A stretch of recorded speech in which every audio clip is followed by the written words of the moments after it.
and Guyana. I'm Josh Eastern. Thanks so much for being with us. Classic summer weather here in the islands. It is warm, but it is also breezy and potentially a little bit rainy in the forecast as well this morning.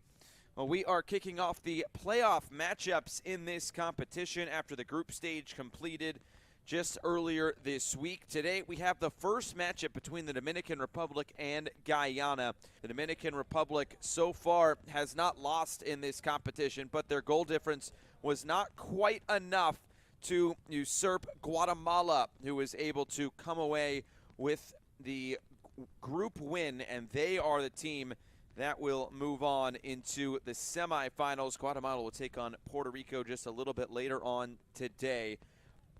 But the Dominican Republic's been very successful in this competition. A 4-0 win against St. Kitts and Nevis, then a 4-0 win against the British Virgin Islands. They went up in that game against Guatemala. They needed to win, and they could only come away with a 0-0 draw. Their goal difference was at +8. Guatemala's was at +9. So a narrow loss there in the group, and that has put them here into the playoff matchups, taking on a Guyana side that started things off not on the right foot. A 5-0 loss against Puerto Rico, and then a 3-1 win against the Cayman Islands. They followed it up with a 2-1 win against Cuba. In the end, 2-1, a -2 goal difference, but they find themselves here in this playoff matchup here today. Well, it is the start of the semifinals. Puerto Rico will take on Guatemala. Jamaica will take on Trinidad and Tobago a little bit later on here at Stadion CD Guillermo Trinidad. But this is our first playoff matchup, and we are nearly ready to go at the 2025 Concacaf Boys Under-15 Championship. We will hear the national anthems from both the Dominican Republic and Guyana. All of that coming up shortly.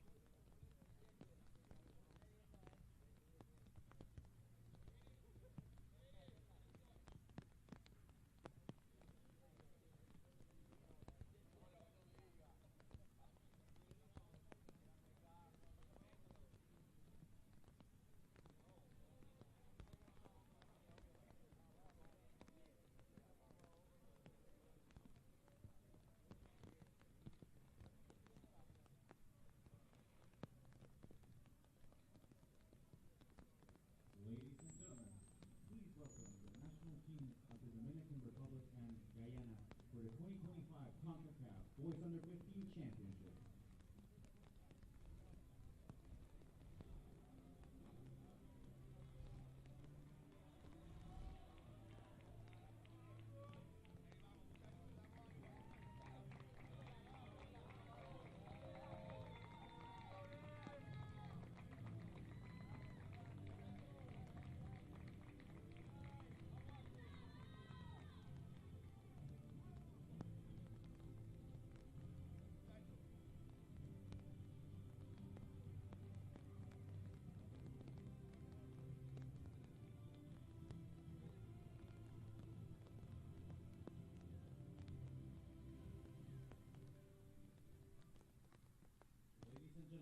Please rise for the national anthem of the Dominican Republic.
standing for the national anthem of Guyana.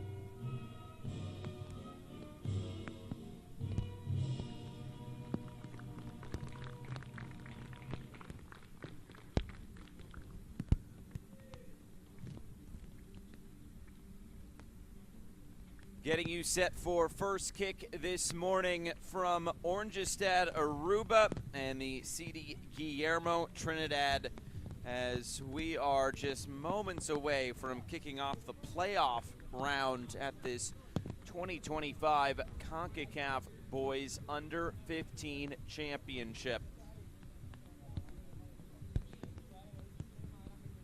And here is the starting lineup for the Dominican Republic. It will be the captain, Iker Nunez, to anchor that back four.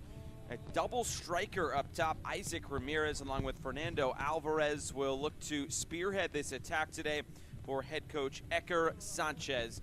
In goal, it is Ian Flores.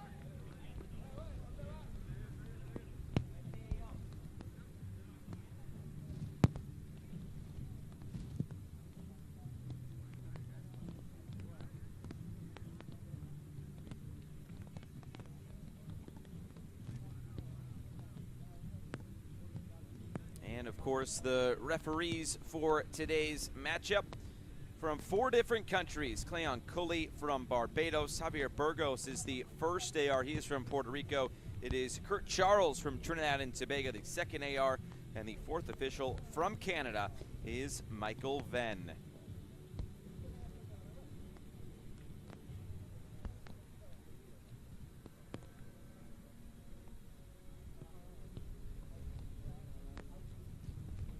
Two captains for the respective sides, Iker Nunez and Mark Stewart for Guyana.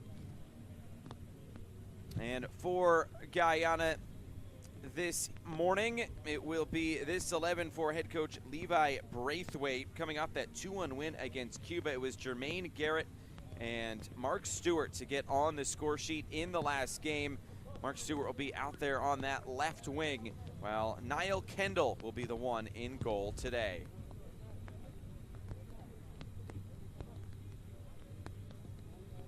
That just about gets us set for first kick. I'm Josh Eastern, glad to be with you this morning for the playoff matchups of this 2025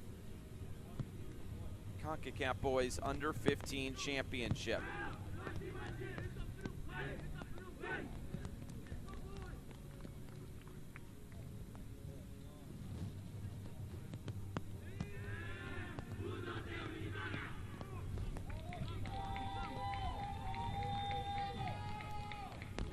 Just a little drizzle coming from the sky. But overall, it is pretty ideal conditions here in Aruba.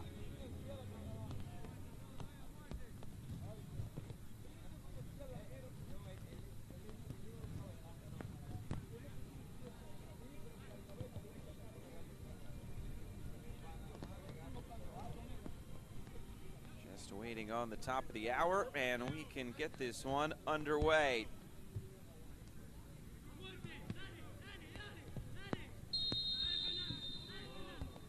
There is the whistle, and here we go. It is the Dominican Republic taking on Guyana. One of the first playoff matchups here in League B at the 2025 Concacaf Boys Under 15 Championship. Was the Dominican Republic, who did not lose a match, and they're already coming forward here early, looking to get to the end line. Too much hand fighting there. Even though the ball is turned in, the whistle came first, and it's going back to Guyana. Guyana in the yellow kits, the Dominican Republic in all white.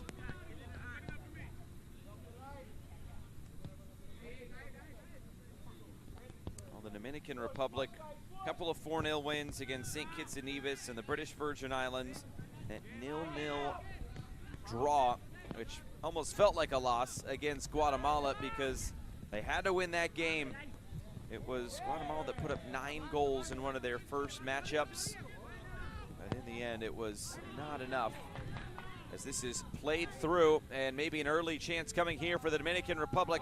A chance to shoot, and this one goes wide. A good start here for the Dominican Republic, already getting into the attacking areas here in the opening couple of minutes.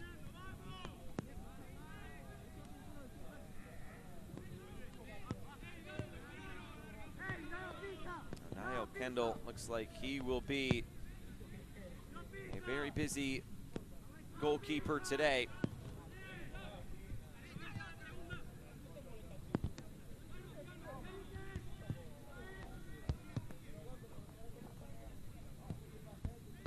And the chip is down the line. Here comes the Dominican Republic again.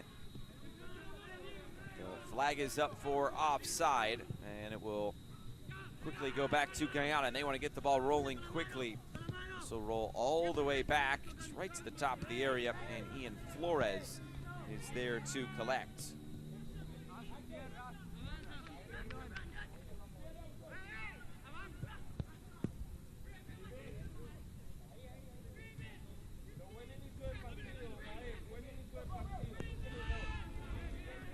These two teams were part of the middle 16, if you will. It was the 8 highest ranked teams and the guest team, Saudi Arabia, to be put into League A. Then it was the 16 next best ranked national teams. Those are all based on their Concacaf men's under 17 ranking as of February.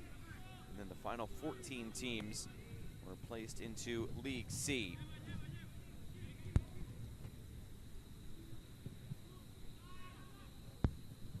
Last edition of this competition a couple years ago, back in 2023.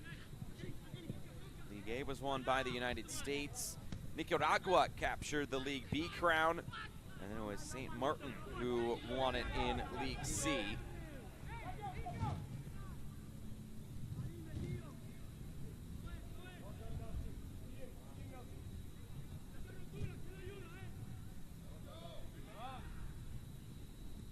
Play this through the middle. Kurgal taking off the ball, and Guyana now can look back the other way. Bouncing through the middle. And on the turn, here comes the Dominican Republic. That pass just behind its intended target. Jaden Nelson picks this one up and will keep it here for Guyana. Now some pressure coming from behind. Good work there by Fernando Alvarez, one of those strikers up top. Alvarez commits the foul here.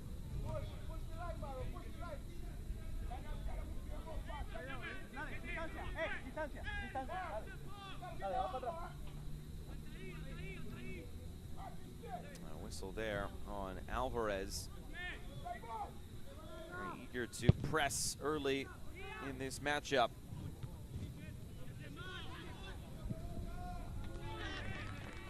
This going towards goal. And the first opportunity of this game for Guyana. Brandon Parks trying his luck, just a long ball over the top. Second ball picked up, and that was Raven Van Newton who was able to get that shot away. And quickly back the other way, here comes Gael Colon. And this is put in the middle and taken by Niall Kendall.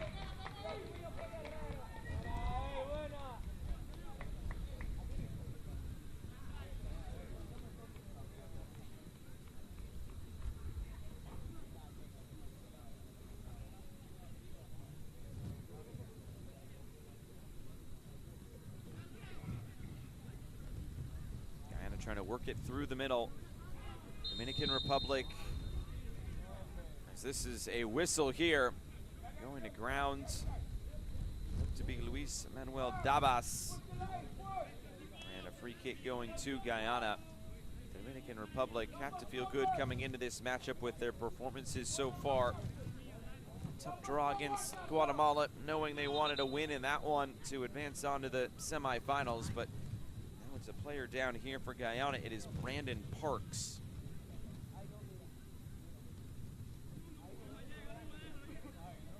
Look at it here. On the ground was Iker Nunez. And Luis Manuel Dabas was the second player to step in there. Everybody back on their feet, and it's a free kick going to Guyana.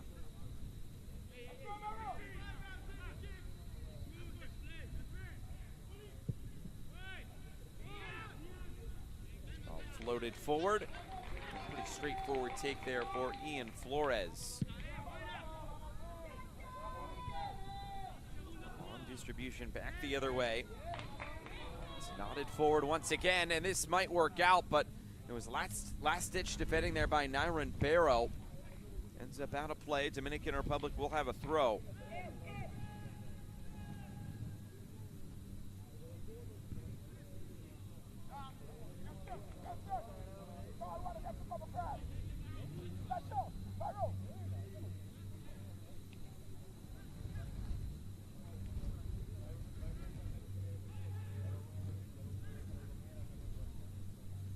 Around there on the far side. A couple players hit the deck, but it's a play on as this cross comes in. Another clearance.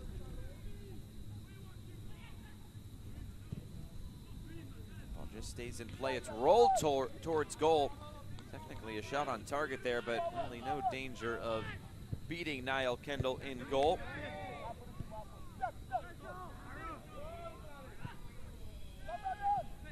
Another chance here for the Dominican Republic. It's cleared again. Guyana wants to get out and run. Nelson keeps it moving. Here's Parks.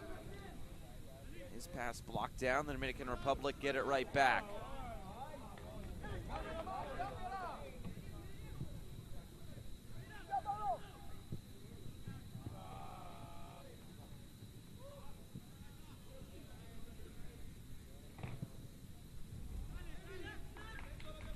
Forward again. It's a long run. This will trickle all the way out of play. Light rain that has come down will no doubt make this artificial turf pitch just a little bit quicker and slicker.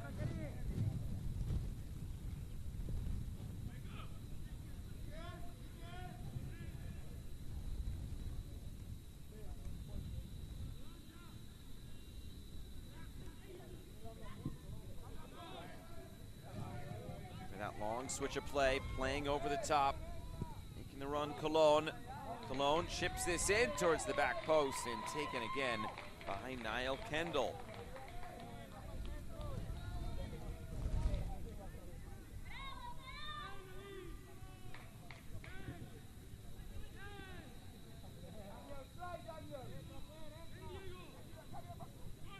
Here comes the Dominican Republic again, another good challenge put in. This one, though, a big deflection out of play and a corner kick on the way. Although staying down is Tyler Abrams at the moment for Guyana.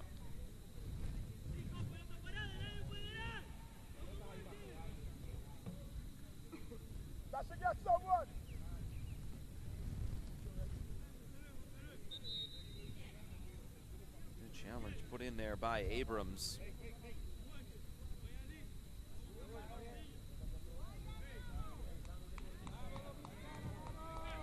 Is still staying down here.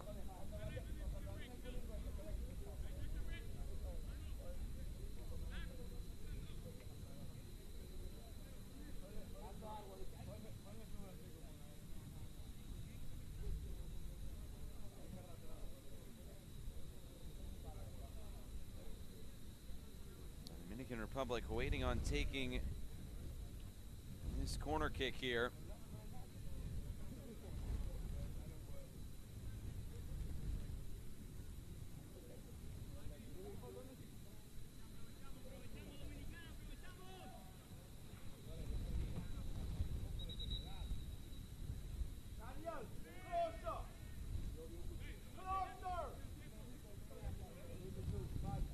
Now the corner kick, in-swinger by Unvoas. Bouncing around, Guyana trying to clear this away. It's headed back towards goal. One is wide. Fernando Alvarez was up for it. Trying to get it back in play quickly.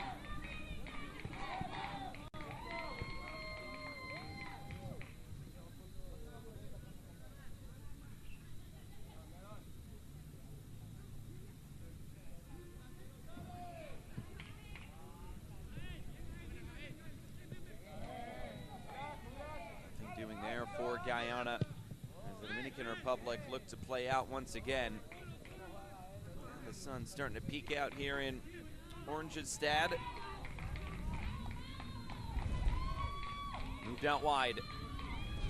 Here comes the DR. This cross all the way to the back post and turned in.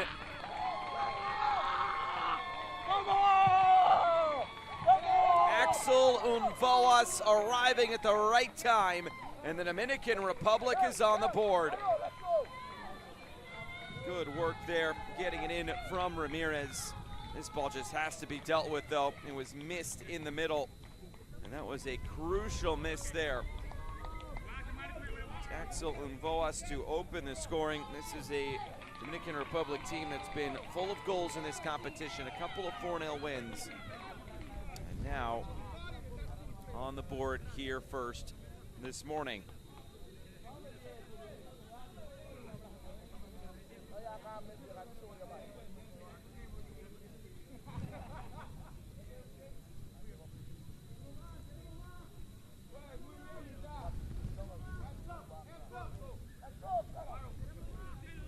It's the Dominican Republic to get going here this morning with that opening goal. Guyana, they haven't really had too many chances.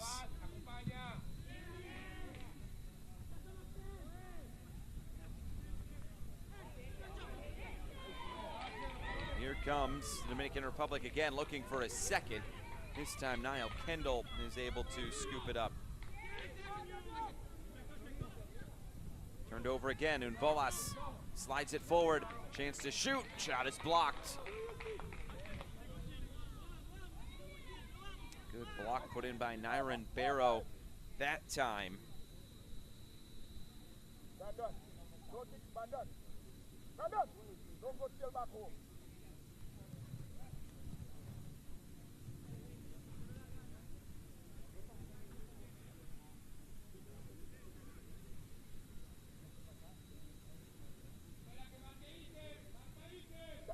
Now ready to cross, Isaac Ramirez. Ramirez delivers, heads go up, it's cleared away. Guyana, though, unable to get it out of the box. Until now, it's swept out for a throw-in now.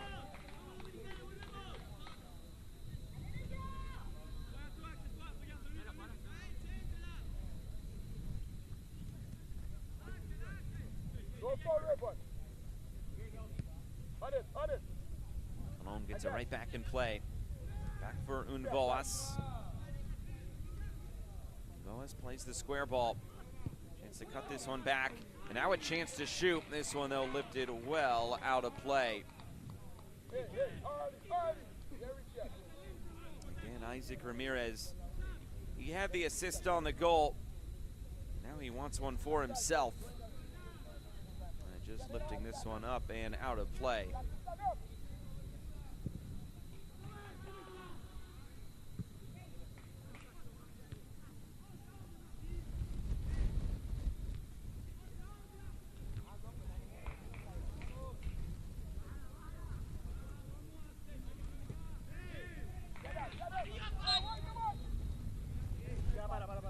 Whistle here to stop play.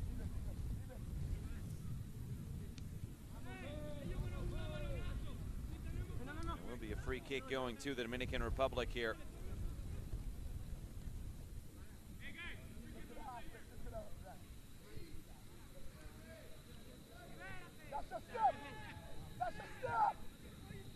Stepping forward again.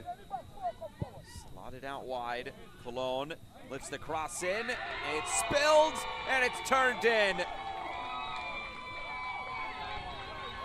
Fernando Alvarez celebrating a second goal for the Dominican Republic. First it was Unvoas, now it is Alvarez. And this has to be considered a mistake from the goalkeeper. Niall Kendall came out for it, he did not get it. And it's Alvarez who pounces on it. And it's now 2-0 to the DR.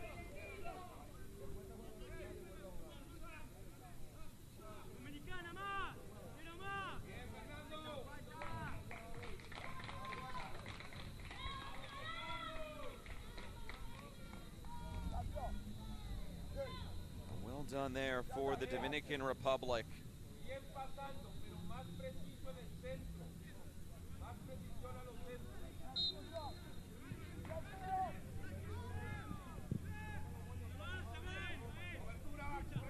Trying to go long downfield. All of a sudden now Guyana need to dig themselves out of this hole.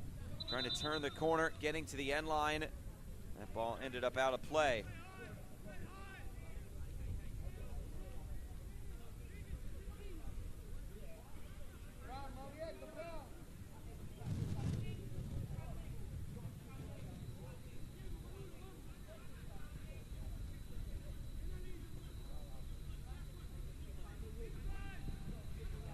Trying to make some inroads upfield.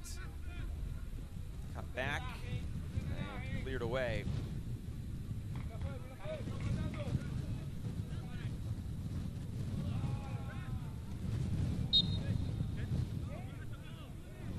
Whistle here. Just a bit too much there from Unvoas, one of the goal scorers.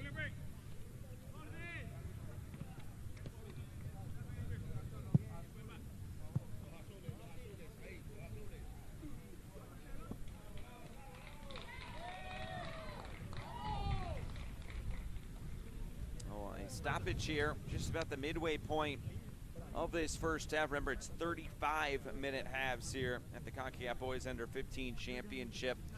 And so far, it has been all Dominican Republic.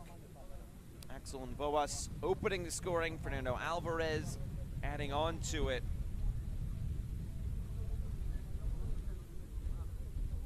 And it was the Dominican Republic taking advantage of the mistake there by Niall Kendall.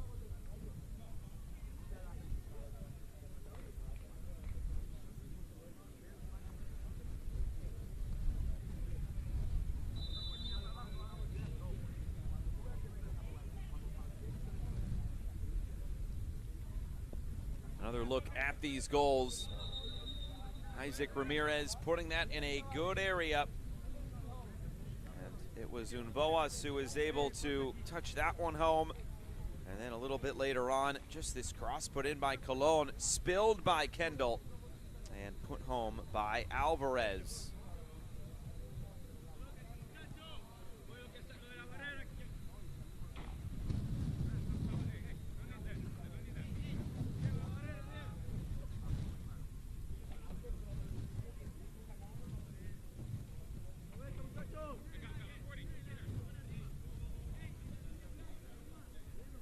Players coming back out onto the field, and it will be a free kick now for Guyana to get it started again.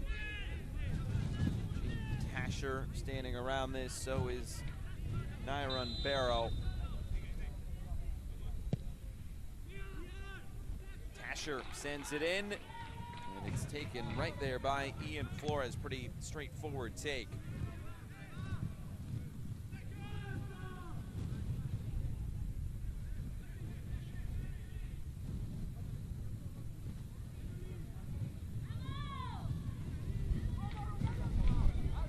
Down the line. That's where the first goal came from, as this is rolled in, but this time just too close to Niall Kendall.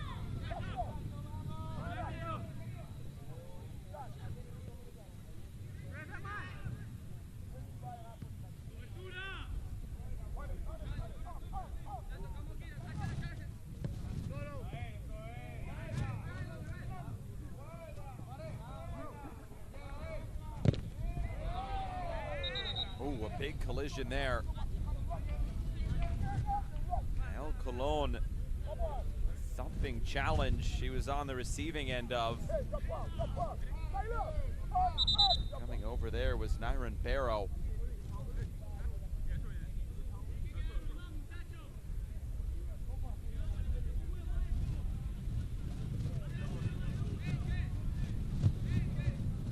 It's Cologne who is shaken up here.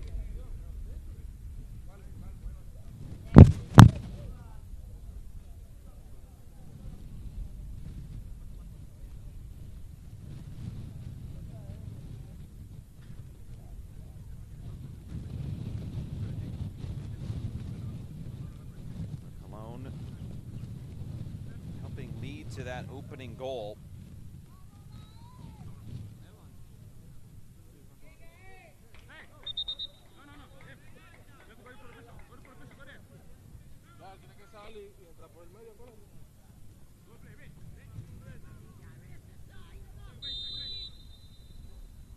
Malone back on his feet, and now the throw-in by Unvoas. Getting to the end line, touched into the middle, and cleared away.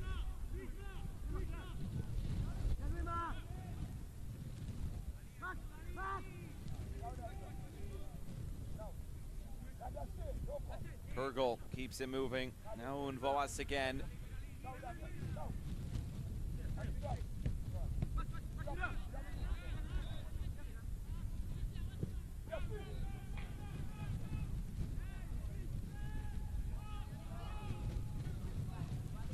Now trying to sprint the other way is Solomon.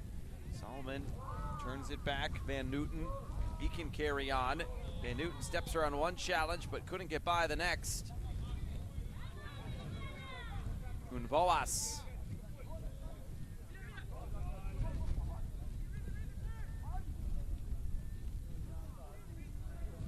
On the ground once again, nothing doing.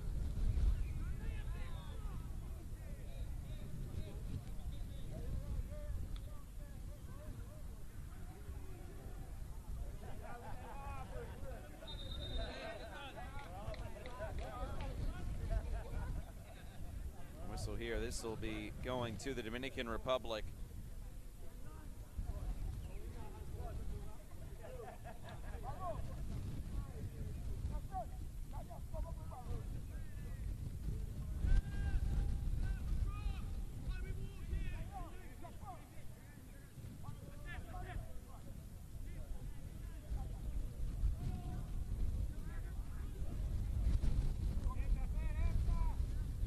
This through the middle. Again, Colon is back onto the fields. Just couldn't get on the end of it, but there'll be another throw-in for the Dominican Republic. Trying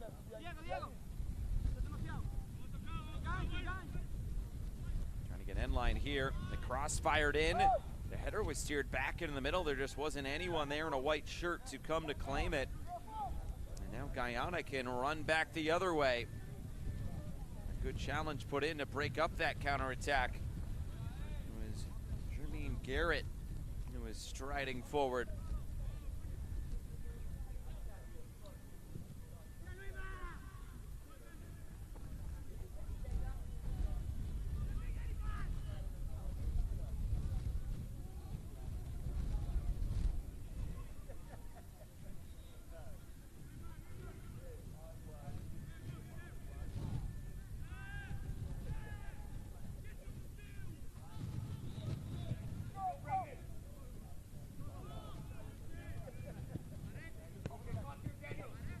Boas for Cologne.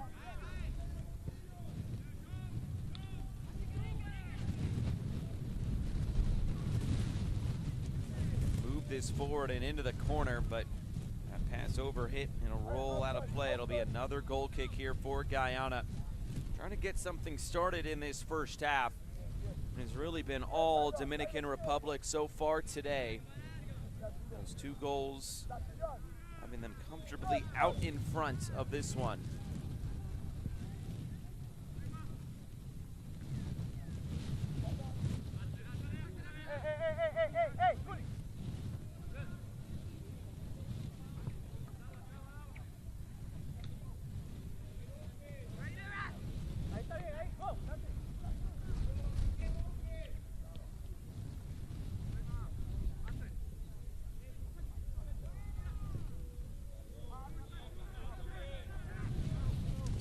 play.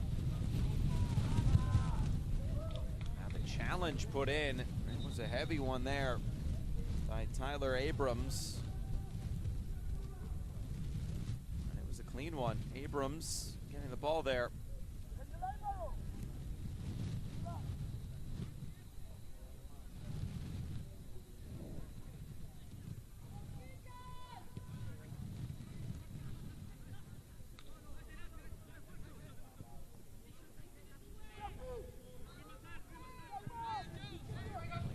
Corner now. Chance to cross for Alvarez. It's deflected towards the top of the area. Unvoas lets it run through. Unvoas with the shot, and it's saved this time by Niall Kendall. Alvarez picks it up, trying to move down the line. It runs out of play. Had a pretty good stop there by Niall Kendall to keep this game at 2-0. Unvoas so good to let that run through, and then unleashing that shot on his left foot.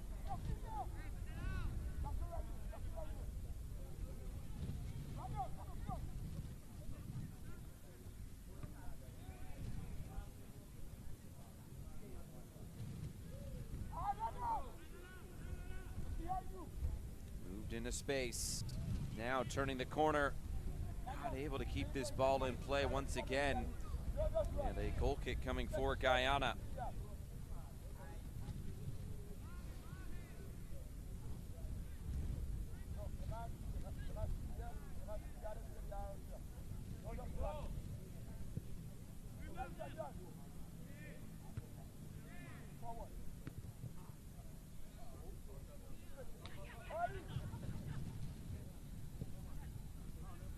Looking to work this through the middle again, breaking lines, and here comes Guyana forward.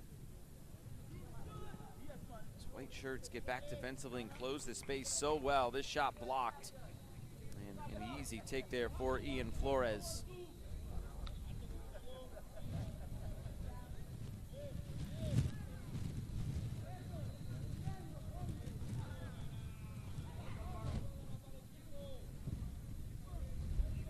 Again, and moved upfield, nobody there, all the way through for Niall Kendall.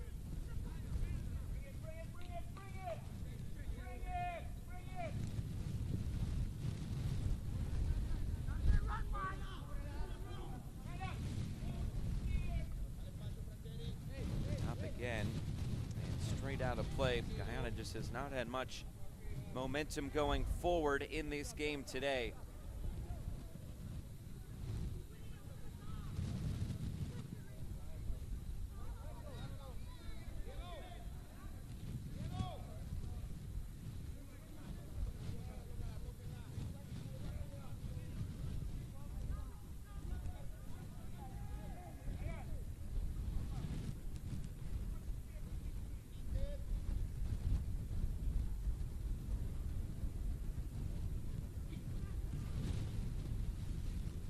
Turned over in the middle.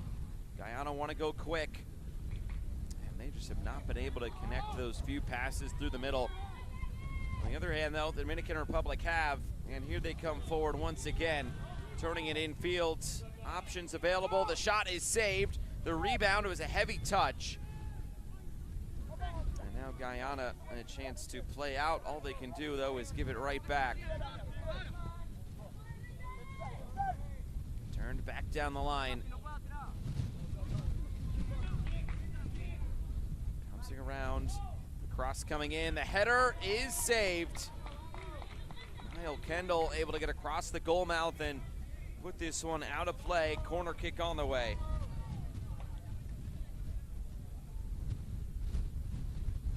Dabas eventually getting that cross away. Header down and with pace. It's exactly what you're told to do. Back across the face of goal.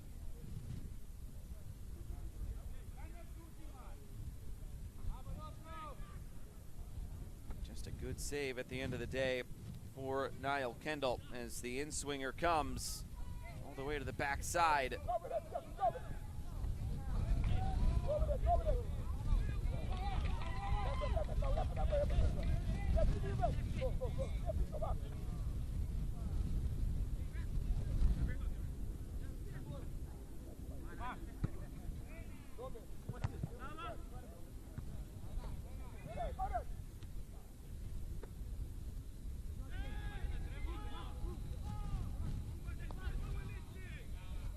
Final few minutes of this first half.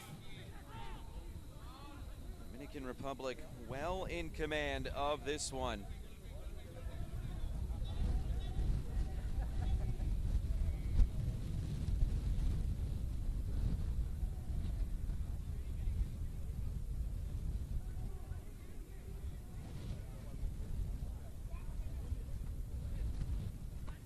Played forward, cleared right up into the air.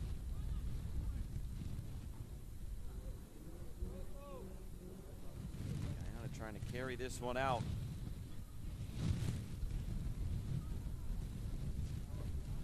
Played ahead and just nothing there for Guyana. Dominican Republic are dominating proceedings so far.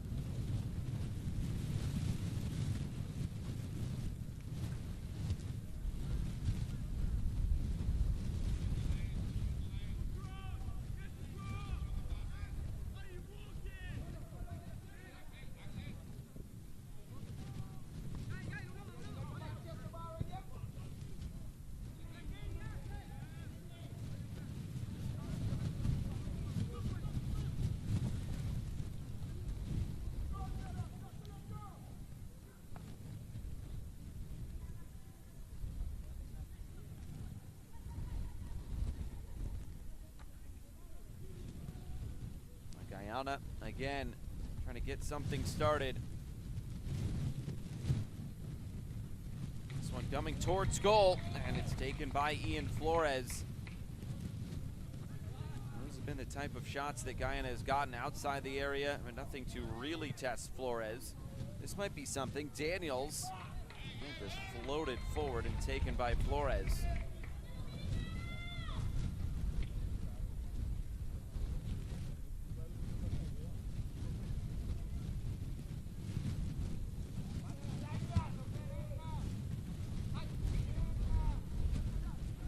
Space, rolling into the box, and Niall Kendall will just sweep his foot through it.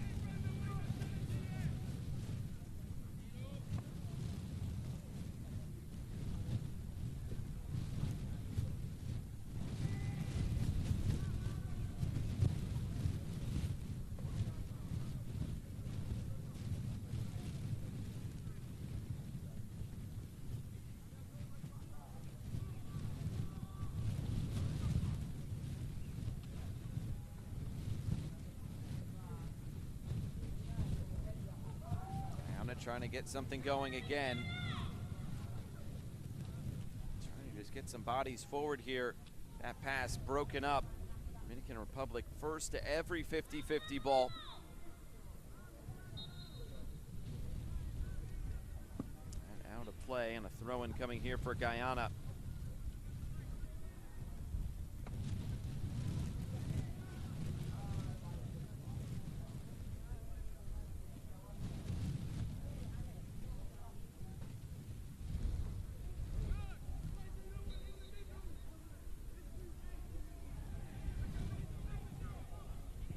Kick on the way.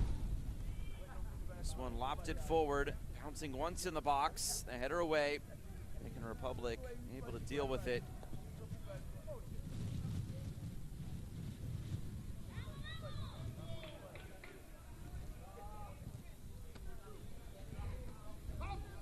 It's played out wide. Colon, early ball in. There at the top of the area and cleared away.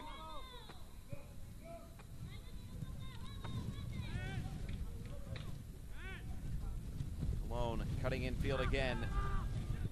Playing this square. Now the chance to shoot. Kendall pushes it away.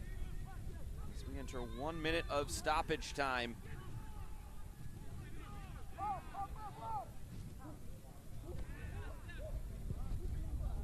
Chance from outside the area on this one. Another good save. Niall Kendall pushes it up and over. Maybe his best stop so far today. Maxime Kurgal taking a try from distance, and a good one at that.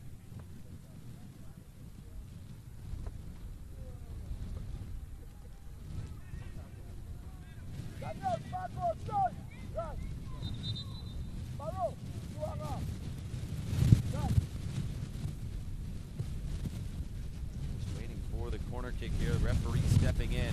This could be the last action of the first half. Outswinger, near post, flick through, still loose, and the shot out of play.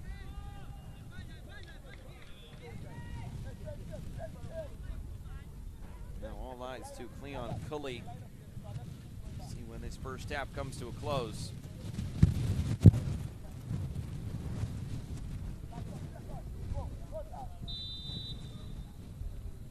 And that is the end of half number one, and a half really dominated by the Dominican Republic.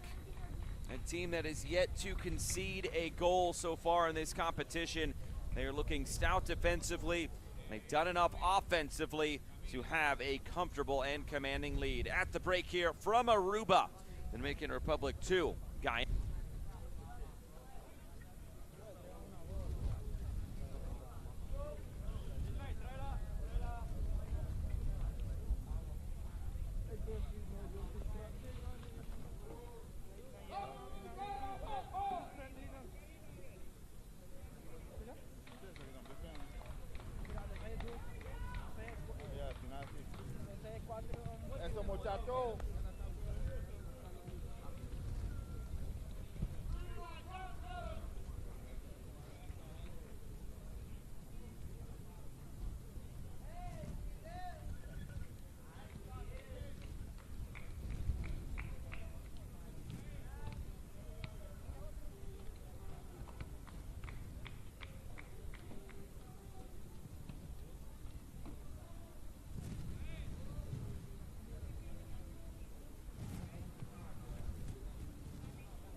Teams are back out onto the field, and Guyana is making a few changes here to start this second half. It will be Damani Hardy as one of those players coming into this game. It will also be Jocelyn Hawley as well. Look to be Matthew Gajadar entering the game in goal as well. So a triple change here at the break for head coach Levi Braithwaite as he tries to get his team back into this game. I'm Josh Eastern, glad to be with you from Oranjestad, Aruba. Stadion CD Guillermo Trinidad here, as there is the whistle and we are underway for the second 35 minutes of action. It's the playoff round at the 2025 Boys Under 15 Championship, and so far this game has really belonged to the Dominican Republic. Really a dominating start for this DR side, who are looking to keep that clean sheet defensively, and that's not just a clean sheet today, that's a clean sheet throughout this entire tournament. They have been a very tough outfit so far.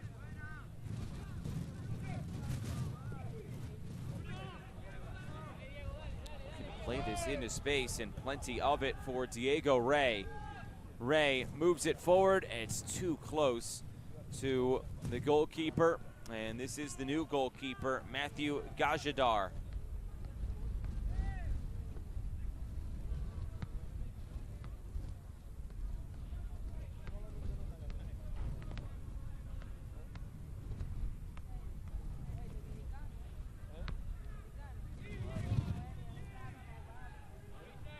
Turned over again. The Dominican Republic on the front foot to start this second half. It's Alvarez who is in an offside position, and play will go back to Guyana.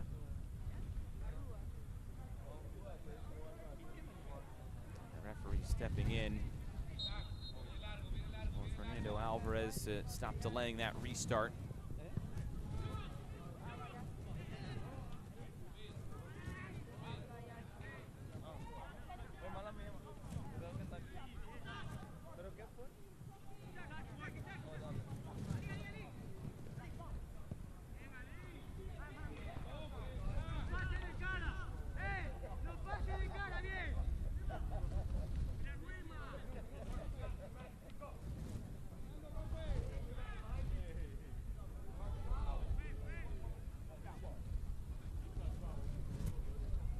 Here comes the Dominican Republic again, this time broken up.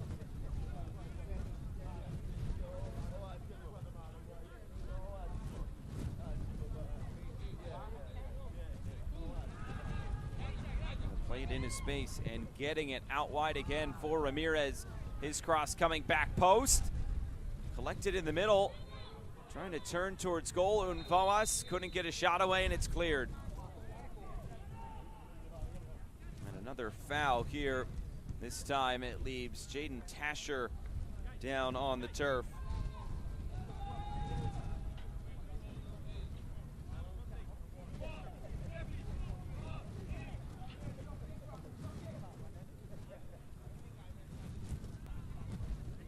There's also Jose Mejia coming into this game. End of the day for Diego Rey. Also Alejandro Encarnacion.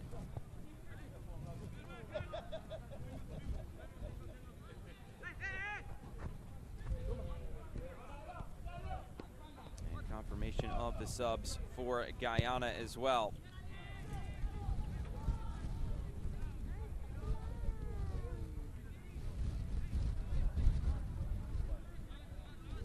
Niall Kendall had a strong first half in goal, but this being the last game for both Dominican Republic and Guyana, splitting the goalkeepers today for the first and second halves. Head coach Levi Braithwaite.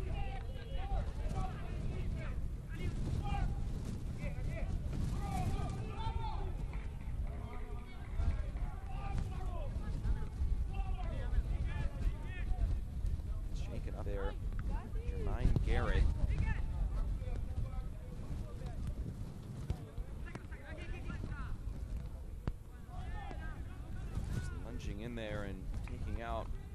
Campos for the DR.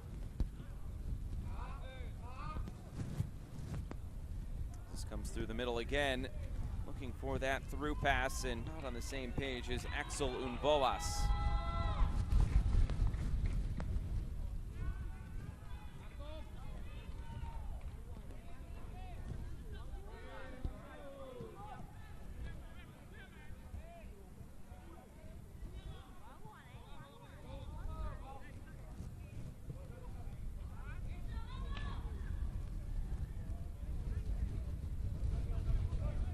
Turning it upfield again.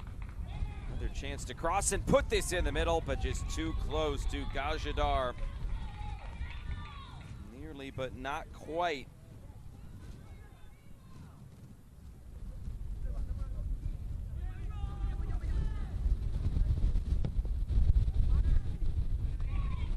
Chip through the middle, broken up again. Dominican Republic. Nunez able to start that one. Nunez, the captain, carrying on. Nunez still. Nunez, the cross. This is cut back to the penalty spot. Big save. Gajadar keeps it out. First big save for Gajadar since coming on at the break. Good work here just to slide this back towards the penalty spot. Equally good save there by Gajadar. Corner was taken quickly, and then already Guyana able to get this out initially, but Dominican Republic carries on.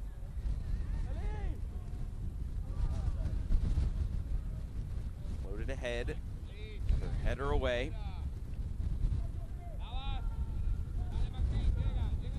And Guyana streaming forward. Great crunching challenge there to break up that counterattack. The Dominican Republic get it right back.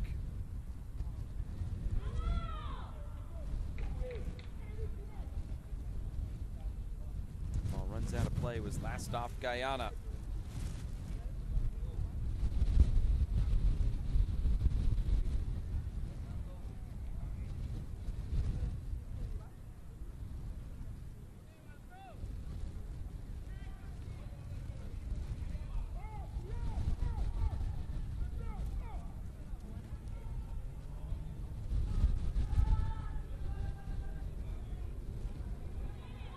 Dominican Republic again, streaming into the box. This cut back, another block shot. The amount of opportunities the Dominican Republic has going forward, maybe it's only it's a surprise that they only have 2 goals. Guyana has been stout defensively.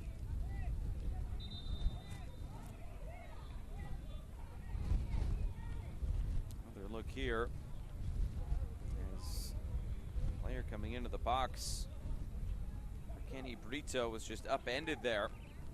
And Brito is staying down. The trainer's forced to come onto the field.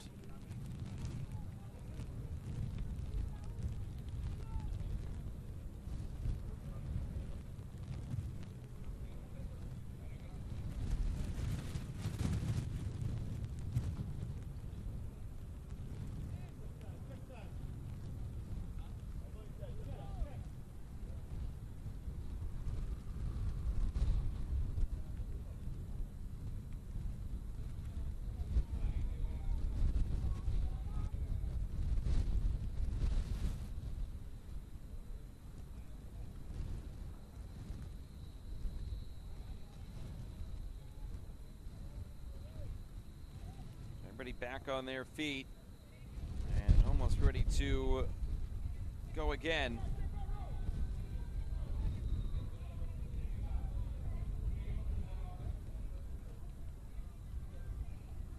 This one comes in quickly, looking to progress to the end line. The cross comes in and it is spilled initially and then cleared away.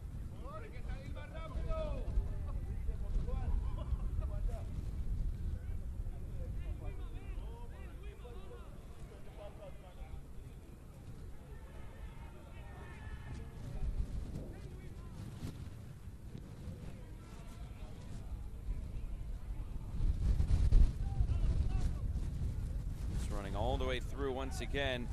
There is Matthew Gajadar.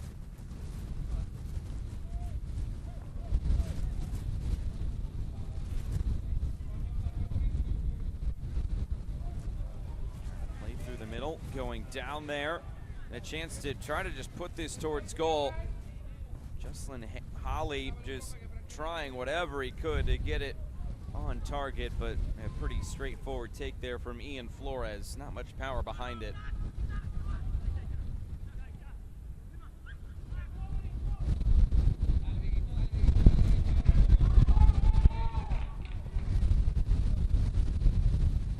Trying to come back the other way. This one, quick give and go. There's the top of the area. An extra pass. And another. Shot blocked.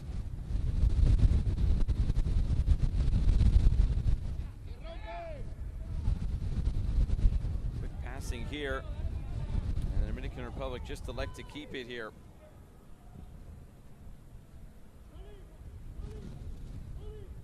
And eventually looping out of play.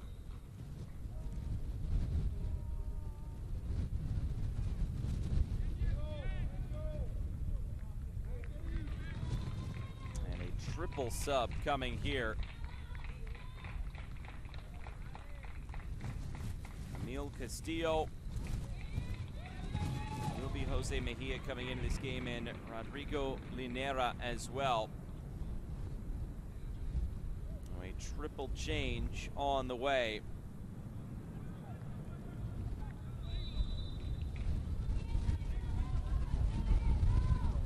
To go again. So a bit of a new front line now for this Dominican Republic side. And head coach Eker Sanchez trying to get everybody involved here.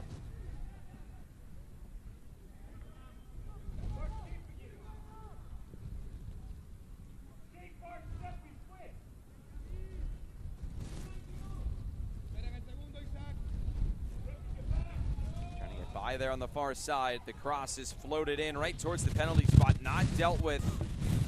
A chance to continue on. Ramirez goes for it and went with power, but it's over the bar.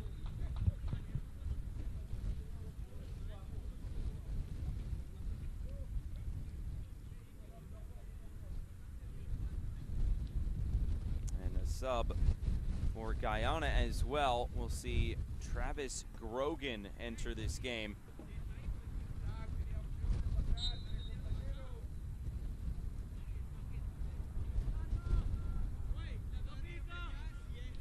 Daniels will exit.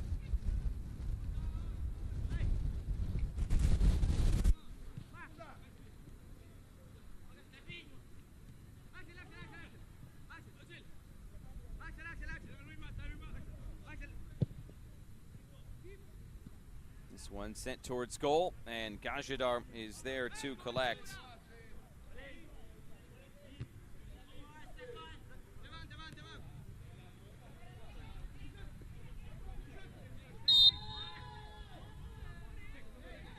Whistle here, and it'll be a free kick coming. Just that jersey tug. It was Mark Stewart, the captain.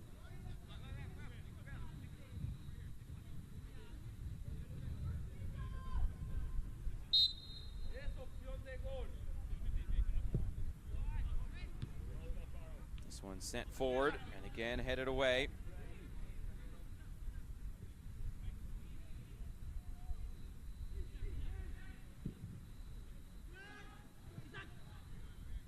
Lofting this forward, getting all the way to the end line, and now turning it back.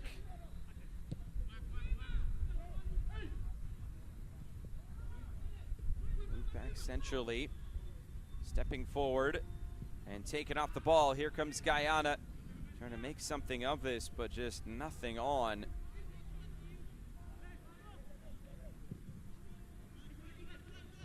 Another chance to cross. This one all the way to the back stick. Gonna put this back in the middle. It'll trickle, and it did not stay in play. It will be a corner kick.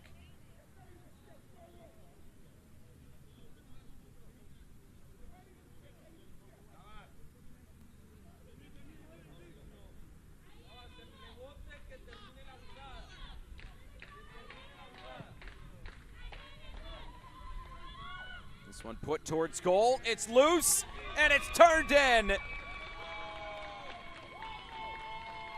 It's a third goal here for the Dominican Republic. Iker Nunez, the captain, is there to deliver. It was met there by Gajadar at the near post. Nobody there defensively to help clear it away. And it's a third goal now for the Dominican Republic this morning.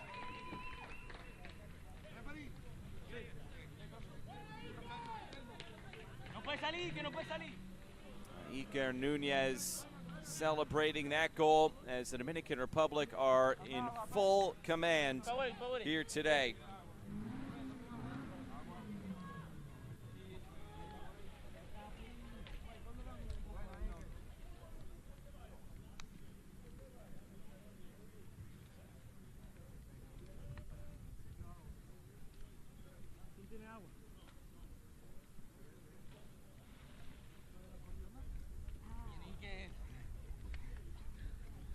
Cooling break here coming 15 minutes in. And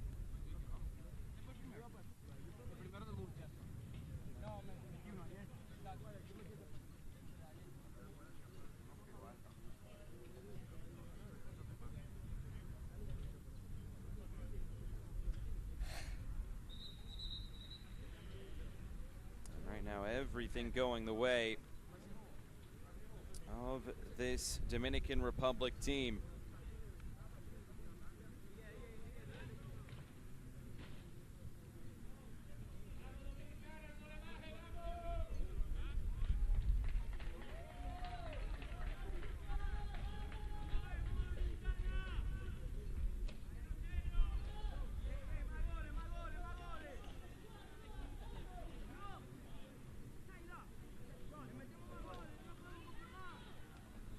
Getting us back to play here.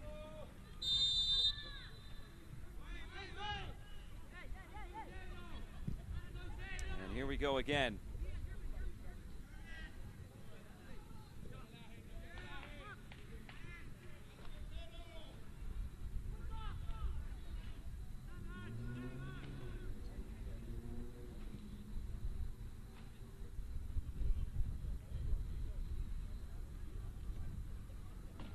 Guyana now trying to get something started. As passes have not been able to be connected there in the final third, as the Dominican Republic have just been a dominant side so far.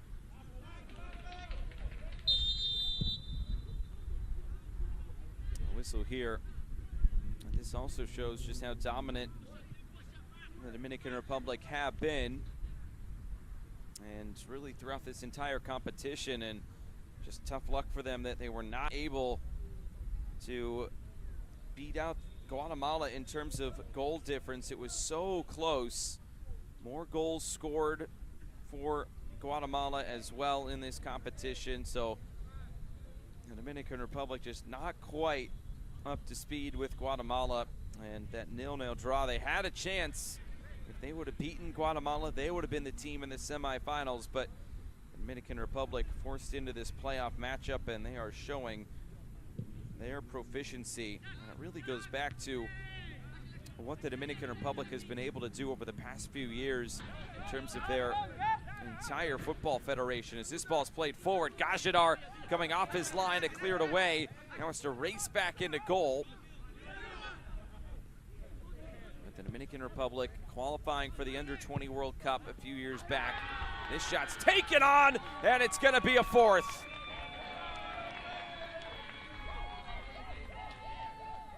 Jose Mejia, another substitute now on the board for the Dominican Republic. Just putting his laces through it. On the turn, kept the defender on his backside, caught it oh so clean. And Gajadar not able to keep that one out. 4-0 Dominican Republic.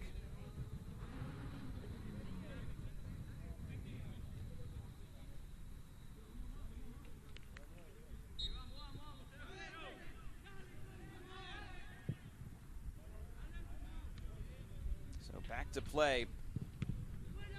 But these younger players, they see what the senior national team is doing, what the under-20s are doing, and hopefully it sparks the popularity of soccer in the Dominican Republic.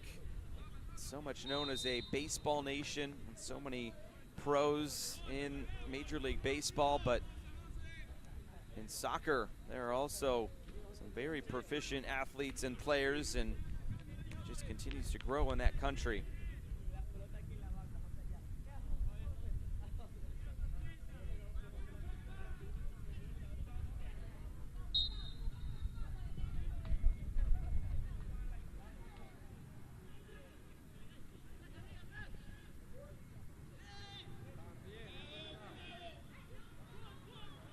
Guyana now coming forward, getting to the end line. This deflected. Flores hasn't had much to do in goal. That's one of his better stops today. It runs all the way out of play. It'll be a corner kick coming for Guyana. I believe this is their first corner kick of the game.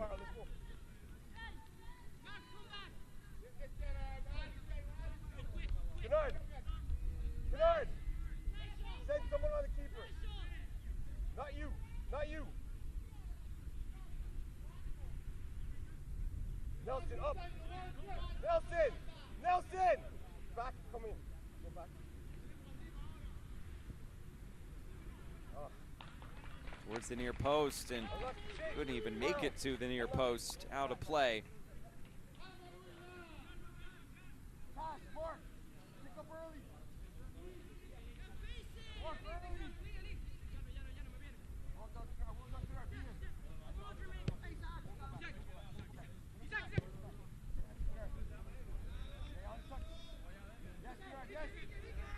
Now the Dominican Republic looking to get this out of harm's way.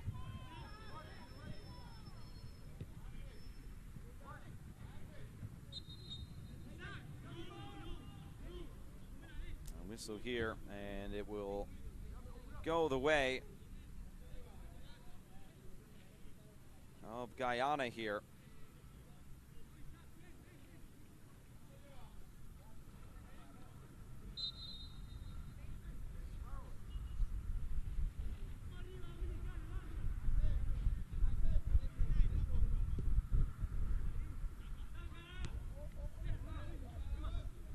This one chested down and laid off once again. Cleared away by the Dominican Republic, and Guyana trying to get a bit of a foothold in this game, but it's really all the Dominican Republic at this point.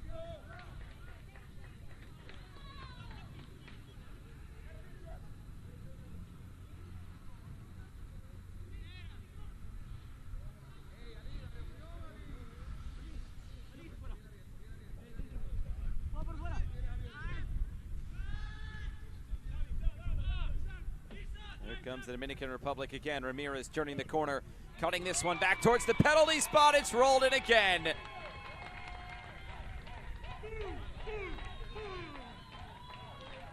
This time it's Camille Castillo.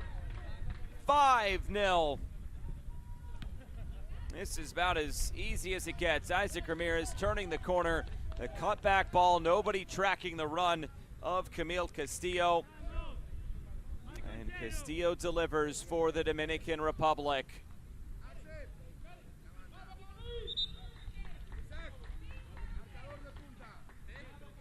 Another good team goal, as there will be another sub entering this game. Camille Almonte will be the one entering.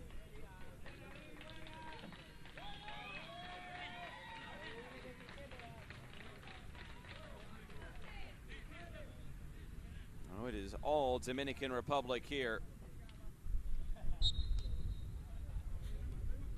Ali Campos, his day is now complete, as we have about 11 minutes to go here in this one.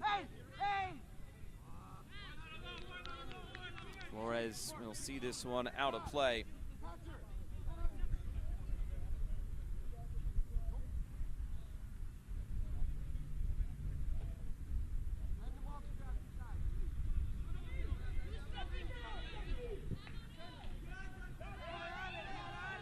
Playing behind again, and the Dominican Republic have numbers.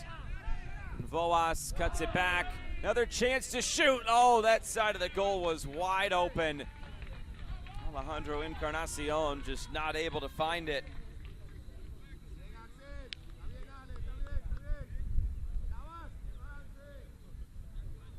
Another good take there, and boy, he's gonna want that one back.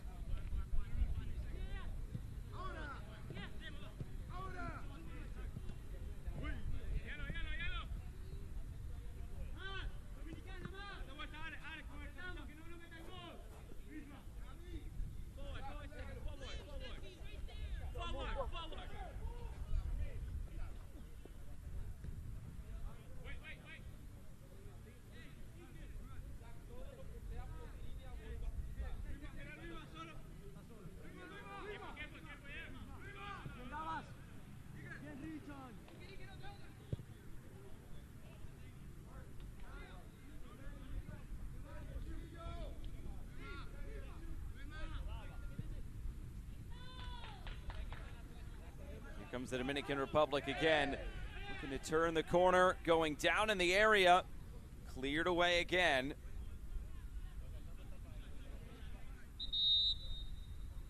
And play will be stopped. More substitutions.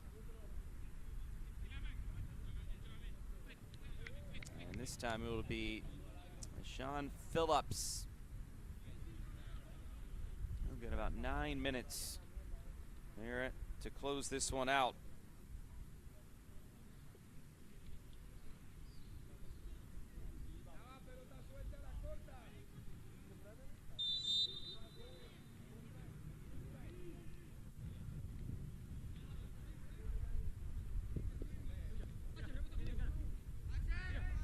Playing it forward again, the Dominican Republic looking to finish this one strong. Their highest goal-scoring output so far in this competition.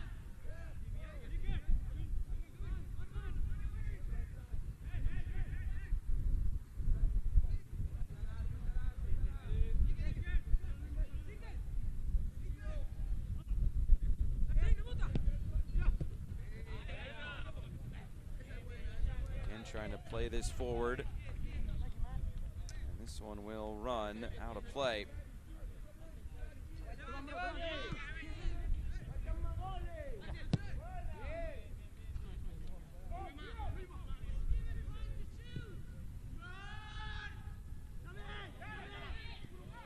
Over the top.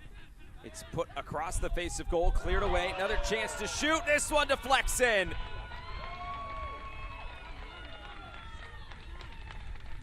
A big deflection on that one, but Alejandro Encarnacion gets his goal this time. Great first touch to bring that down by Almonte. The clearance right to Encarnacion. Big deflection in front, but that is Encarnacion's goal. 6-0 for the Dominican Republic. This one turning into a rout.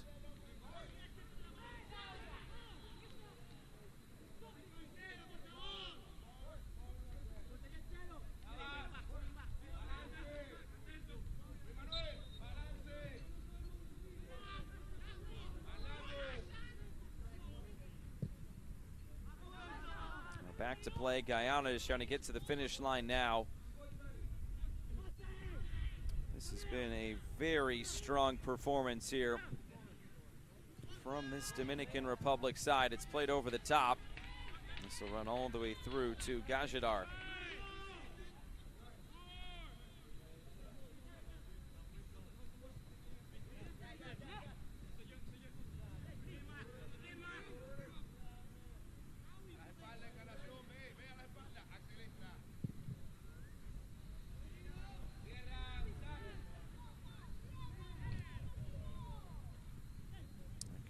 Forward again is Guyana. Nothing doing there.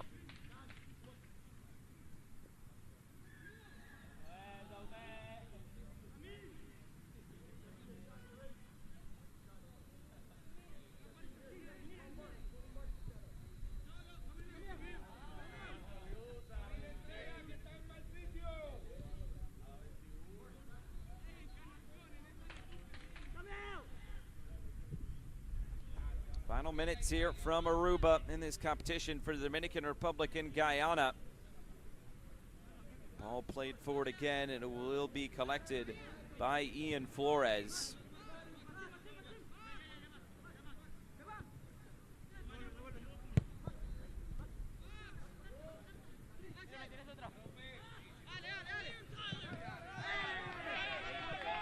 Step around a challenge. Encarnacion directing traffic as he comes forward.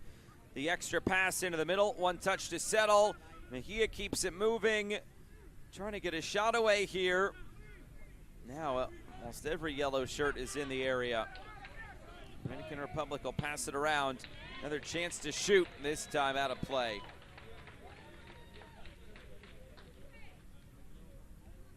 Not quite there.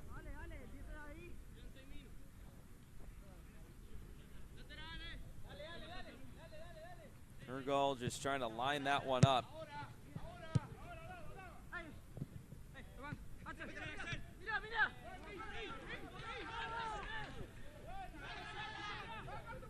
Moved out wide again. Chipped up back post and just too tall. Ramirez had an assist earlier today. Still doesn't have a goal for himself, but I think he'll be okay with where the score line is at and what he has done today. As this comes back, Gajidar collects.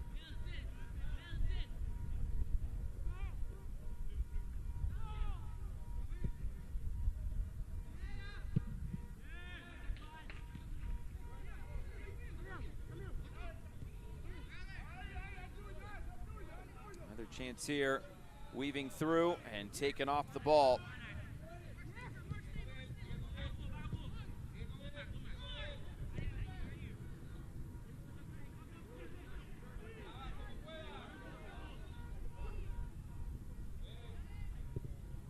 Chance to move this into the middle. The shot is right down the chute and taken by Flores. Pretty easy take there.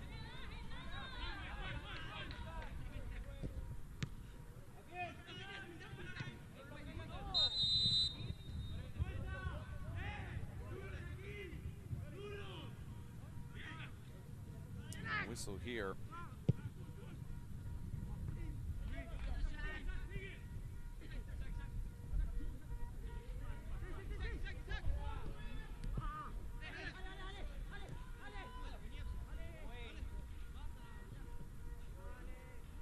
Move this ahead all the way through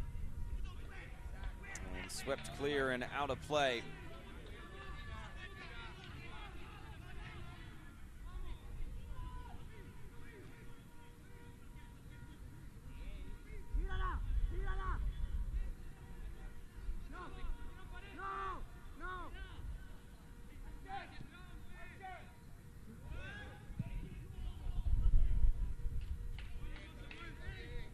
Up out of play. The Dominican Republic just trying to see this to the finish line now. Really strong performance overall from this DR side. Have to be pleased about what they were able to do in this competition overall.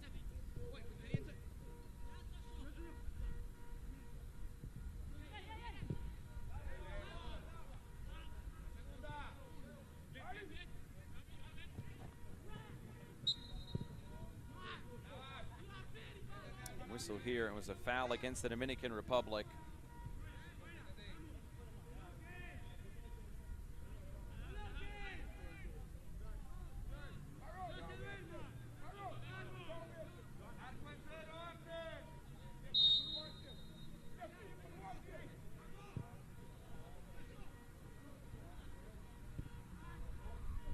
Chance to go for goal here, and this one out of play. Will be another goal kick coming for the Dominican Republic. You have to give credit, though, for Guyana sticking with this, even though the scoreline is what it is.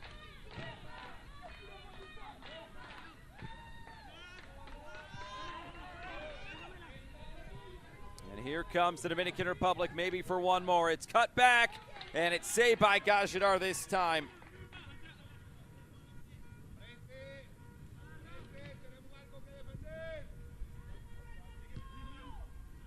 Good work there by Encarnacion. Already a goal for himself today.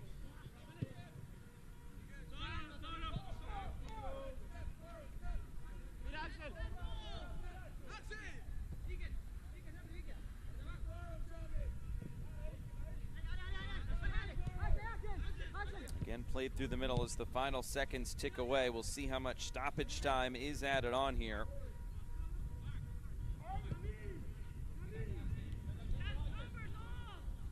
And it will just be 1 minute at the end of this second half.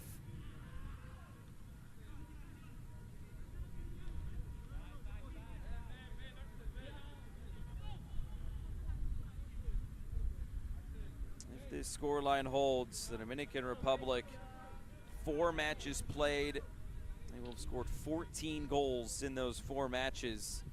In one of the matches, they didn't score at all. And if they can hold out for 30 more seconds, no goals conceded in this competition either. Eker Sanchez and the entire Dominican Republic contingent here have to feel very pleased about this competition and what they were able to do.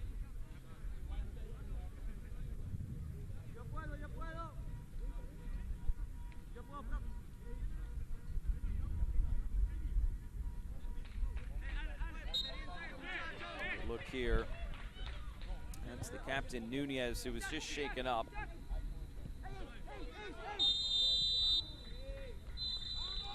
And there is the full-time whistle. A thorough and dominant win for the Dominican Republic. 6 goals from 6 different goal scorers. Dominant from the very beginning. The Dominican Republic finish off this 2025 Concacaf Boys Under 15 Championship with a big win. Guyana, it's a tough way to end it, but they can still hold their heads high with a couple of wins this week here in Aruba. Full time from Oranjestad, Aruba. It is the Dominican Republic 6 and Guyana 0.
Full-time highlights today from Oranjestad, Aruba. The rain was falling earlier, but it was raining goals for the Dominican Republic throughout play in this one. From the CD Guillermo Trinidad Stadium here in Aruba.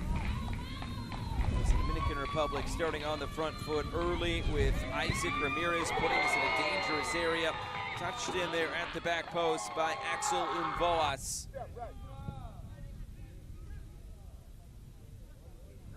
More opportunities would be coming for the Dominican Republic throughout this game. 3 starters scored, 3 substitutes scored. Really impressive what the Dominican Republic was able to do. This was the second goal of the game, going to Fernando Alvarez.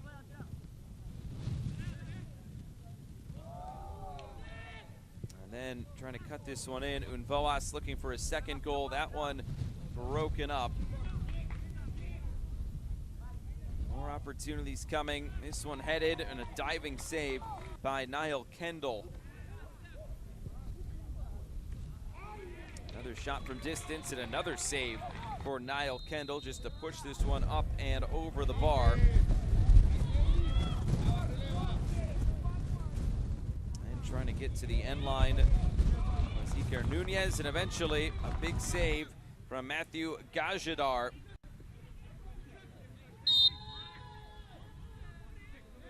Foul there in the middle. And it would be another opportunity, and eventually turned in by Iker Nunez. The goals just kept on coming for the Dominican Republic. This play just right through the middle. And this time Gajadar coming off his line, able to get a touch onto it. More attacking presence here from the Dominican Republic. On the turn this time was Jose Mejia to deliver that one.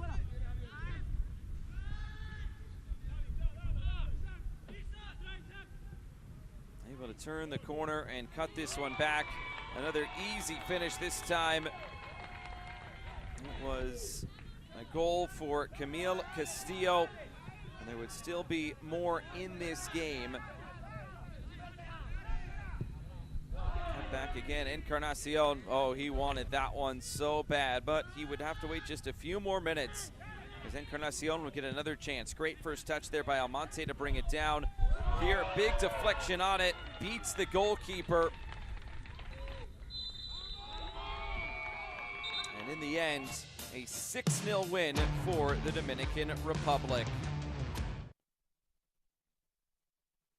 That'll do it for coverage of our first game up here today. The Dominican Republic beats Guyana 6-0. More action coming here from Stadion CD Guillermo Trinidad here in Aruba.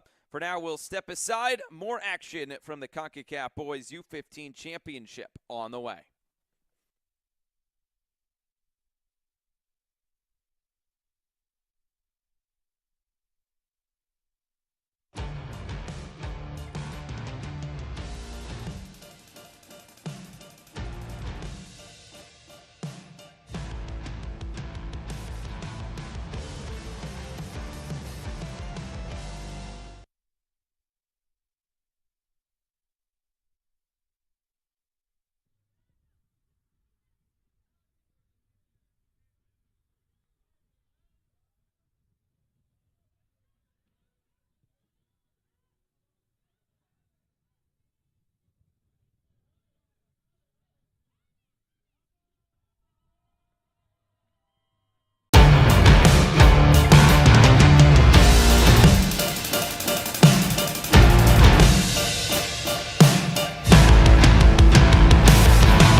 The playoff matches continuing on here at the 2025 Concacaf Boys Under 15 Championship. Today from Oranjestad, Aruba, and Stadion CD Guillermo, Trinidad, it's Antigua and Barbuda taking on Bermuda. I'm Josh Eastern. Thanks so much for being with us today. A warm day and a breezy day here on the island of Aruba. Hopefully the rain stays away. Well, through this competition, a lot of teams get to take on different teams throughout. And usually you're going to play 3 different teams, but today it is a rematch of what we got on match day 1 of this competition all the way back on Monday. It is Antigua and Barbuda and Bermuda meeting for the second time in this competition. Both teams in Group E going 1 win, 1 loss, 1 draw. It was a 0-0 draw between these two sides on Monday. And then for Antigua and Barbuda, ended up being a 2-0 loss against Trinidad and Tobago, followed up by a 3-0 win against Barbados. For Bermuda, very similar. Also a 2-0 loss against Trinidad and Tobago, but they beat Barbados by 3-2. So many similarities between these two teams as they enter play here today. The other day, no goals scored, but both head coaches, Bashoum Blanchette for Bermuda and Auckland Jarvis for Antigua and Barbuda, hoping that can change this morning here in Aruba. We've had some good matches already today. The Dominican Republic with a big-time win earlier today against Guyana. That was in our first game, and we should have a few more good ones coming your way as the day progresses, including the 2 semifinals coming up this afternoon. Puerto Rico taking on Guatemala, and Jamaica taking on Trinidad and Tobago. Right now, we are just awaiting the teams taking to the fields, and we'll hear the national anthems of both Antigua, Barbuda, and Bermuda, building you up to first kick from Aruba.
Ladies and gentlemen, please welcome the national teams of Antigua and Barbuda for the 2025 Concacaf Boys Under 15 Championship.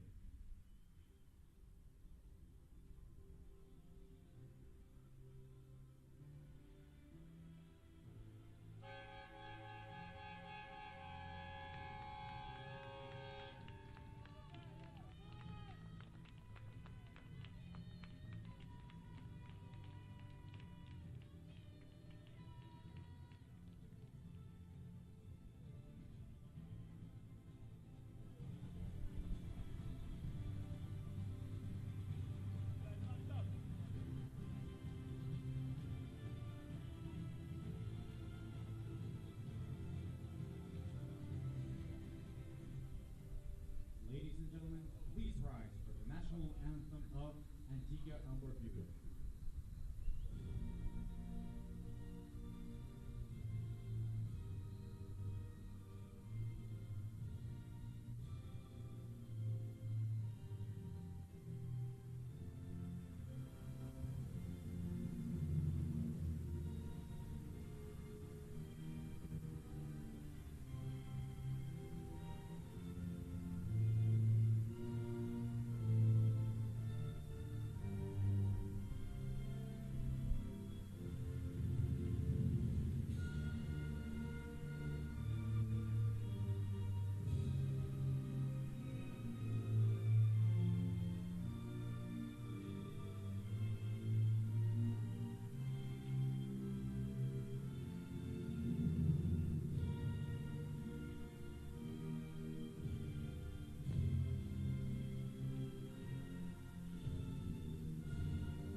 Please remain standing for the national anthem of Bermuda.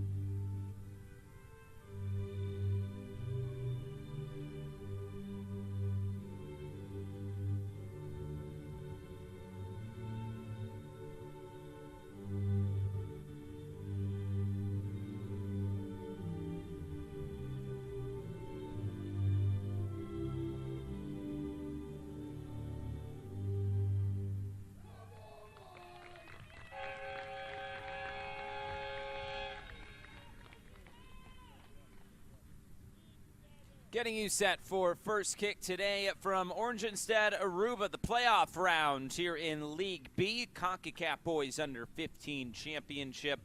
Antigua and Barbuda taking on Bermuda. Final handshakes for both teams as we are inching closer here to first kick, the final match of this competition for both teams today. Starting lineups for Antigua and Barbuda for head coach Auckland Jarvis. This is the 11 he puts out. Jamil Thomas will be the captain today as part of that back three. Mackay Phillip gets the start in goal once again for this Antigua and Barbuda side, who are looking for a second win in this competition.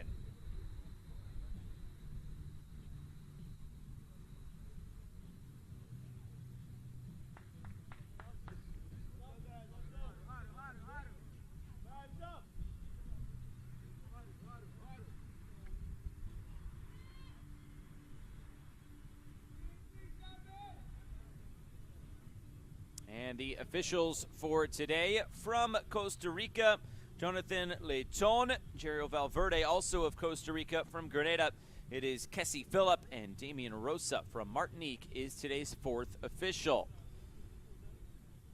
Captain for Antigua and Barbuda, Jamil Thomas. It is Deacon Wade for Bermuda.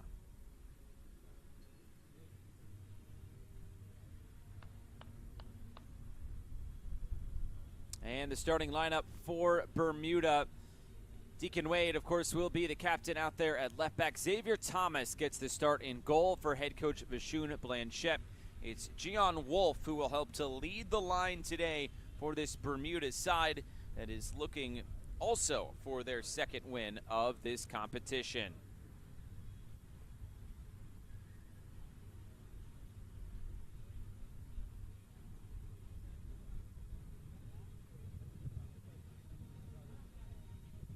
Final words of encouragement here from both captains ahead of first kick.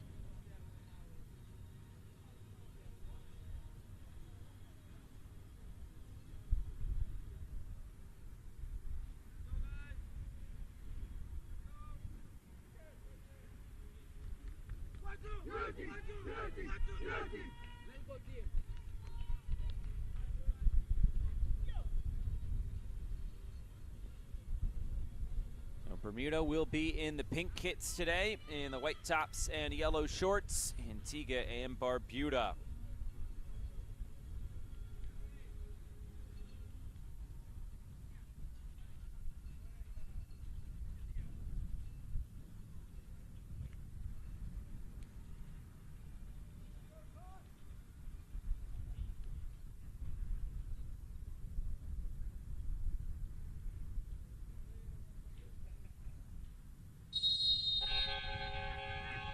There is the whistle, and we are underway.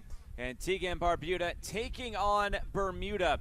It's the playoff round here in League B at the 2025 Concacaf Boys Under 15 Championship.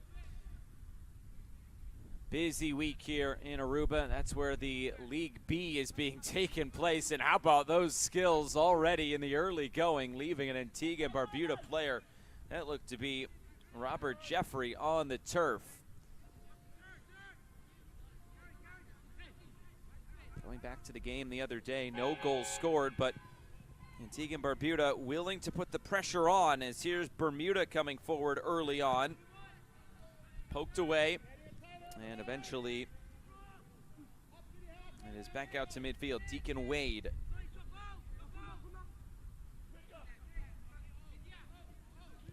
Similarities very evident. The only difference is Bermuda they conceded 2 goals against Barbados, while Antigua and Barbuda, they put up a clean sheet against Barbados. Aside from that, the 0-0 draw between these two on Monday, and then another 2-0 loss against Trinidad and Tobago, which was the same result for both teams.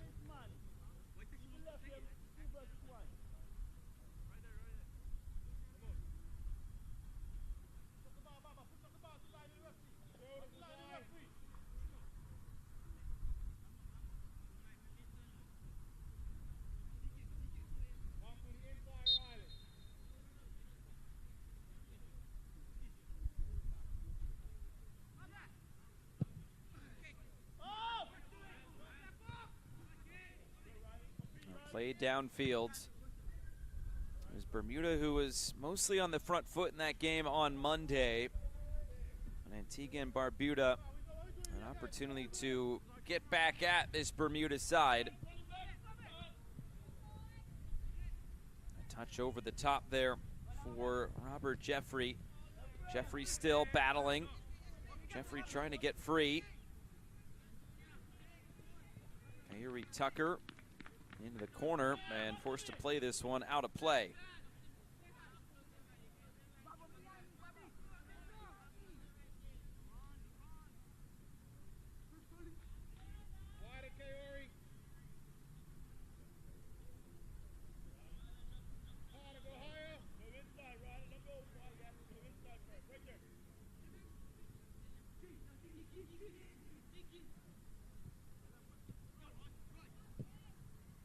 Now Bermuda looking to come forward. This one played over the top. Cleared away.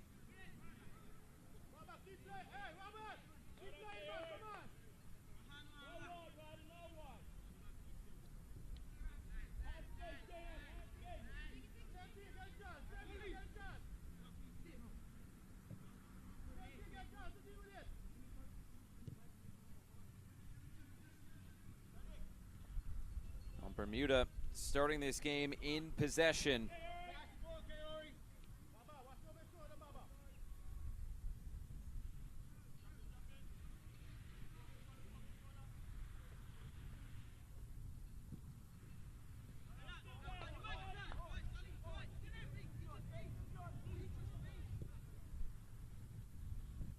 Looking for that long ball down the wing. This one is going to skip away from Rylan De Silva. It did rain earlier today. Not sure how slick the surface still is a couple hours on after the rain came down a little bit this morning. But for right now, these two teams just trying to deal with the pretty warm conditions.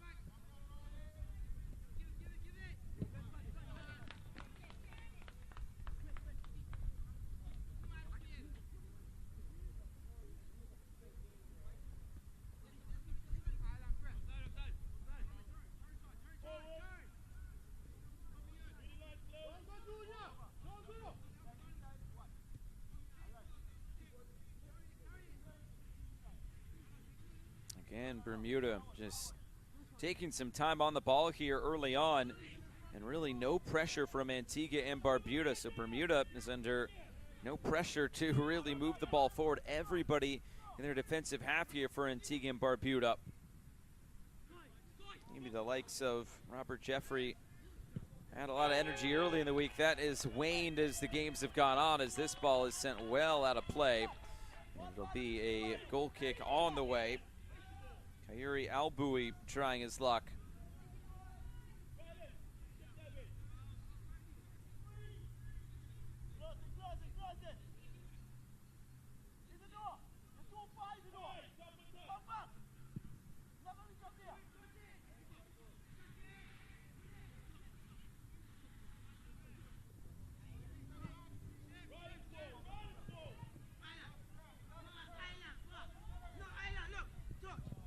turn it upfield. And just using too much space was Roshan Samuel out of play.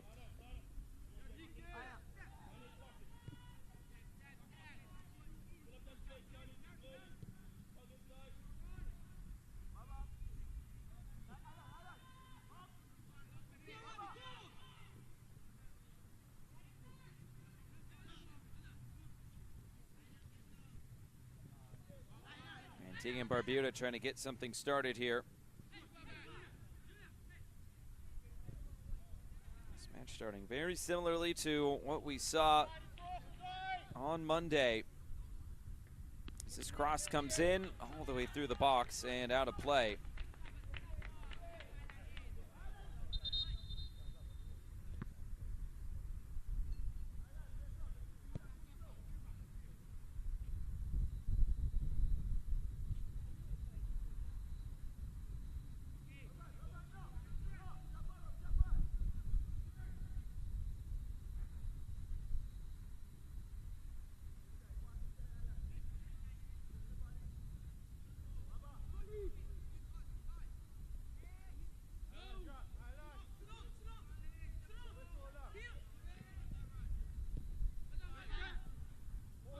Staying on.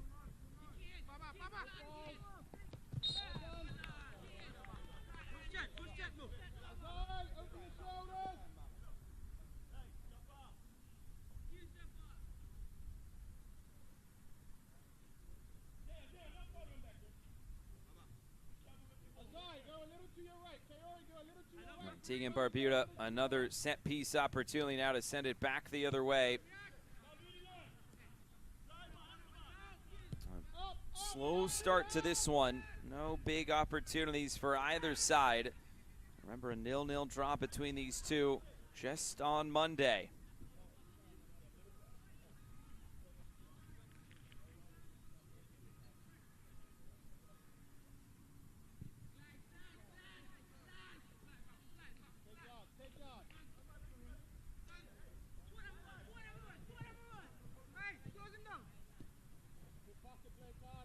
Rolled forward again.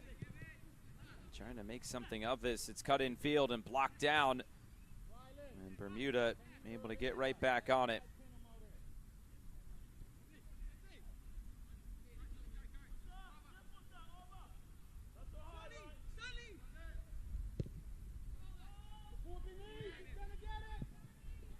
Lofted forward once more. Pressure's strong there, and it runs out of play. It'll be a corner kick coming here for Bermuda. Their first of the game, about 8 minutes in.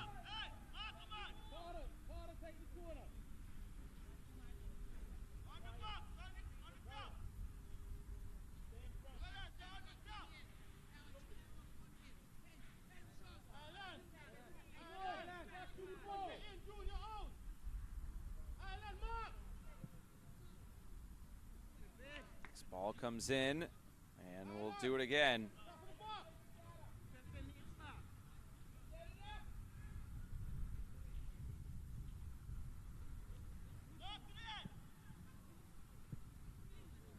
Another one is pretty much the same corner kick. Couldn't beat the first man. Eventually cleared out towards midfield, and Bermuda get it right back quickly with Roman Wilkinson.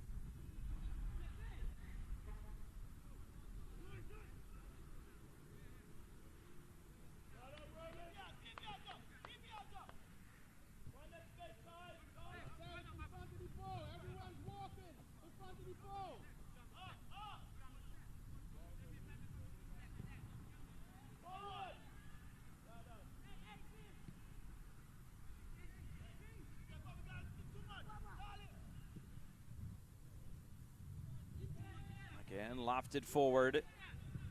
Trying to keep this moving, and a chance here to go for goal. It was blocked. Jamil Thomas was there. So was Mackay Phillip. That'll be another corner kick coming here for Bermuda. And running over to take this one will be Ryland De Silva.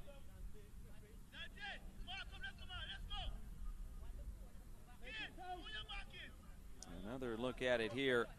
Wade, good touch. And that was blocked down by the defender and captain Jamil Thomas.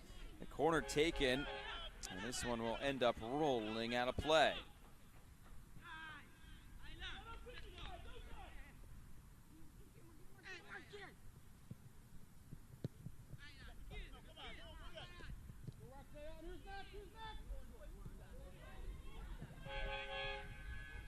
Another chance here for Bermuda, coming forward and having to turn this out wide is Franco.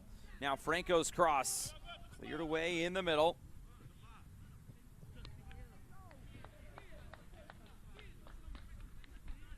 And ends up out of play, but right now it is Bermuda keeping their foot on the gas here.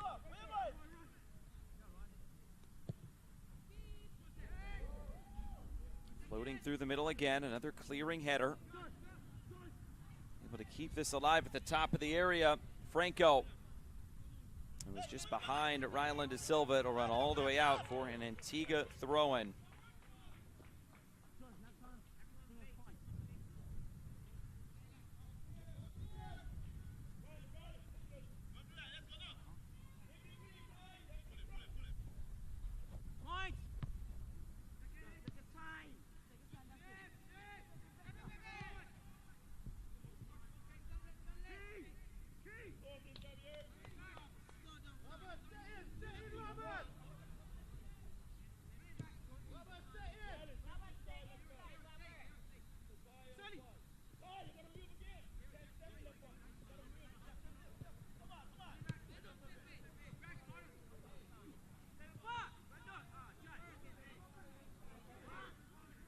Right now it is all Bermuda.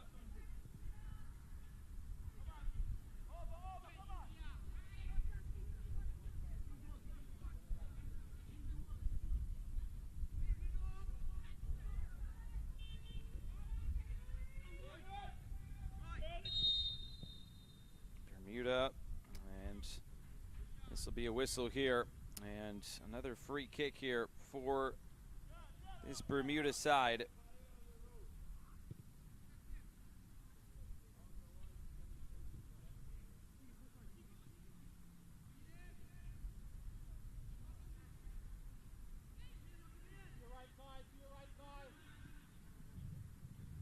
Now trying to go quick.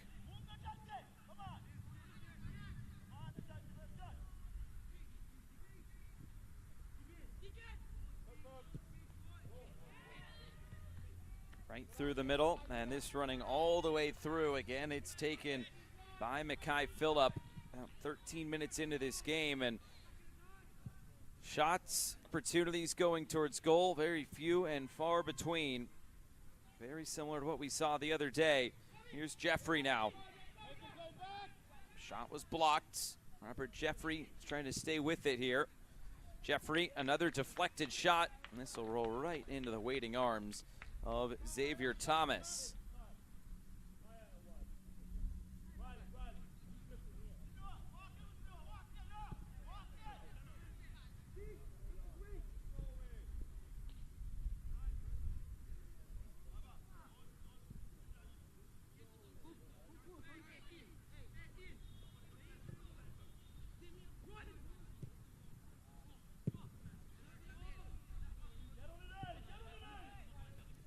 Again, cleared away. And all the way back down to the other end, and maybe a chance here for Antigua and Barbuda. It was Jeffrey who just couldn't get a shot on target or a shot towards goal, but he was just the lone soldier up there for Antigua and Barbuda. Nobody else there to assist him.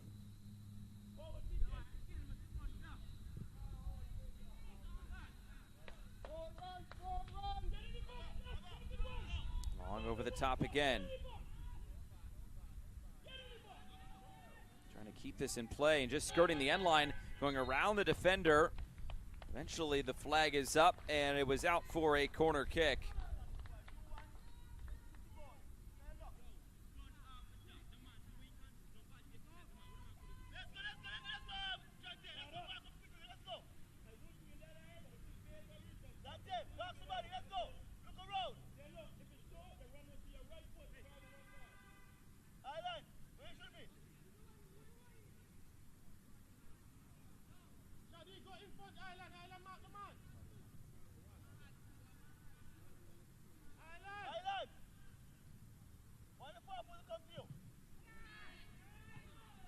Now the cross on the corner kick. Dealt with in the middle. Bermuda's able to keep it. Another shot that was blocked. Still. Here's Wade. Deacon Wade not able to progress it any further.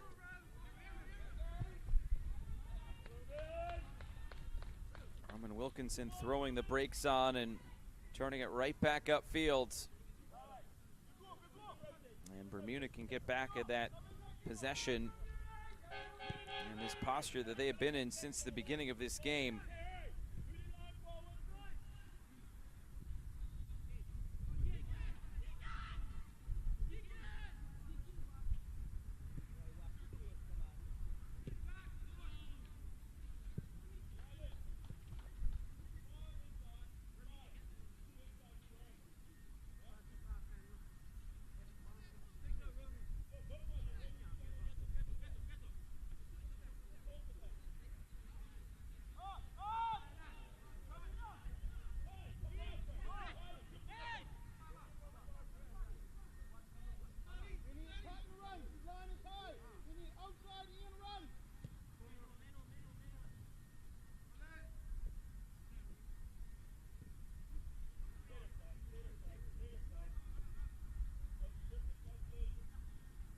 Still Bermuda on the ball, taking their time to move it forward. Antigua and Barbuda barely had a lick in this game, aside from Robert Jeffrey getting forward. Bermuda's done a good job to build through. Now another shot, this time deflected and taken in by Mackay Phillips. It was Gian Wolf who tried his luck there.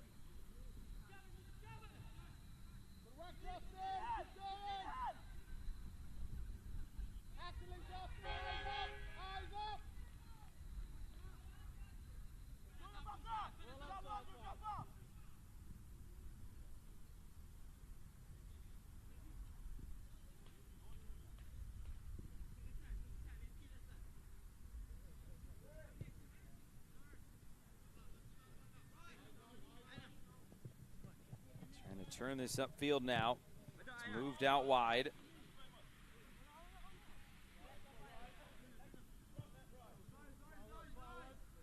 And nothing doing there for Bermuda in that instance.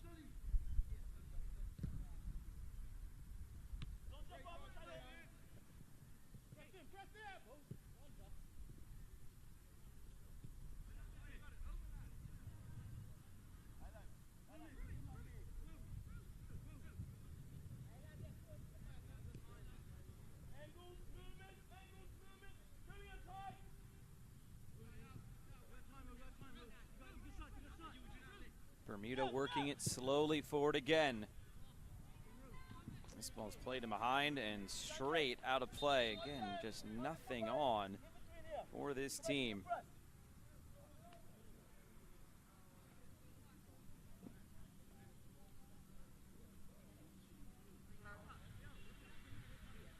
And we will stop here about 19.5 minutes in for our cooling break. Still no score here between Antigua and Barbuda and Bermuda so far in this playoff match at the Concacaf Boys Under-15 Championship here in League B. A rematch of what we saw on Monday. It was also a 0-0 draw in that game and could be headed to down a similar path here today. And so far, it has been Bermuda to have the lion's share of the opportunities. As 20 minutes gone, we are at the cooling break here in Aruba.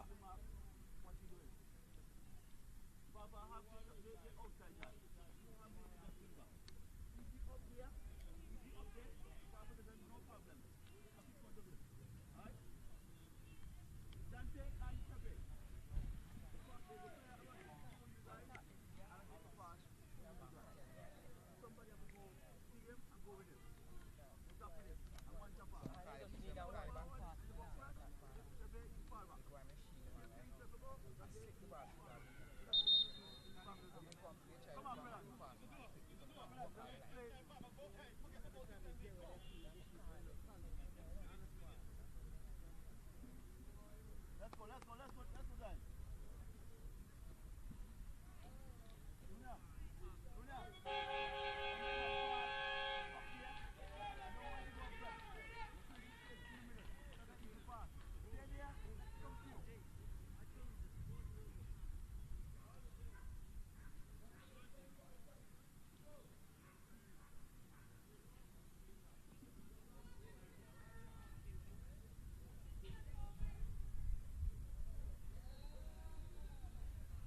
Players back out on the field. Bermuda has to feel confident about this start to this game. They've been on the front foot, in possession, limiting chances for Antigua and Barbuda, but now Bermuda has to go on and find one for themselves. These two teams have scored 3 goals in 3 games coming in, but all of those goals were scored against one singular opponent, that being Barbados.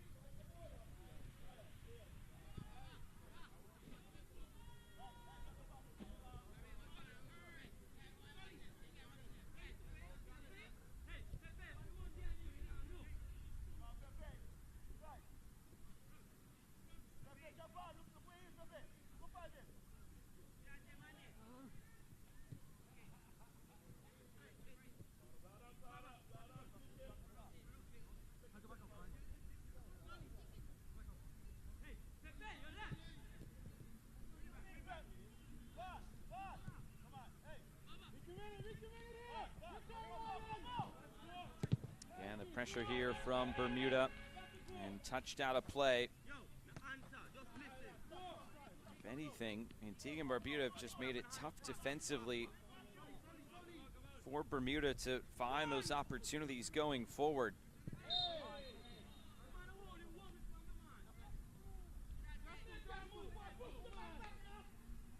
Foul here.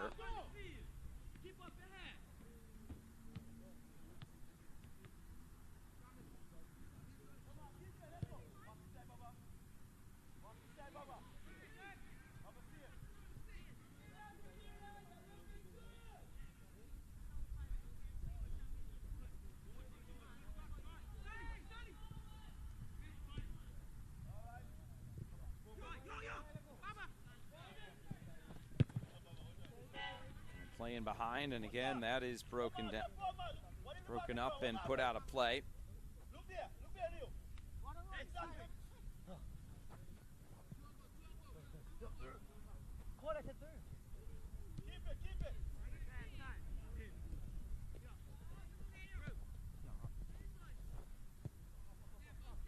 This Bermuda team just has to stay with it. They're staying on the ball, trying to wear down this Antigua and Barbuda side, but they haven't really forced Antigua and Barbuda to put too much pressure on them. It's a bit of a stalemate at the moment. Both teams just kind of content to play as they are right now. Antigua and Barbuda just sitting back deep. You can see here retreating that line of confrontation.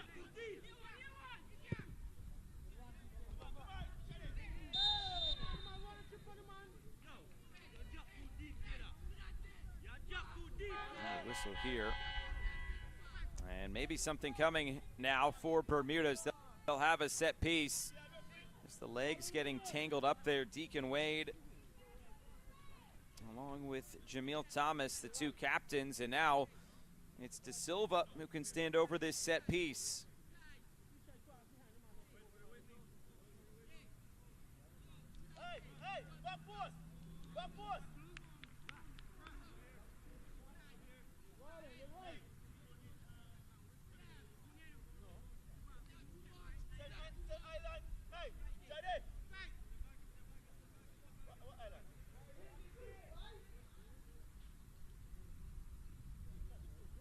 Deacon Wade just shaken up just a little bit there, but thumbs up, and there's also a yellow card issued.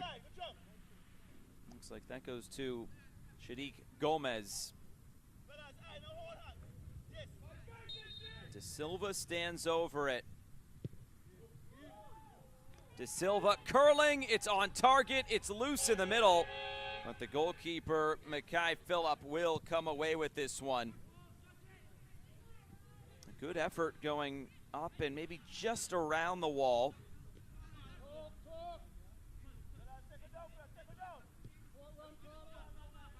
Shadiq Gomez confirmed into the book here.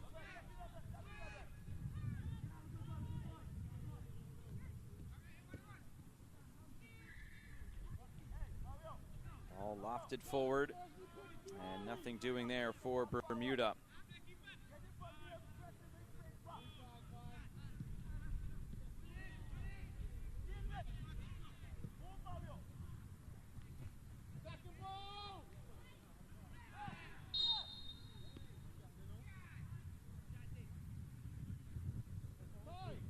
whistle here.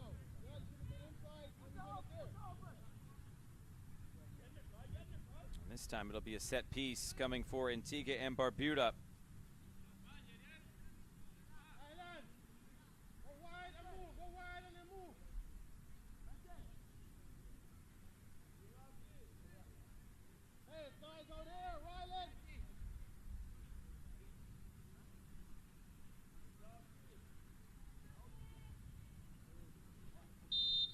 Now a chance to set up this long shot here.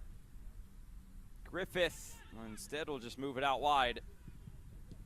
Getting end line here, rolling this across, blocked there at the near post. Clearance also blocked, still loose in the middle. Can somebody get a shot away here? Finally, it's cleared.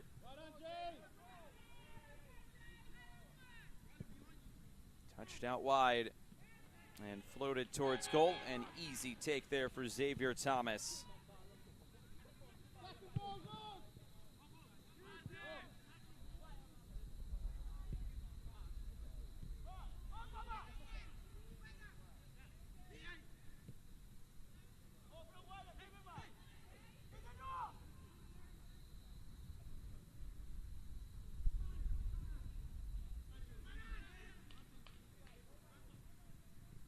Antigua and Barbuda is trying to get more of a foothold here.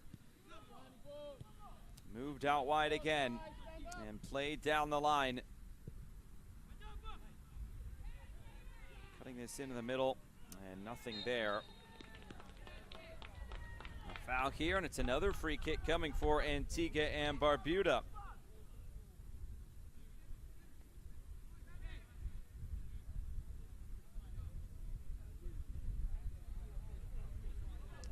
There, that one against Justin Franco.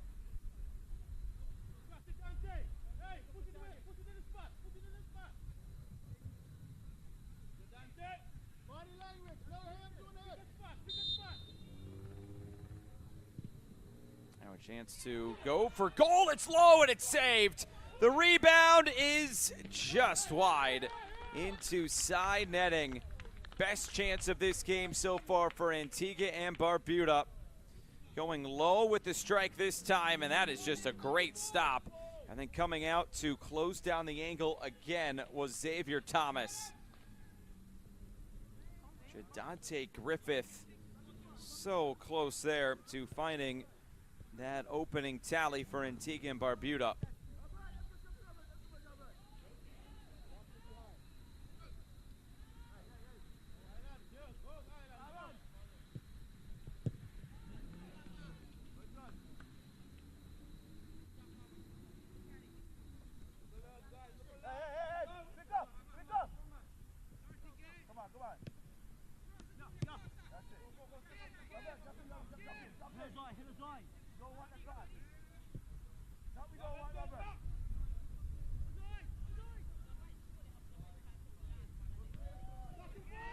Just played through the middle again. Knocked down. Antigua and Barbuda pick it up and will look to play back the other way as we enter the final 5 minutes of this first half.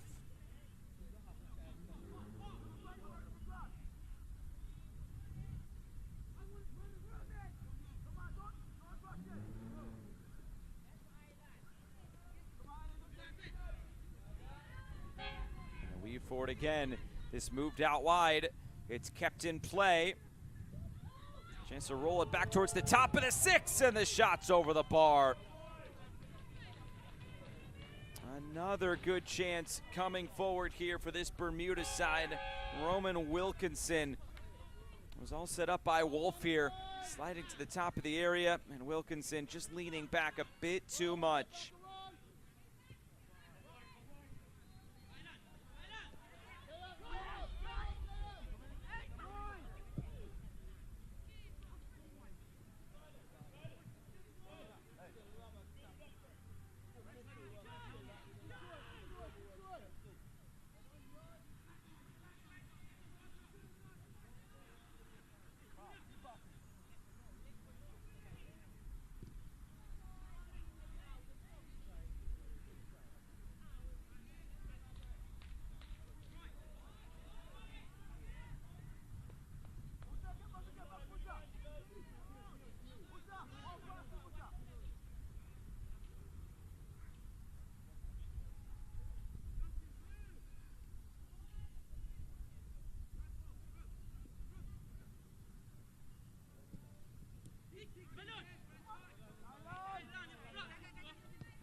Bermuda looking to finish this half strong. Thought they had a go-ahead goal. Same goes for Antigua and Barbuda. The chances starting to pick up here over these last few minutes.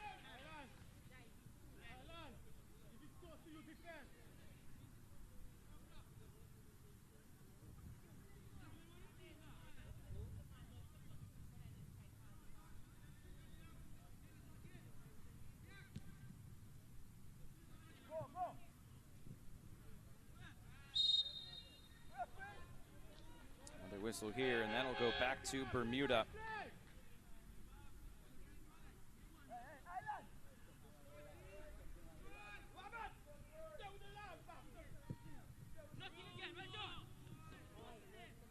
Again, looking to play quickly and put straight out of play.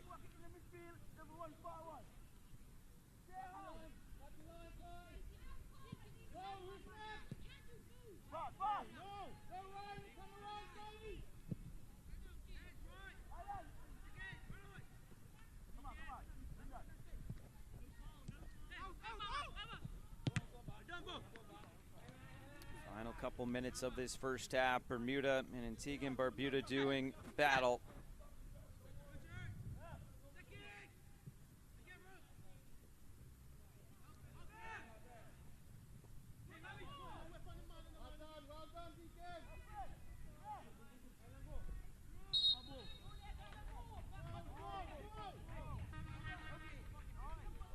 Another whistle here, and it's a free kick. Now this time to Antigua and Barbuda.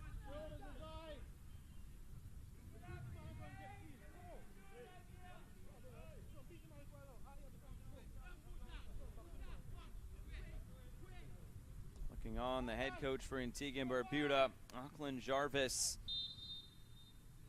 Looking for that breakthrough from his side here this morning, turning to afternoon. This will run all the way through.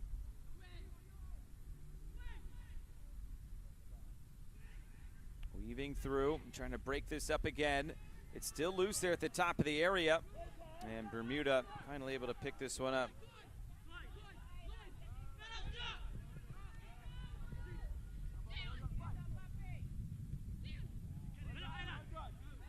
Gian Wolf.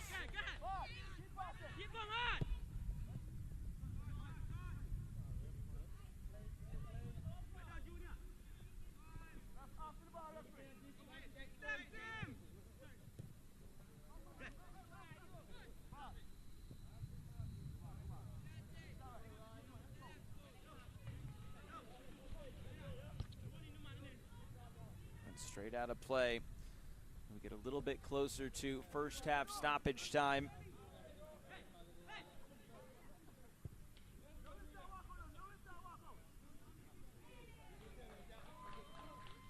Two minutes added on at the end of this half.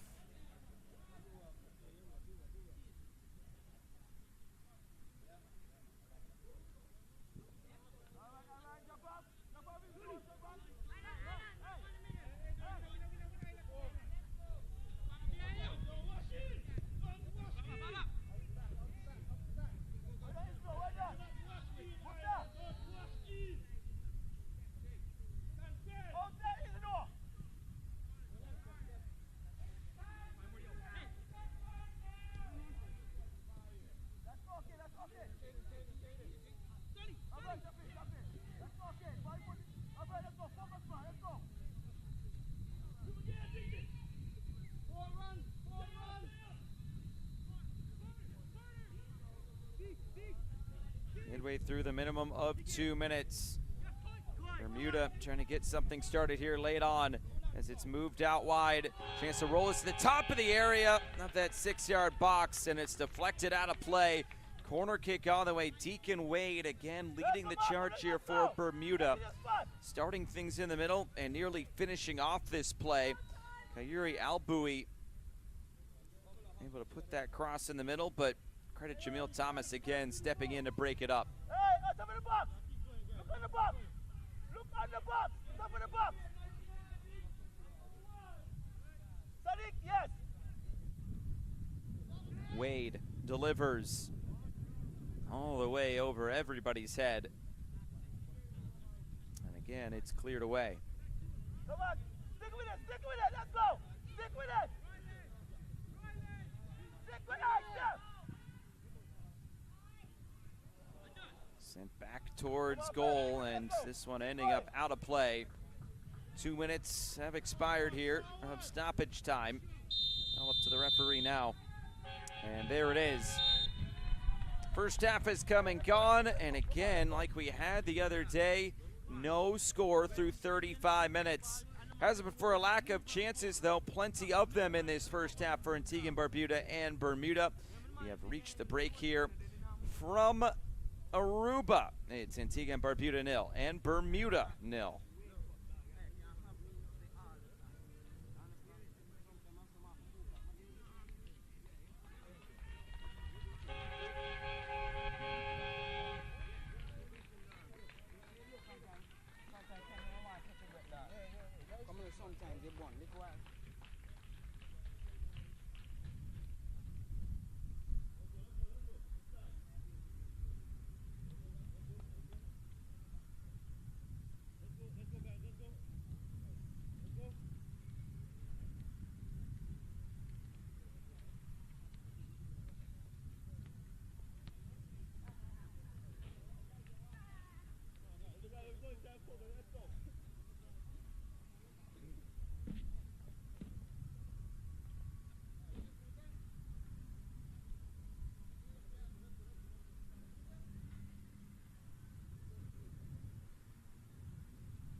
First half highlights in this League B playoff matchup between Antigua and Barbuda and Bermuda here from the CD Guillermo Trinidad Stadium in Oranjestad, Aruba. These teams facing off for the second time so far this week. Took to the field on Monday right here and also played to a 0-0 draw on that day. But here today, very similar start as it was the other day. There would be a few chances coming for this Bermuda side in the early going. Kairi Alboui. And more opportunities here. A foul. Deacon Wade would be the one to help lead the charge, and a big block put in here by Jamil Thomas. Corner kick. Just nothing really on there. The shot going low and well wide. And then it would be this Antigua and Barbuda side. It starts to get a bit of a foothold in this game, get a few more chances going towards goal.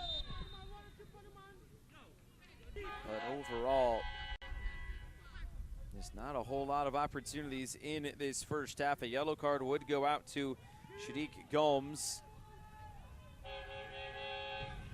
And And that set piece on target, but nothing doing. Antigua and Barbuda would have a few chances of their own, and Jeffrey would earn the foul here.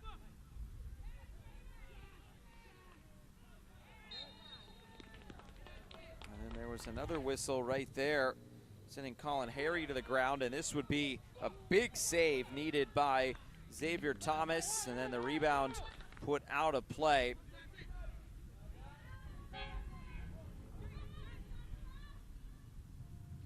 And then another opportunity late in this half, cut back towards the top of that 6-yard box, but it was Roman Wilkinson not able to find the target of goal. One more opportunity and one more shot that was skied out of play. And we reach the break here from Aruba. No score between Antigua and Barbuda.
Players are back on the field. The referees coming back on the field here in Aruba. And as you can see and hear, the rain is now coming down very, very hard here in Oranjestad, Aruba.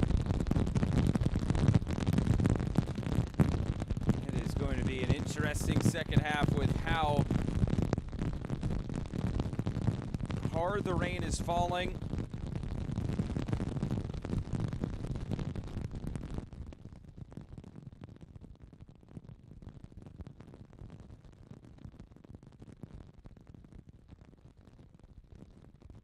Just waiting for this second half to commence. 35 more minutes. And these players now in the soaking rain here in Aruba.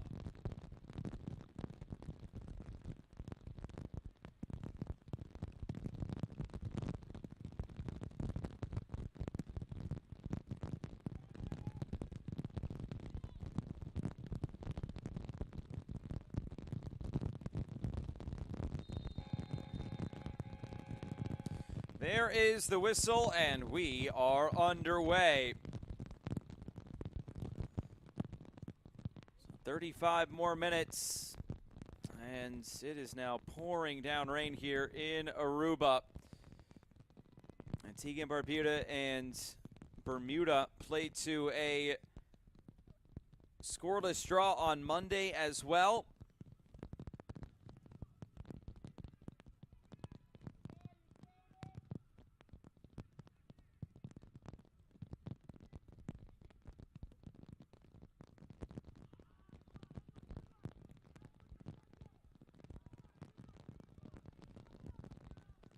Deacon Wade getting this one back going for Bermuda.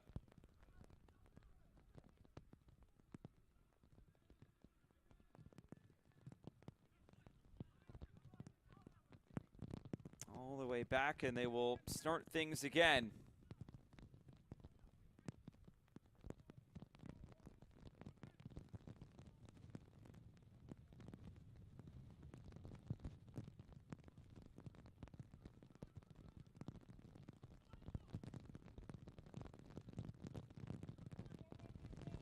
Shout out to our crew who is trying to keep camera as dry as possible so as you at home can see the action that is going on right now here in Aruba. But as you can see on the track right there, the rain is just teeming down here.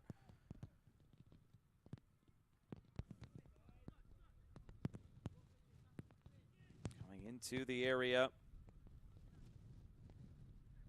Now looking to move this ball forward again. Nothing on there for Bermuda. Antigua and Barbuda look to play in transition as they did for most of that half.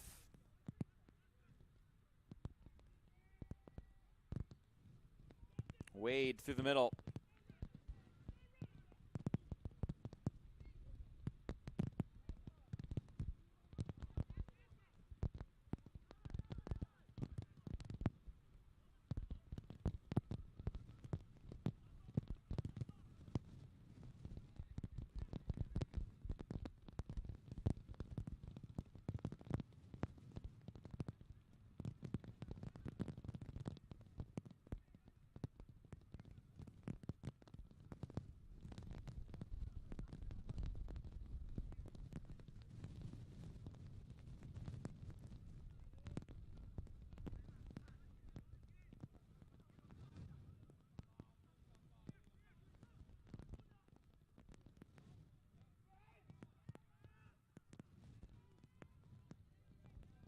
Going to come through the middle now, Bermuda.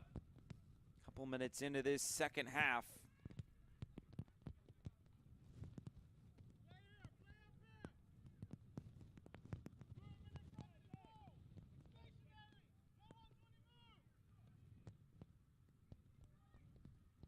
Move down the line. A chance to try to put this back in the middle instead of whistle, and it will be going to Bermuda here.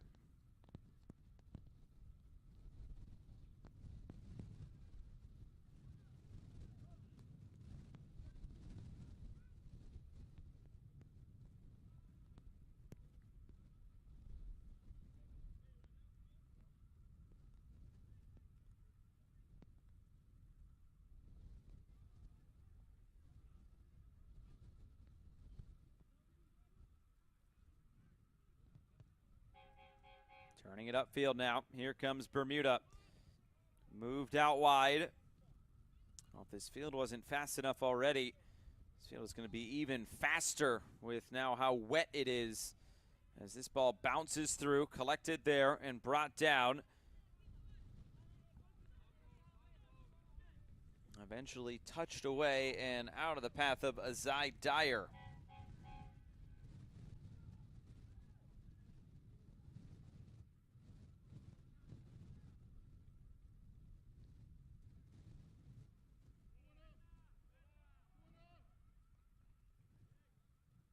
This runs out of play once again.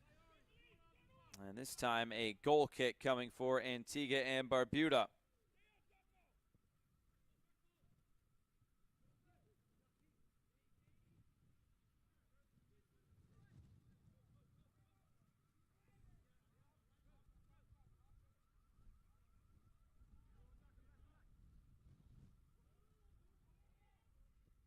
Touch down the line. Chance to cross and straight out of play. And you just wonder how the wet surface, the wet ball, everything wet now, how that is affecting things on the fields.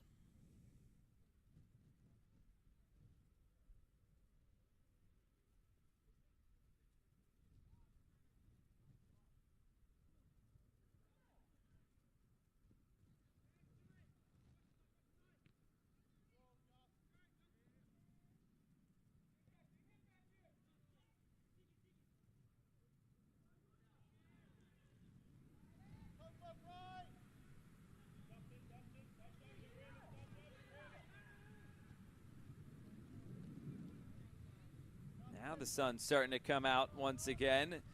Just a passing shower here.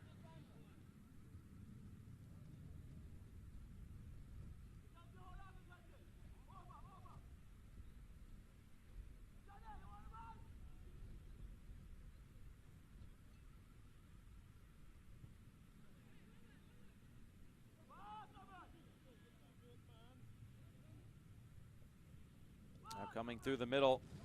Cleared away by Xavier Thomas, and Bermuda can start this attack again.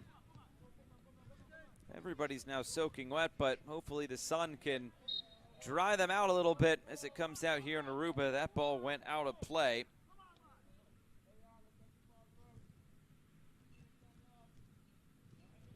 Just a little bit too wide there by Justin Franco.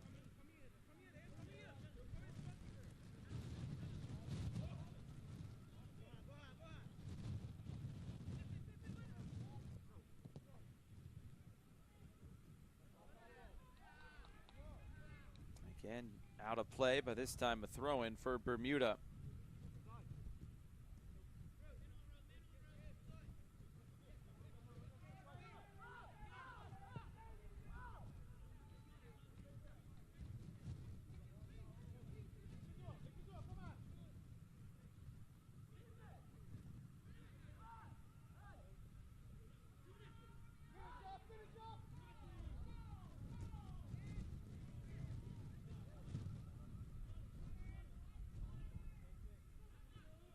Bermuda carries on as it's moved down the line, all the way to that end line. Stays in play. Blocked. Bermuda stay with it.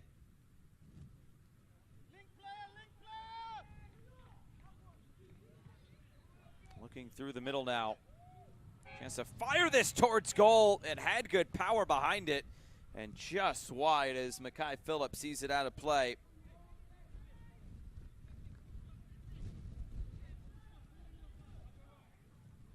Good work again, but just wide.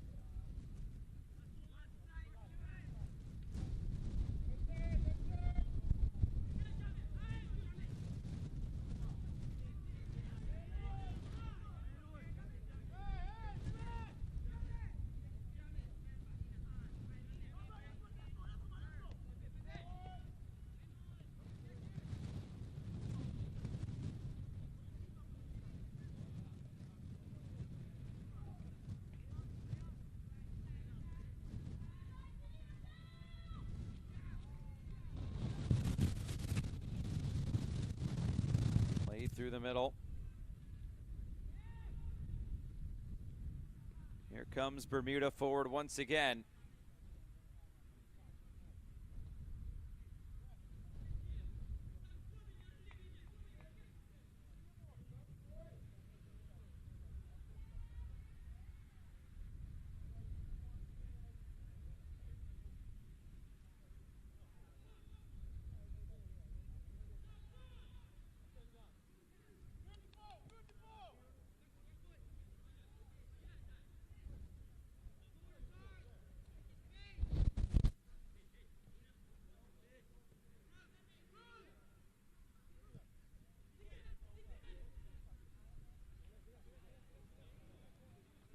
This played through once again. It's going to be an easy take for Mackay Phillip.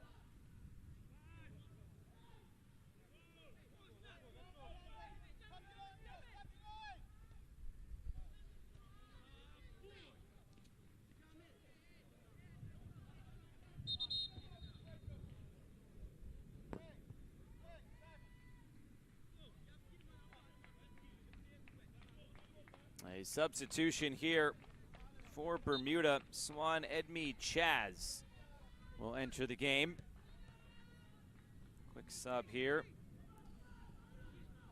for Bermuda as this ball's played square. Now a shot from distance blocked. Deacon Wade got his laces through it.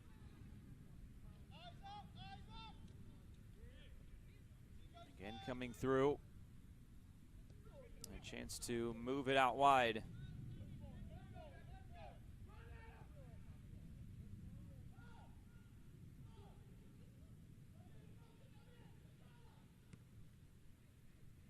Comes through the middle again. It was touched, and it will be kept in play here by Mackay Phillip, and Antigua and Barbuda get it back under their spell.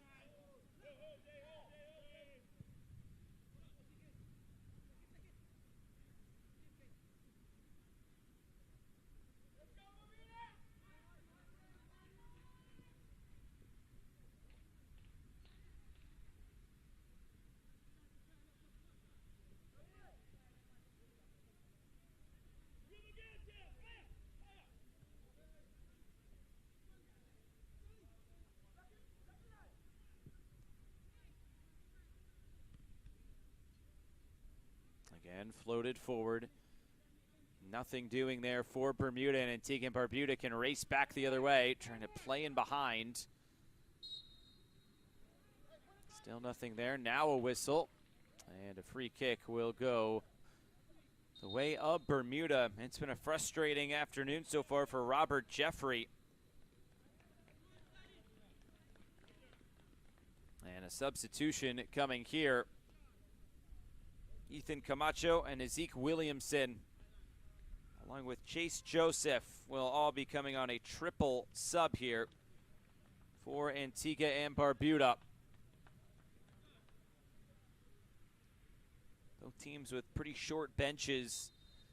6 players in total for Antigua and Barbuda, with 1 goalkeeper. It's only 4 field players on the bench for Bermuda, with 1 goalkeeper as well. This comes into the box now for Bermuda.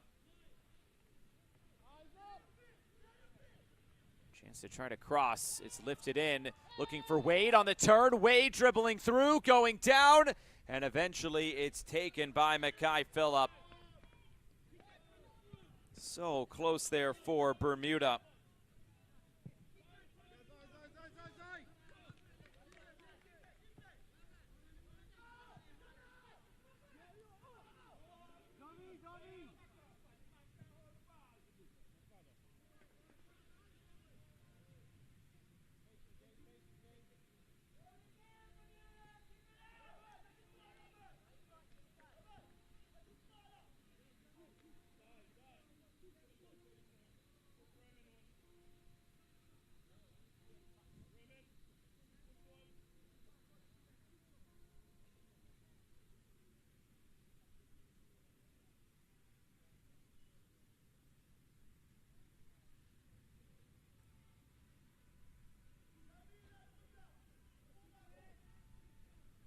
Deacon Wade has been at the middle of everything today for this Bermuda side, as they look to grab that second win of this competition. Same goes for Antigua and Barbuda.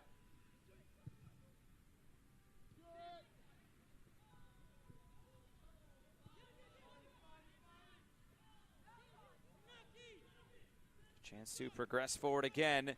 This one touched away and out of play for a corner kick.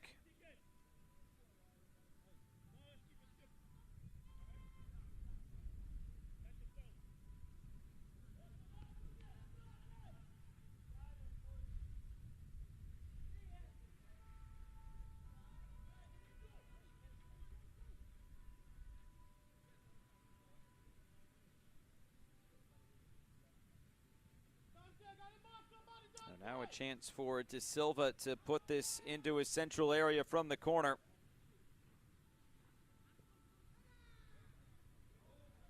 It's an in-swinging ball, played to the back post, the header is saved.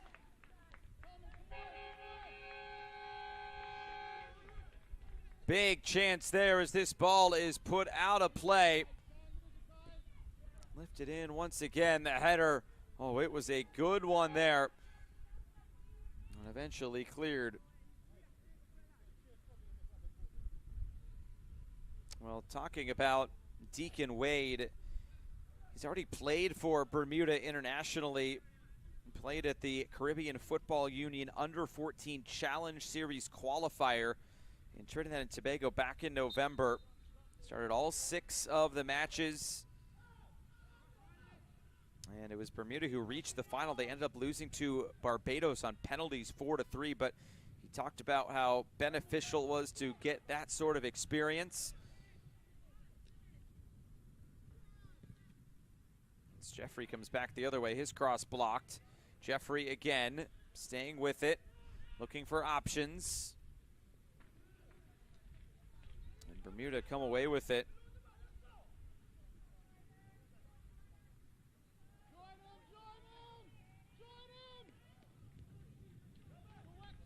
But it is Wade who comes from a footballing family. His uncle, former Bermuda defender Stanton Lewis, his cousin, J.R. Parfit Williams. And it's Wade who's trying to follow in their footsteps. Wade first got some international experience at the International Development Academy for Bermuda Under-13 boys team.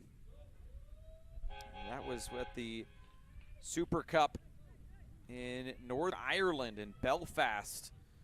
So Wade, you can see how calm, composed he is in the middle, wearing that captain's armband, and because he has plenty of experience under his belt. But right now, here's Antigua and Barbuda trying to make something happen. The shot taken, it's wide. Chase Joseph trying to get something going here for Antigua and Barbuda.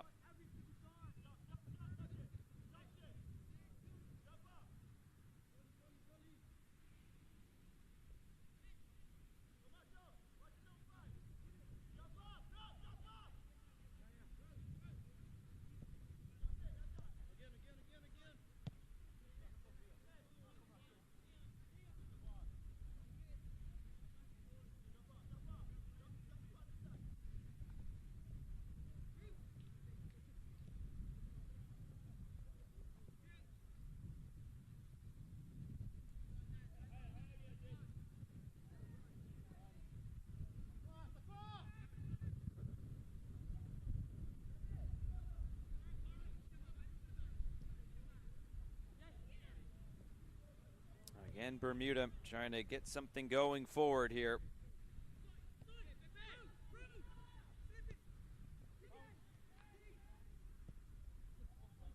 Weaving through the middle, this pass to the end line. It will stay in play, but the flag comes up for offside.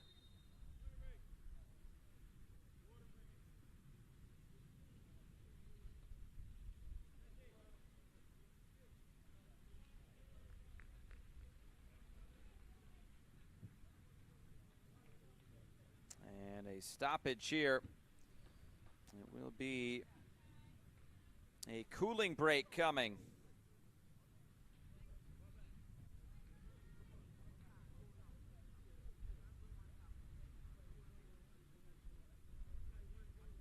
Right now, Bermuda and Antigua and Barbuda locked in a scoreless tussle here.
Players coming back out onto the field after the cooling break. 15 minutes to go here.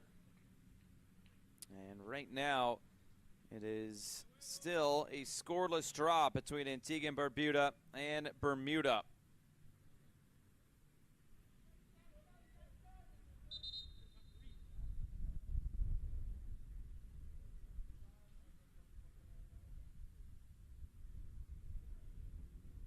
And the referee coming over to the fourth official here for just a moment.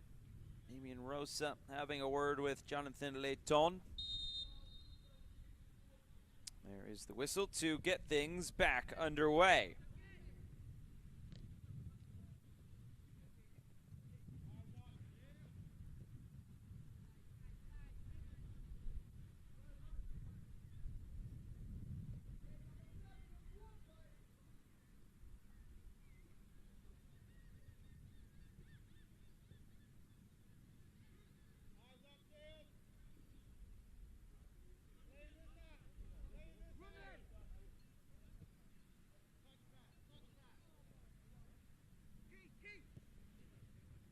Well, Bermuda, they've been the team that has had the better chances in this game, and yet still not able to break through.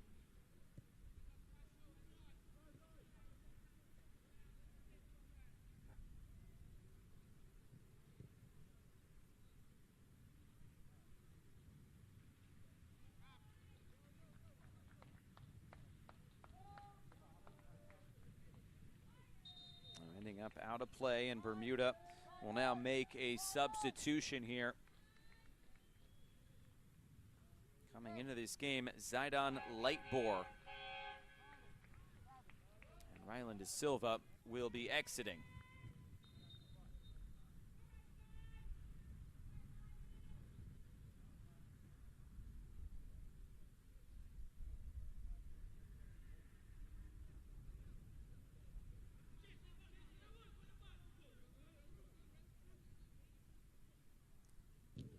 Bermuda trying to get something going again. Sliding challenge put in. This ball will trickle all the way to the far side and out of play.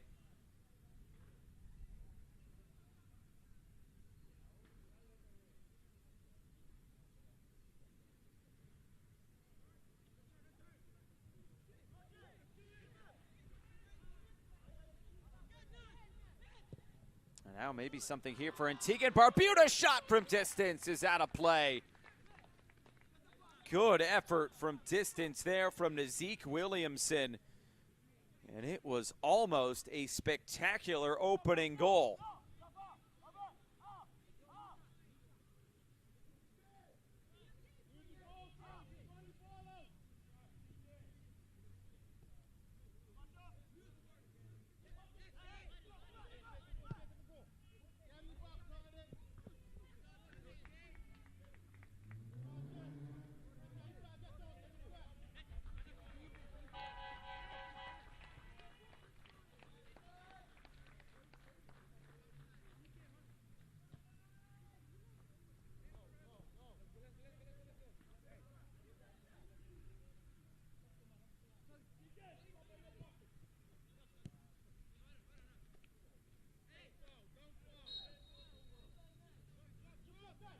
Whistle here, and a free kick going back to Antigua and Barbuda as we're approaching the final 11 minutes of play.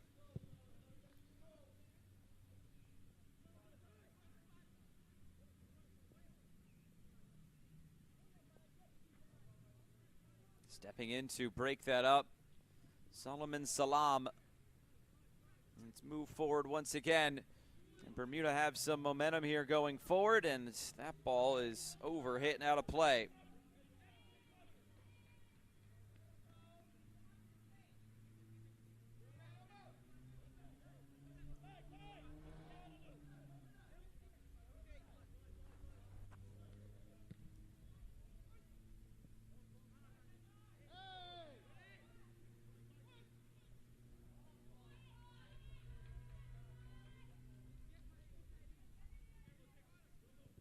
Bermuda trying to cut this infield. Antigua and Barbuda win it back and now look to play in behind.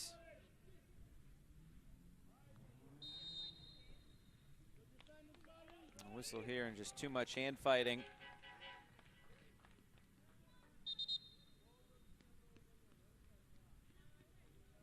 And a substitution here. 2 subs coming on for Antigua and Barbuda. We'll see Karik Joseph enter this game. And the backup goalkeeper, Jameer Thomas, will also enter. 5 subs now used by Auckland Jarvis and Antigua and Barbuda. Mackay Phillip, strong performance in goal today, and now his day is officially done.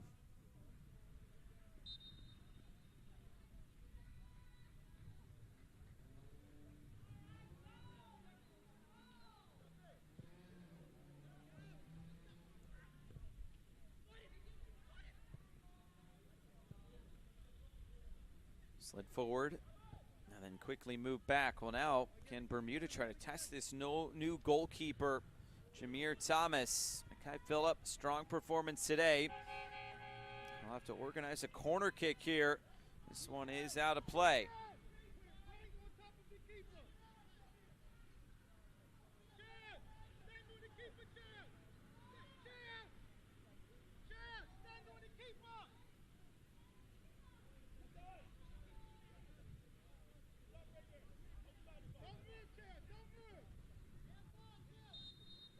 Deacon Wade standing over this. Wade sends it in all the way to the backside. It stays alive here for Bermuda. Just keeping this ball in play. Now it's out for a goal kick.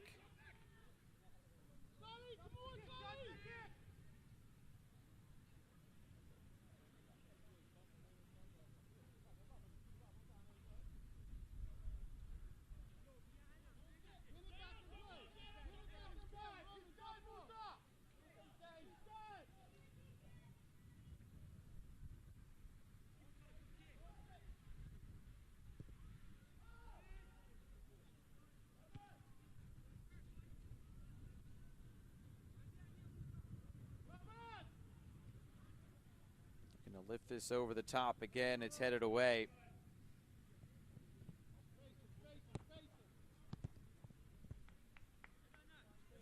And blocked out.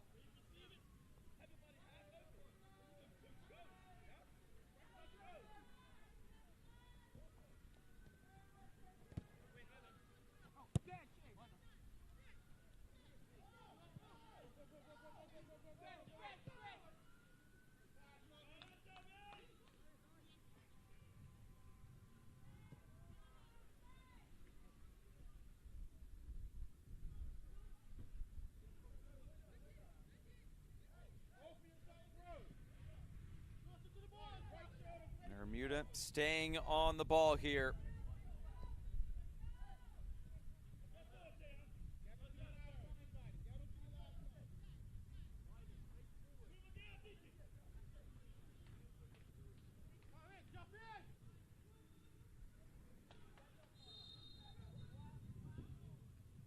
This one spinning towards the far touchline, and it will be a whistle here.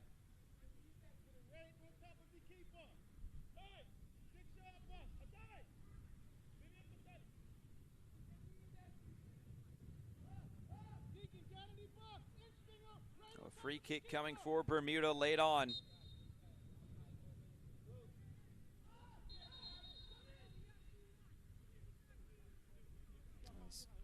Jonathan Layton will just stop play here momentarily. Everybody keeping their hands to themselves.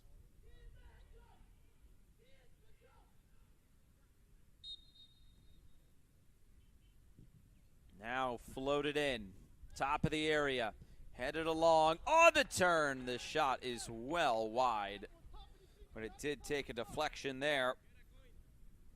So on Edme Chaz got his foot on it.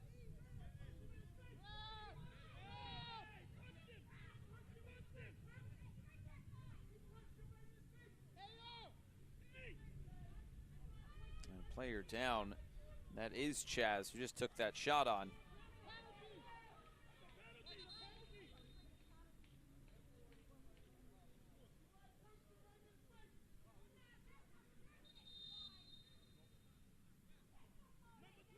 Trainers forced to come onto the field as there's a bit of a coming together now. Some pushing and shoving.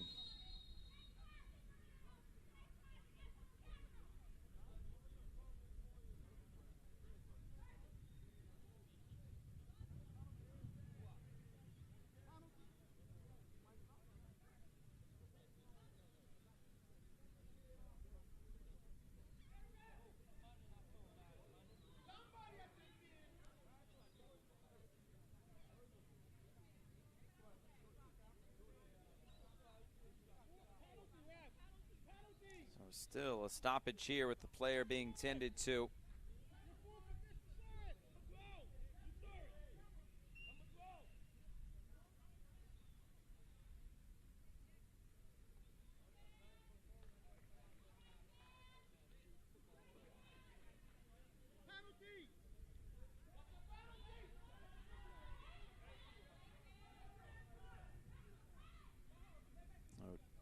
Chaz now back on his feet.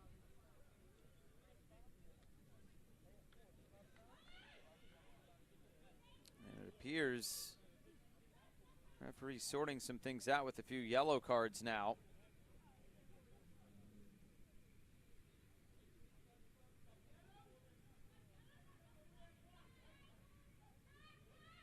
After all this, it should be a corner kick on the way for Bermuda.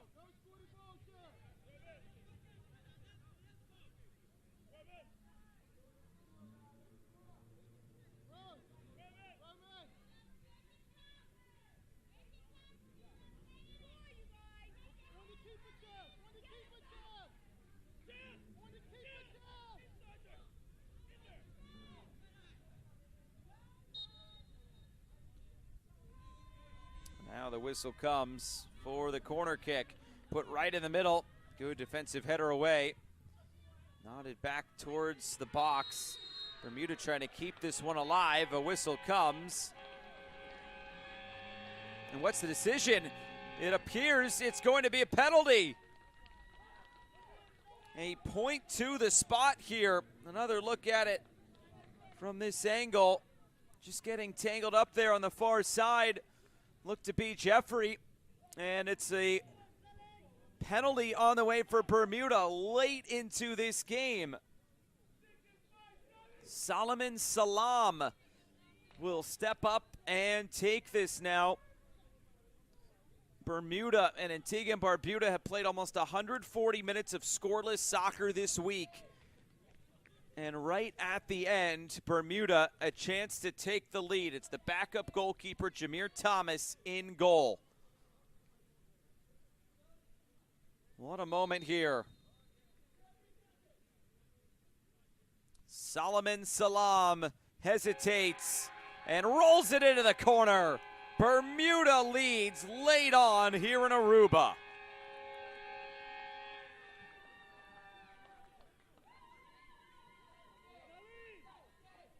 Salam hesitating, and the goalkeeper didn't even move. Right into the corner, and Bermuda has the lead here late on. Solomon Salam converting.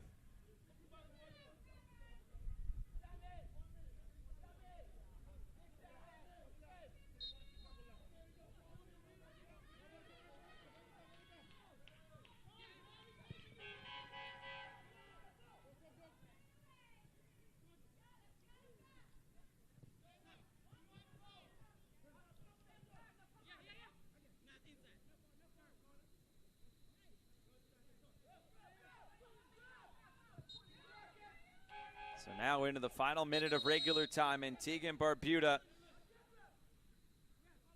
needing to find something.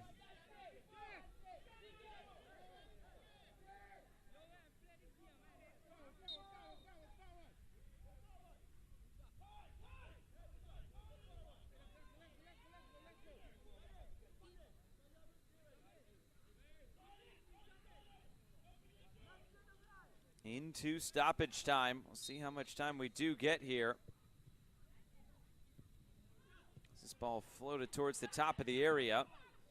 Another opportunity on the deflection. It runs all the way through. Still a chance for Antigua and Barbuda. It's put back towards the penalty spot. and eventually cleared away.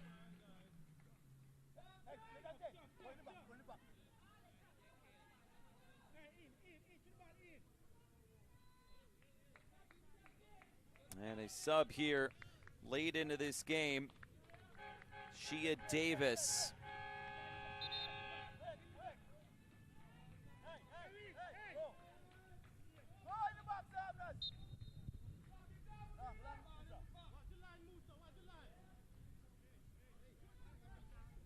Long throw. Blocked down around the edge of the area. A whistle here, and it's a free kick coming. It will also be a yellow card coming out. We are into 4 minutes of stoppage time.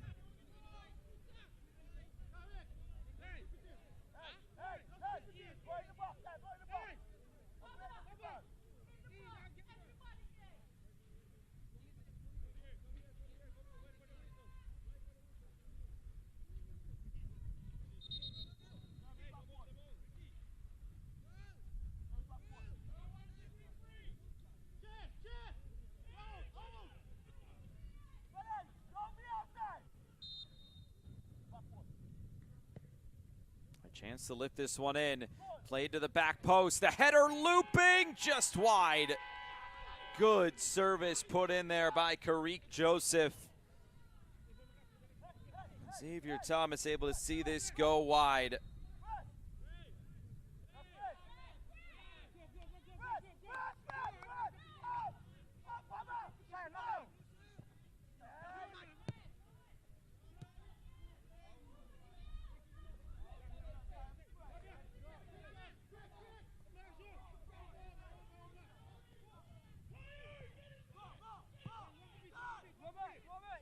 Played over the top.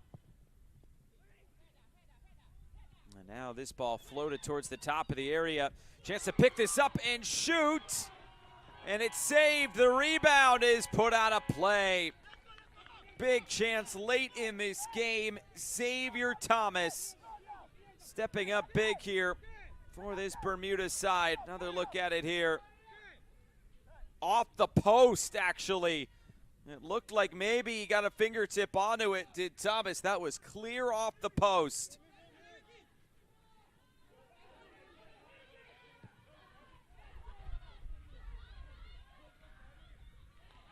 Again over the top. And out of play.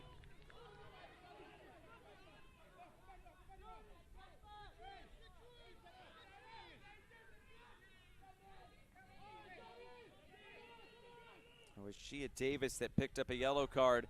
Antigua and Barbuda now desperate to go and find a goal to end this game all tied up.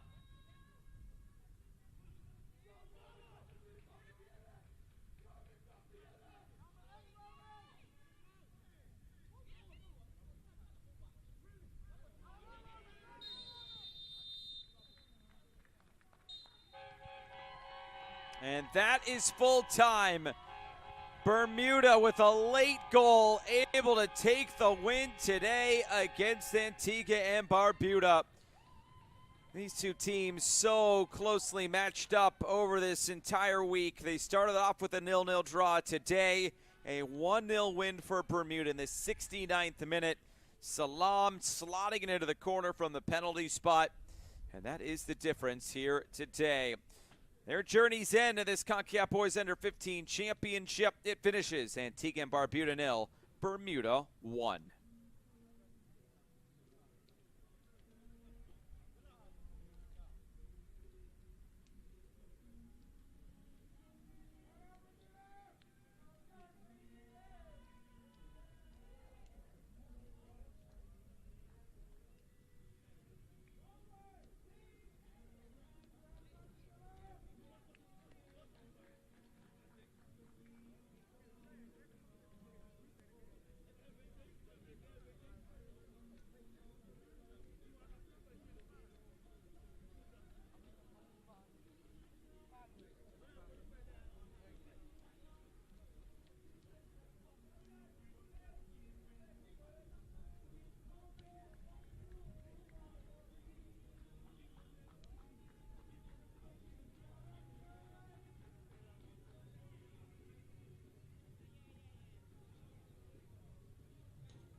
Full-Time highlights today.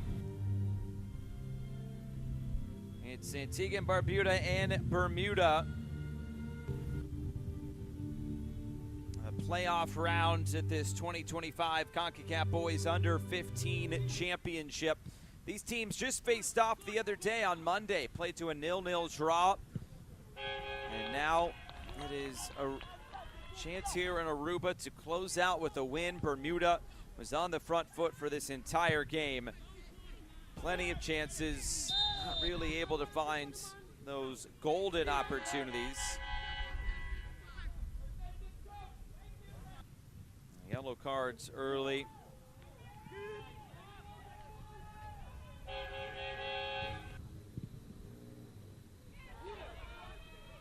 Some big saves in this game for Antigua and Barbuda, and the shot put into side netting. That was Xavier Thomas coming up with a big stop at the end of the first half. The chances would continue on for Bermuda. Played towards the top of the area and eventually out of play.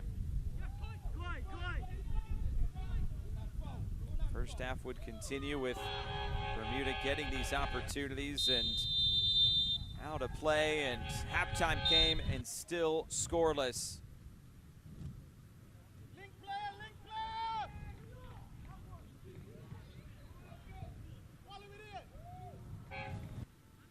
Come the second half, the rain came right as the half started, and there were some big chances for Bermuda right off the bat.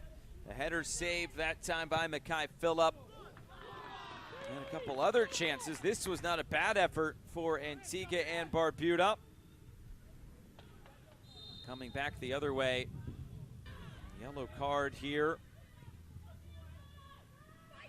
And then the big moment in this game, the penalty. Salam brought down in the area, and then he would step to the spot, hesitating, and then he'd roll it by the backup goalkeeper, Jameer Thomas. Good opportunities in this game, but in the end, it would be Bermuda to come away with the victory. Antigua and Barbuda would have a few chances. This one looping wide. And late on, Antigua and Barbuda trying to finish this off with a few more opportunities. Bouncing around the box, and eventually it would be cleared away. And that was full time. Antigua and Barbuda, and Bermuda. It's Bermuda to take the 1-0 win. That'll do it for our two early games today here in Aruba at Stadion CD Guillermo, Trinidad. The next two games up, the semifinals, Puerto Rico and Guatemala, and Jamaica versus Trinidad and Tobago. For our entire crew, I'm Josh Eastern, saying so long for now.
This is the Concacaf Boys Under 15 Championship, and today it is the semifinals in League B. First up, Puerto Rico facing Guatemala here at the Trinidad Stadium in Aruba.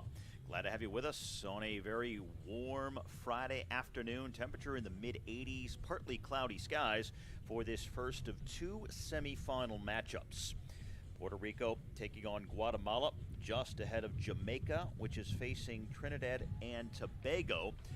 Those are the four teams vying for a spot in the final this weekend at the National Stadium in Aruba. This tournament began just about a week ago, and it is the winners of all four groups here in League B who are meeting here in the semifinals today. Puerto Rico winning Group C, Guatemala the winner of Group F. Puerto Rico was sensational, going unbeaten through the group phase, winning all three of their games, scoring 12 goals while only conceding one. Meanwhile, Guatemala also unbeaten, but they had 2 wins and 1 draw. They scored 10 goals while also only allowing 1. Their only draw coming with the Dominican Republic. That was a 0-0 draw in their final group phase game. Now just awaiting the arrival of the players and the officials on the pitch here in Aruba. Two teams that have shown a knack for scoring a lot of goals while conceding very few, and now meeting in what will be their toughest head-to-head matchup so far in this competition. And as you can see, some rain starting to fall. As I mentioned, partly cloudy skies. There is a threat of rain during the course of this game, and some dark clouds in the vicinity here in Aruba this afternoon. Ladies and gentlemen, please welcome Puerto Rico and Guatemala to the 2025 Concacaf U-15 Championship. And now our officials, led by the head referee from Canada, as well as the teams making their way out onto the field here at the Trinidad Stadium.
Guatemala in the blue and Puerto Rico the white for this semifinal game.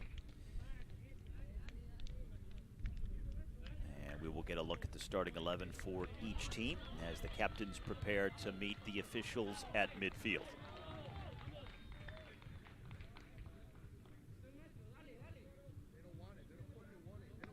And first up, it is Puerto Rico. Martin Perez is in goal for head coach Andres Mirabella. Meantime, the most dangerous player is the captain. He's up top in the number 9 position, Wilfredo Reyes, who already has 5 goals, leading the way here in this competition. No real injuries to speak of, a pretty healthy bench as well for Mirabella here today. And now the captains will gather with the 4-person officiating crew after the pictures are done here in midfield.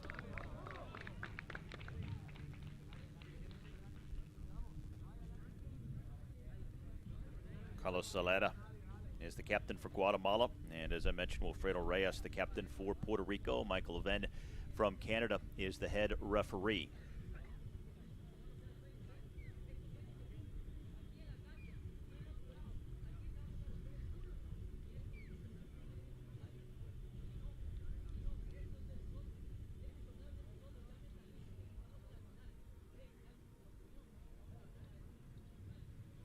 And the starting 11 for Guatemala. There is the captain positioned up top in a top 2 alongside Joshua Perez. Carlos Zalata playing on the left-hand side. Nicolas Morita has been in goal throughout the competition.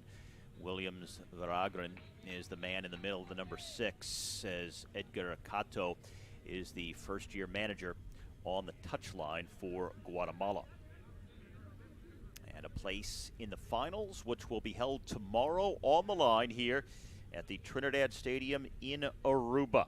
They will face the winner of the next semifinal, which will be played after this game, Jamaica against Trinidad and Tobago.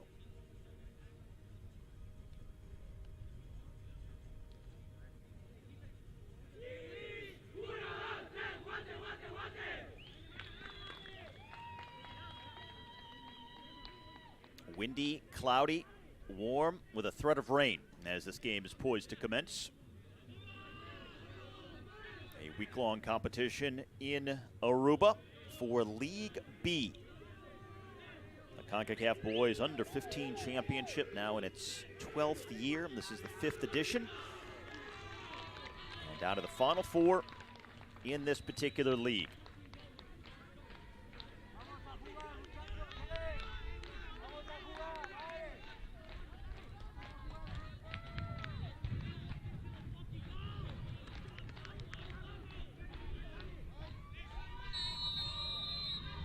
The first of 2 semifinals in League B at the Concacaf Under 15 Boys Championship underway from the National Stadium in Aruba. Puerto Rico taking on Guatemala. The winner will face the winning team from our next semifinal on this pitch later this afternoon. It'll be Jamaica taking on Trinidad and Tobago.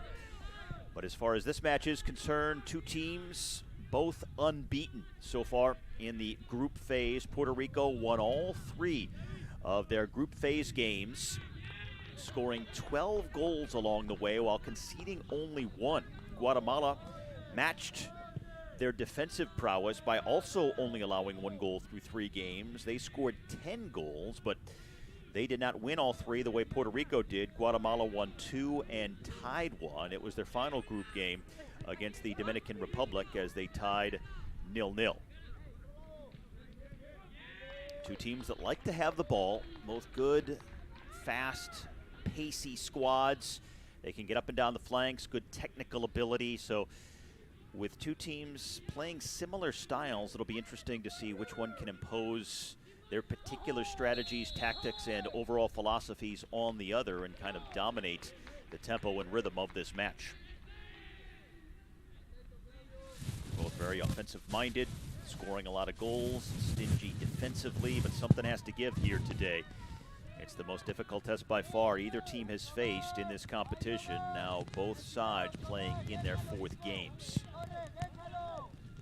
The final coming up tomorrow back here at the Trinidad Stadium, which is the national stadium here in Aruba. Guatemala with a chance to get on the ball for really the first time in the first 2 minutes. They'll try to play long. And possession conceded at midfield as the rain starts to fall.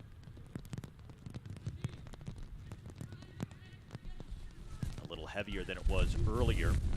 Some raindrops just before kickoff, but now some more steady precipitation as that one is floated in. And the first touch of the game for the Puerto Rican keeper, Martin Perez.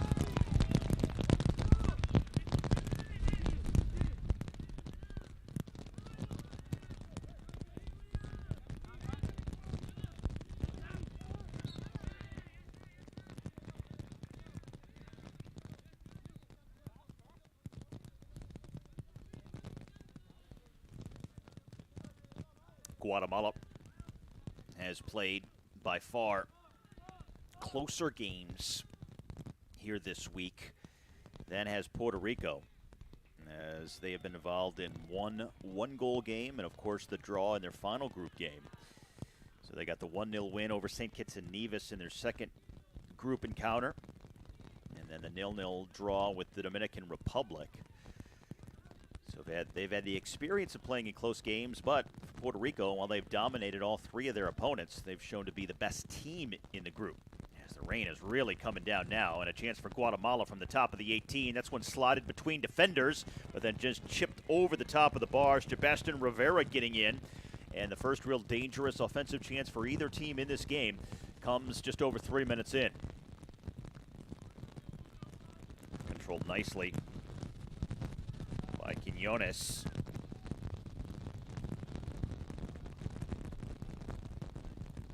And it is really unleashing now from the clouds as the rain is pounding down. This is the hardest it's rained all day.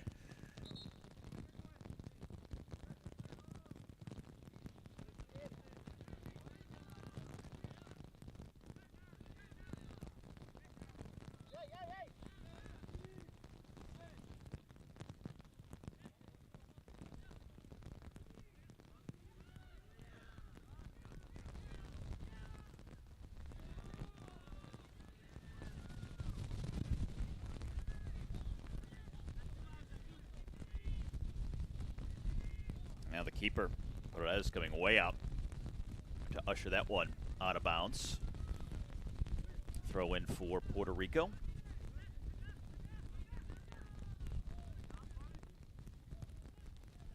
Both teams trying to settle in here, but good pressing on both sides of the ball. Puerto Rico in the white, Guatemala in the blue with the white stripe. Going back to my point from a little while ago, it'll be interesting to see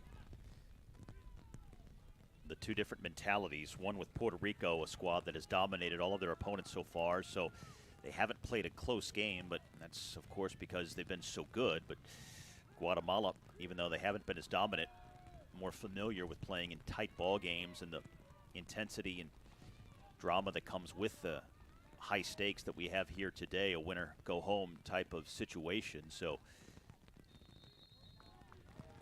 which asset will come in to play more, be more of a value to these teams? We'll see as that unfolds here today.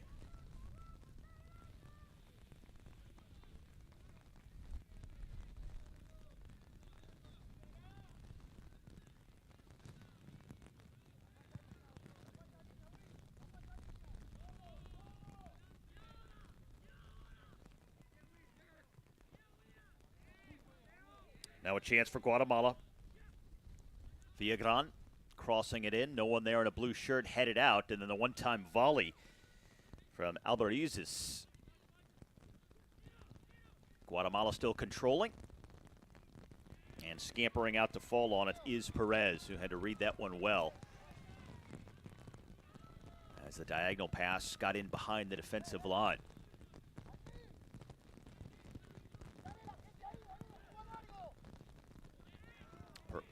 Puerto Rico trying to play out of the back, and they concede possession. Villagran gives it back to him.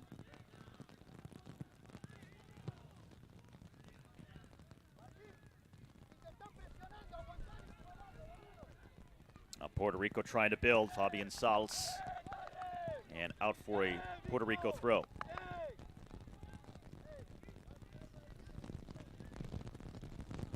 Torrential rain now falling. Now, not atypical of a summer afternoon in the Caribbean.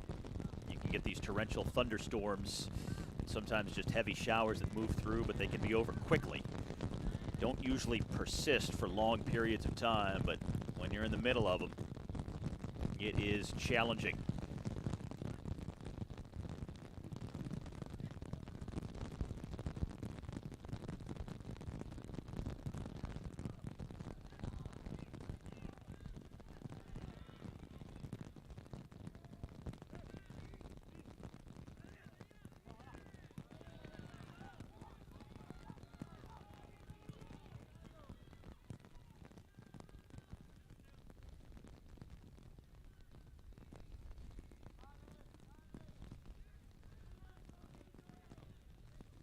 Quinones winning possession here, trying to cross it through the box and just ahead of his intended man at the top of the 6-yard box.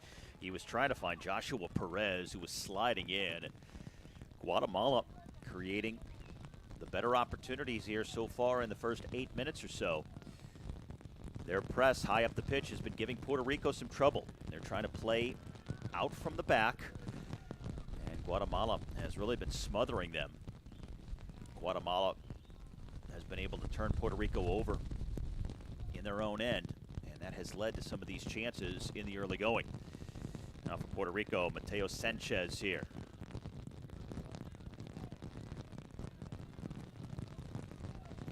Guatemala stepping into the passing lanes, not giving Puerto Rico any opportunity to spend much time on the ball, get their patterns of play established, get clean passes off. They are pressuring at every chance. Makes it even more difficult to control the ball and possession here with the weather we are getting as well. Now, Adil Cruz almost overran it, had it taken away by Jorge Yol. And that's going to be the first yellow card, coming just over the 9-minute mark here in this game. That's going to go to Carlos Zelada.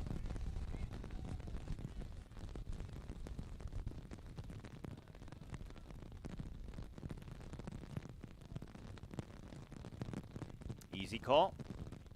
He ran away, knew it. No complaints.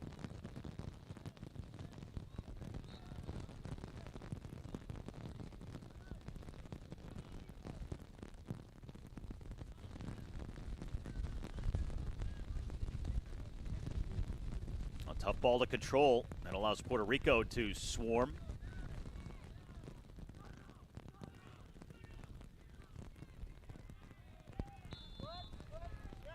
That'll be a free kick for Guatemala. 10 minutes deep, no score. Here in Aruba, first of two semifinal matchups in League B. Puerto Rico against Guatemala, the second semifinal. Jamaica facing Trinidad and Tobago. The two winners of these semifinal games today meet in the championship tomorrow. It is a pair of 35-minute halves here at this under-15 Concacaf competition. And here in the semifinal round, if it is tied after regulation, it goes straight to penalties. No extra time until the final tomorrow, so straight to penalty kicks if it's a draw after the 70 minutes of regulation. Throw in deep in the final third for Guatemala.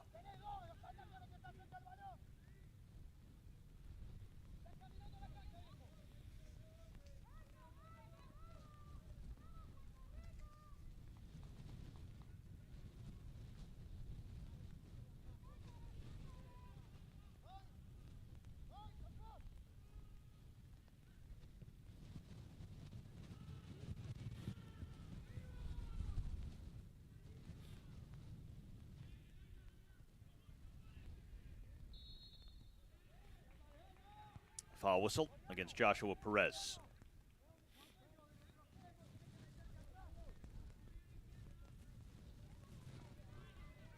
These two teams going through the group stage, collectively scoring 22 goals and conceding only 2. Unbeaten through 6 games. So very dominant as they meet here this afternoon in their first knockout game of the competition.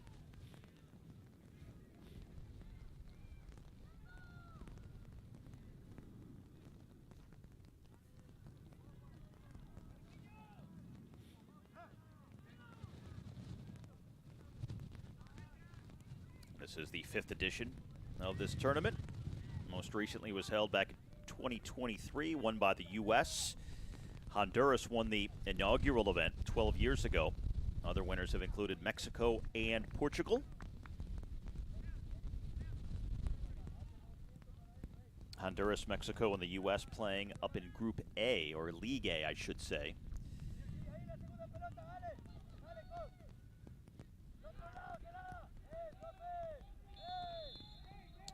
And then there's going to be a late whistle, but a foul against Puerto Rico and a free kick for Guatemala with a Puerto Rican player down. Looks like that is Wilfredo Reyes, who's their most important player, the captain and leading goal scorer. He's got 5 goals in the tournament so far.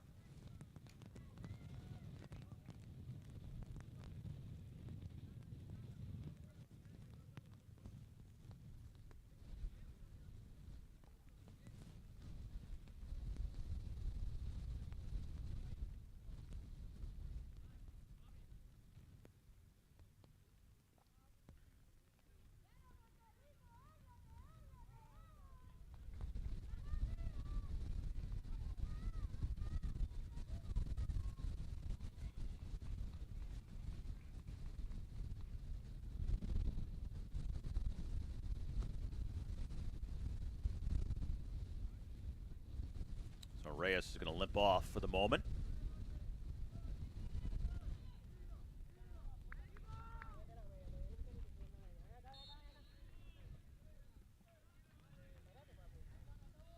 Now, this is one of 3 leagues that are part of this under-15 championship. I mentioned League A, and the top teams in Concacaf, the U.S., Mexico, Honduras, and others.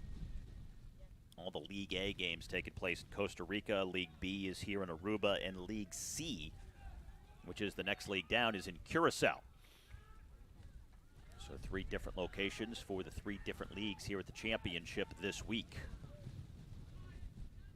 This tournament starting with 39 total teams in all. 38 CONCACAF members and 1 guest team, which is Saudi Arabia. And as you might expect, the teams are grouped according to their ranking. League A has the top teams in CONCACAF. League B, the next best teams, and League C, the bottom teams.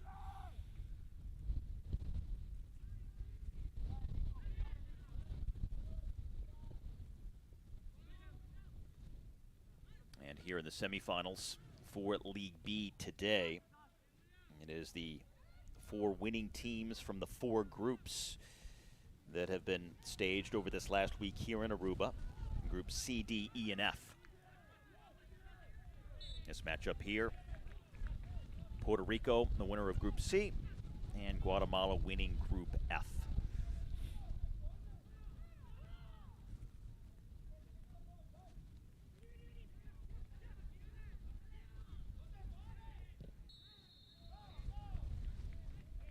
Now, not a lot of really genuine goal-scoring chances. A few that have been created by Guatemala so far, just over a quarter of an hour gone by.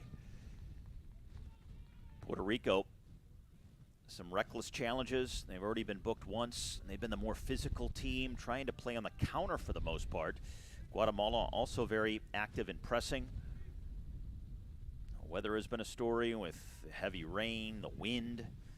Now a free kick for Guatemala here as they look for the first tally of the match.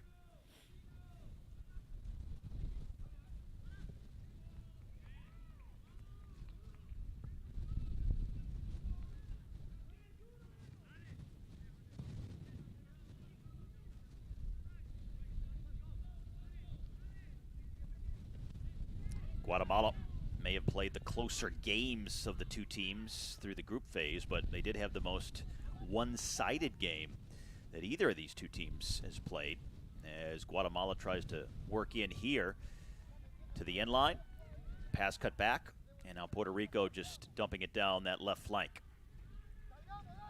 Guatemala forced to restart by going all the way back to their keeper, Nicolas Merida.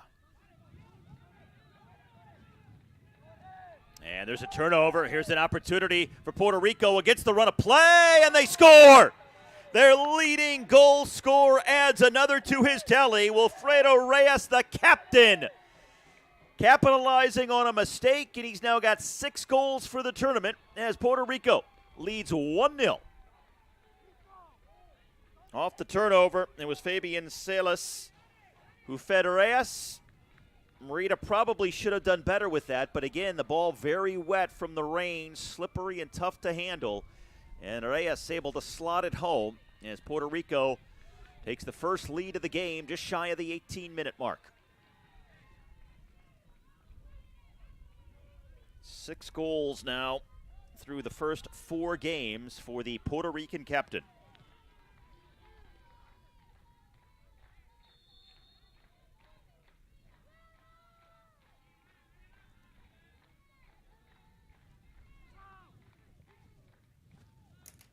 And just a mistake defensively by Guatemala, really their first of the match.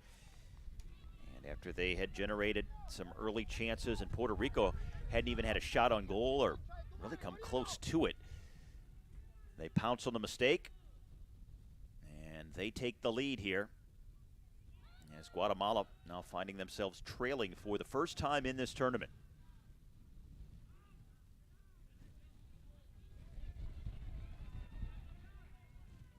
Here's Reyes again. And pass a little too far for his intended target.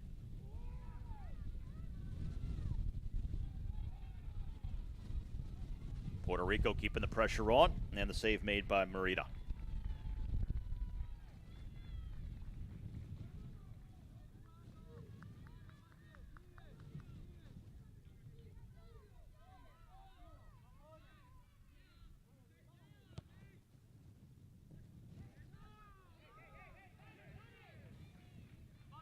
I was alluding to that one-sided dominant win that Guatemala had. It was a 9-1 victory in their opening match of the group phase over the British Virgin Islands. An 8-goal win, while for Puerto Rico, their largest margin was 5 goals over Guyana. A 5-0 victory in game number 2.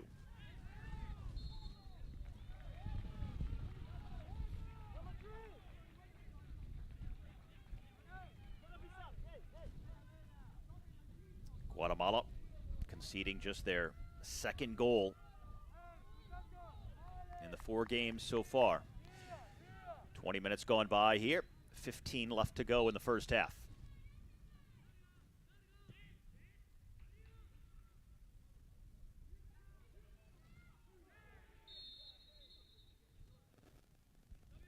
And the flag was up for offsides.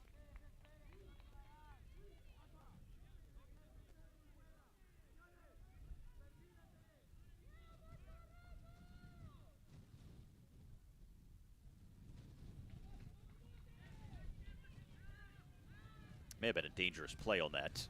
Didn't look there like the player was offsides.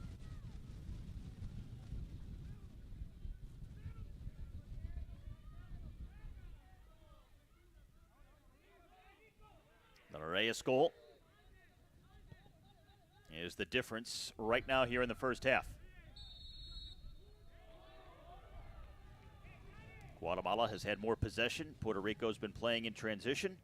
It was a mistake on defense by Guatemala that has led to the only goal so far. And the foul against Mateo Sanchez, leading to this free kick for the Guatemalans.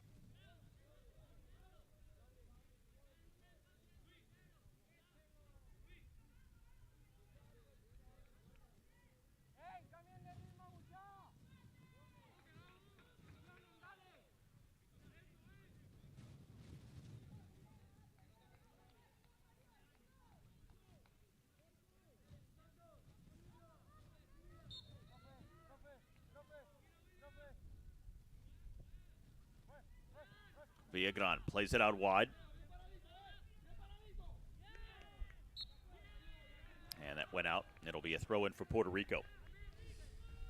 Well, while we're down to the Final Four here in League B, the other teams from this league that did not qualify for the semifinal round still have one final game, and that is just to determine their final position in the competition.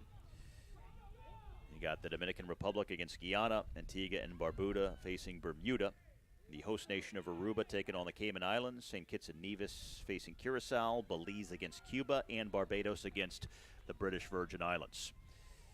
But this afternoon, it is the Final Four, the two semifinal matchups here in Aruba.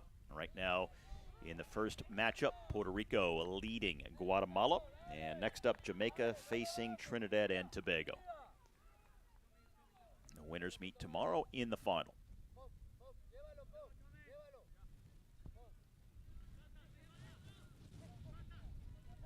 Here's Perez looking to change fields.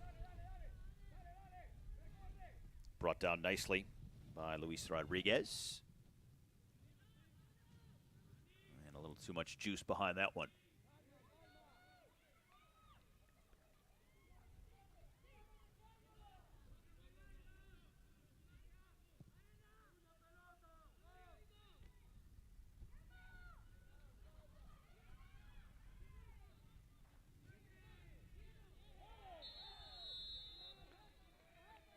And that is going to be the first yellow card issued against Guatemala. Anthony Cook, who plays in Los Angeles, assessed the infraction here, coming in hard with that left foot. So that's a yellow for each team.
Inside the final 10 minutes here in the first half. Guatemala looking to get on the board, and they'll get a free kick. Williams Villagran knocked off the ball. Several set pieces here so far for Guatemala, a product of the physical play from Puerto Rico. But Guatemala has not been able to convert.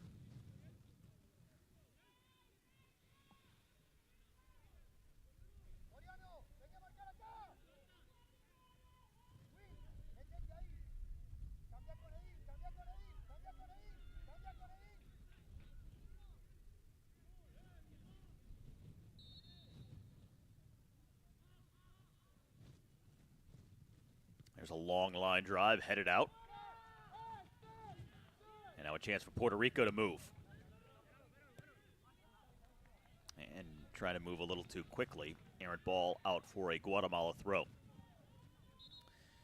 And even though Guatemala was unbeaten through the group stage, offensively their numbers are a little skewed here, as Fabian Salas, who got the assist on the opening goal, comes over to the sideline and gets some tape around the boot, it looks like maybe, or around the shin guard. For Guatemala, it's skewed because of their 9 goals in the first game, that 8-goal victory over the British Virgin Islands. But now if you look at the last 3 games, including the first half of this semifinal matchup, they have only scored 1 goal. and conceded one in all 3 games. The second group stage game, they won 1-0 over St. Kitts and Nevis. They drew 0-0 with the Dominican Republic, and they're trailing 1-0 here in the first half of the semifinal to Puerto Rico.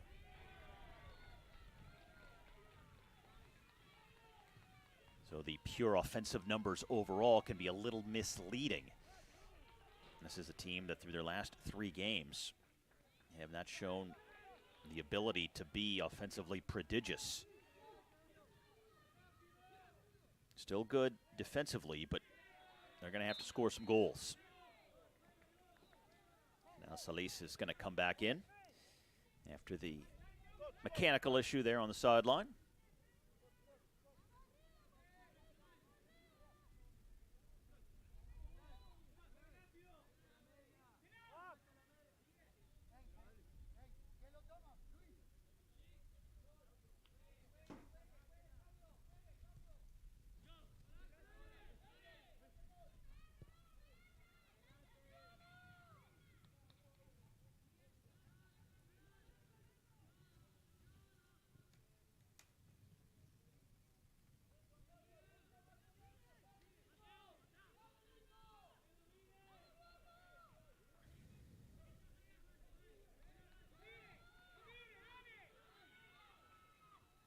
Puerto Rico dangerously, but patiently working the ball out from the back. Guatemala continues to press.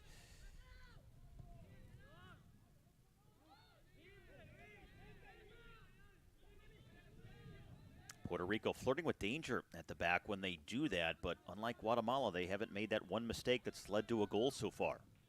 They've come close, but so far they've been the team that's capitalized.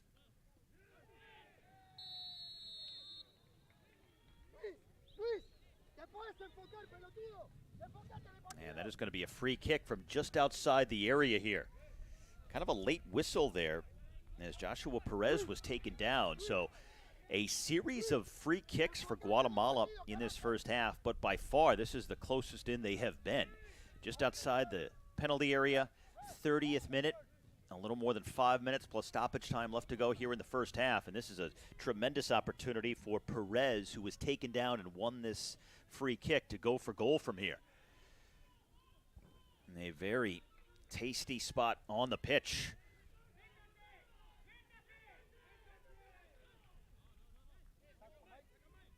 This is one of those where you could almost throw the ball out there and not place it any better.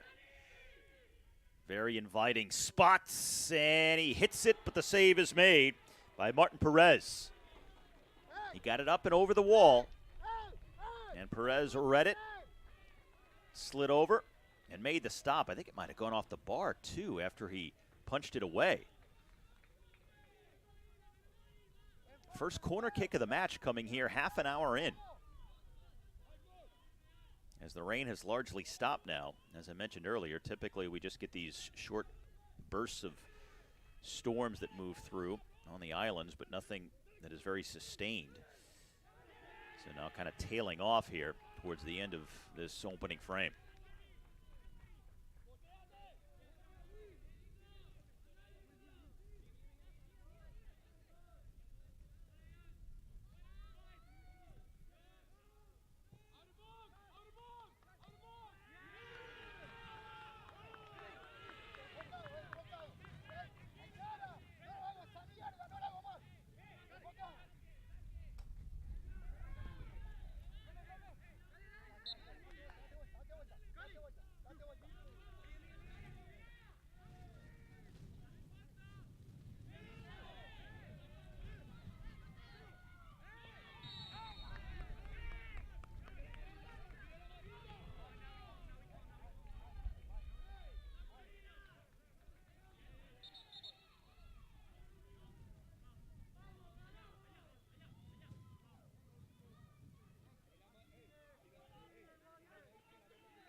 Well, a free kick at one end leads to another set piece from virtually the same spot on the other side of the pitch.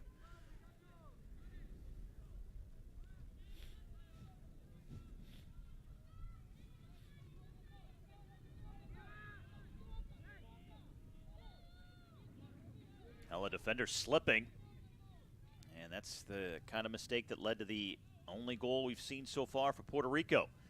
A mistake at the back, and now Guatemala trying to take advantage of a mistake by Puerto Rico, and the save made by Perez. He's made a couple of nice ones so far in this first half. Just some miscommunication between defenders, and then a shot from a tight angle there for Villagran, and a corner kick coming up for Guatemala.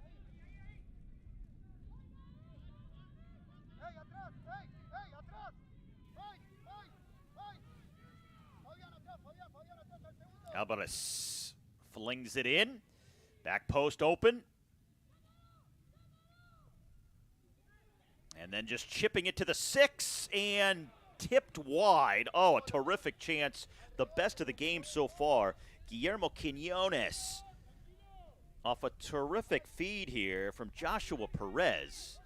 I mean, that was just tremendous, and he tried to just redirect it and guide it into the corner. Kind of stabbed his foot at it and hit the turf. But that was the best chance Guatemala has had. He should have put it in for the tying goal, but instead it remains 1-0. Tough break for Guatemala. They've worked very hard here, especially defensively in Puerto Rico's end, to create turnovers. They've gotten a couple, but even though that by and large they've had the better scoring opportunities overall and more of them, they still find themselves trailing in the final few minutes of this first half. Puerto Rico with just one good chance off a Guatemala turnover on defense. They took advantage, and they have the 1-0 lead. Final minute plus stoppage time coming up at the end of this opening half of play. Line drive on the free kick, sails by everyone.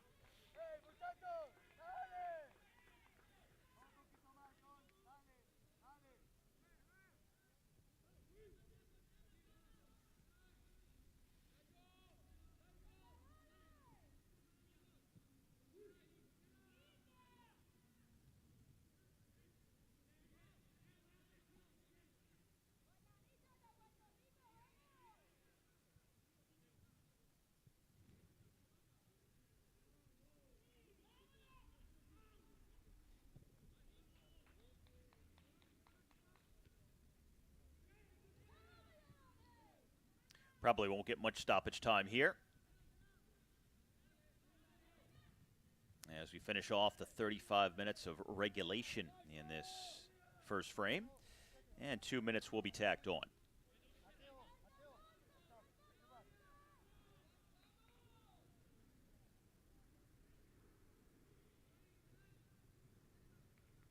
Puerto Rico hasn't been able to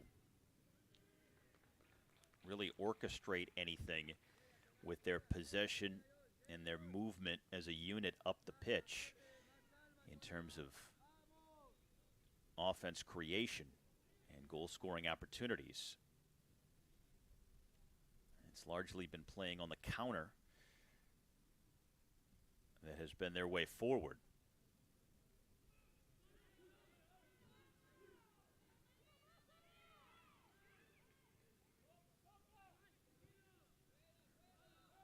Guatemala, meantime, enjoying the better part of the possession, more time on the ball in this first half, but looking for something to show for it. Both sides wanted the call there.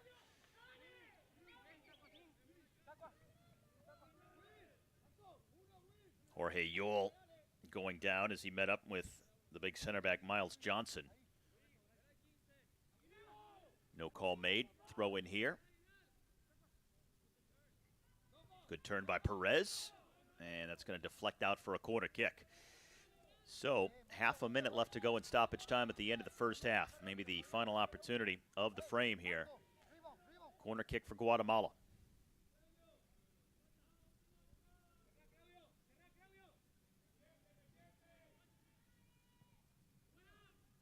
Low line drive, volleyed away.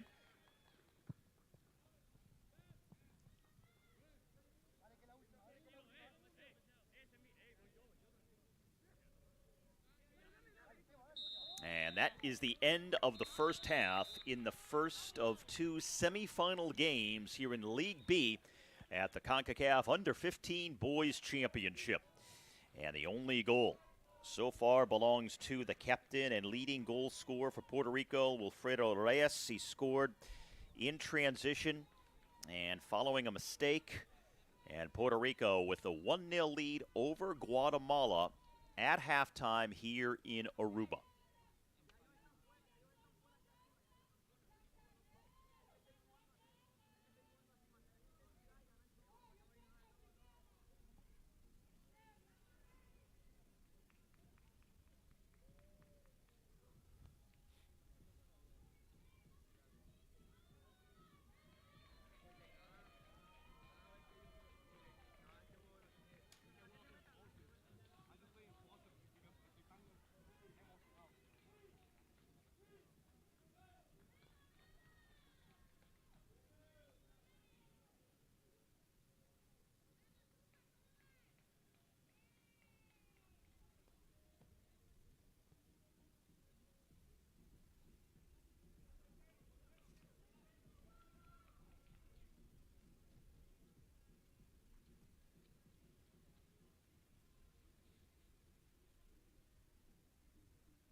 The second half about to commence from here at Trinidad Stadium, the national stadium of Aruba. Second 35 minutes in our first semifinal game in League B of this Concacaf Under-15 Boys Championship.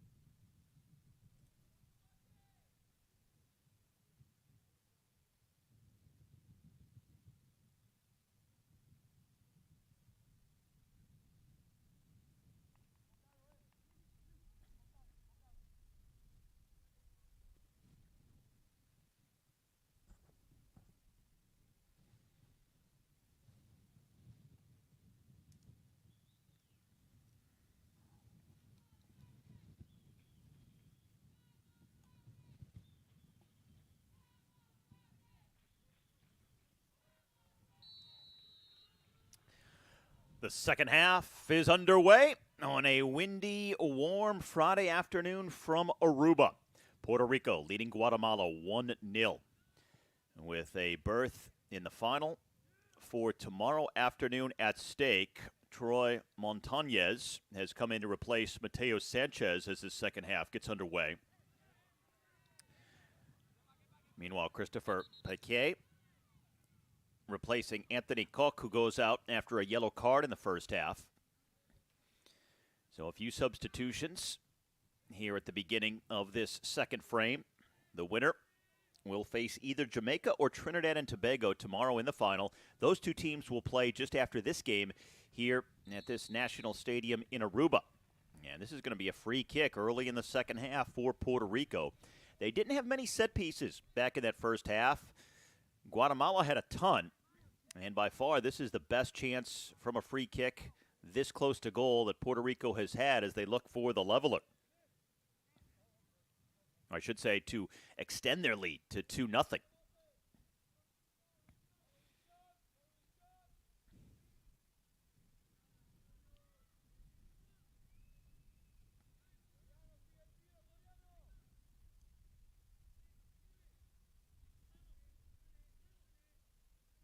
Miles Johnson standing over it.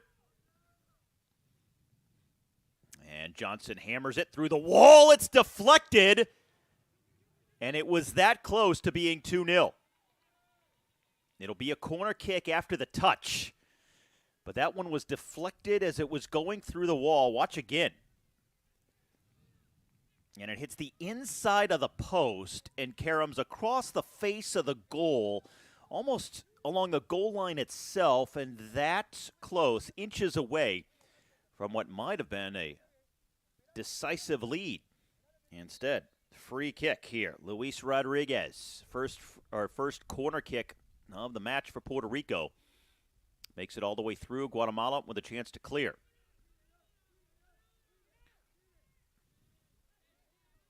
And Johnson runs it down at the back. And the keeper, Perez, has to come out to prevent this from being a corner. He'll concede the throw-in instead.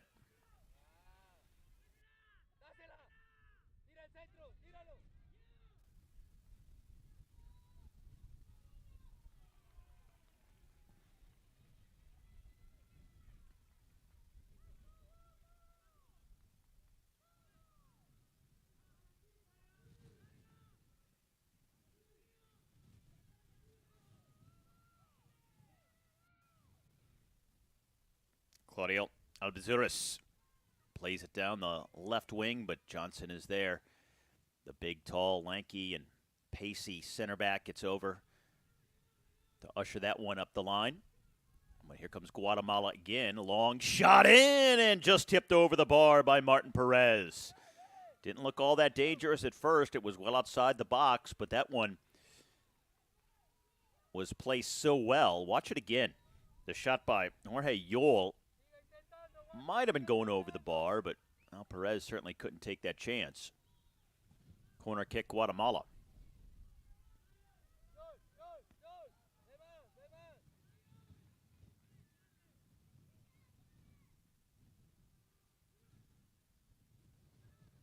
Headed down, and Perez is there. And a couple of players now on the deck. For Puerto Rico, it's Eliel Feliz.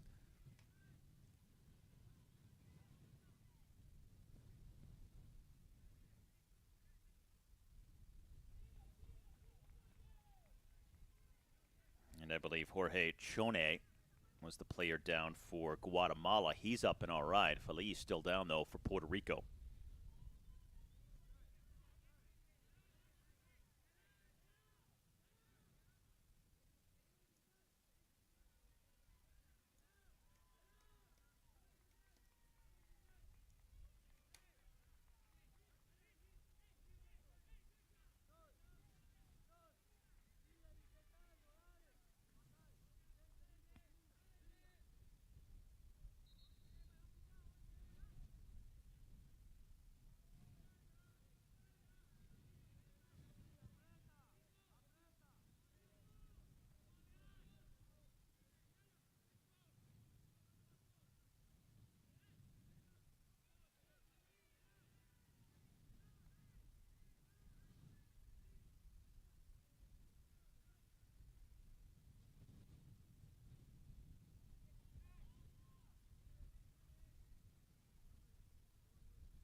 Miles Johnson all over that back line, just punching it away out of trouble.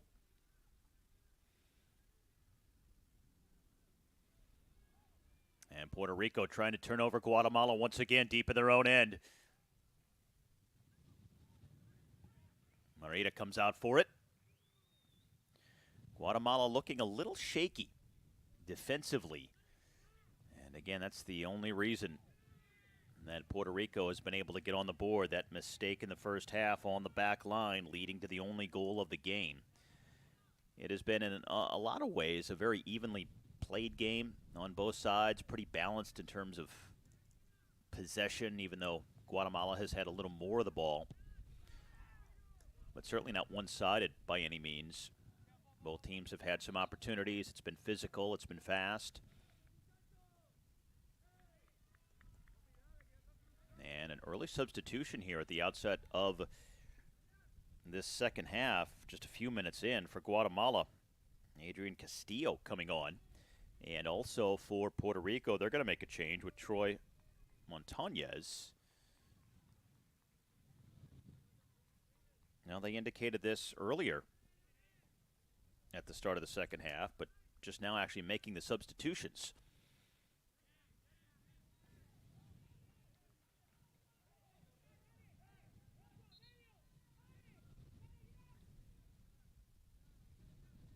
Villagran is the player who comes out for Guatemala.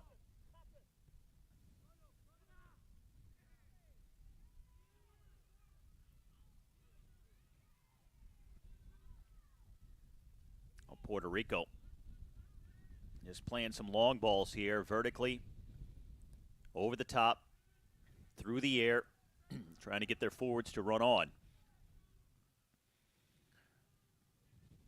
Not real distinct possession play being displayed by either team right now. Just a lot of physical, fast, quick-moving soccer here. A lot of direct balls going vertical for each side. And as a result, some end-to-end action, and both keepers getting several touches here in quick succession.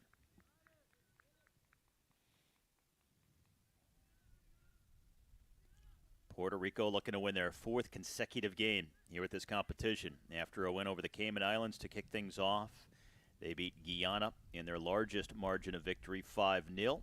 And then finished off the group stage with a 4-1 win over Cuba. And now an opportunity to make it 2-0, and they take advantage. The man who had the assist on the first goal gets the tally on the second, Fabian Salis, and it's 2-0 Puerto Rico.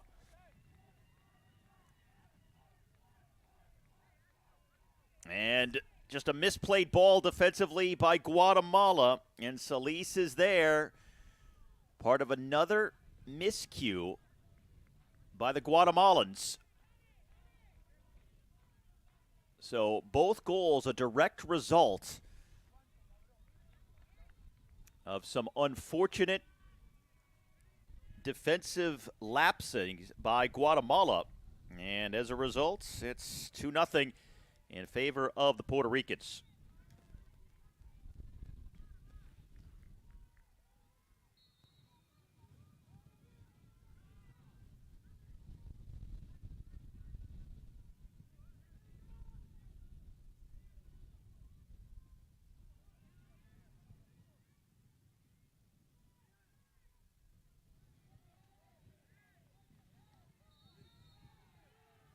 And it's going to be a foul on Guatemala.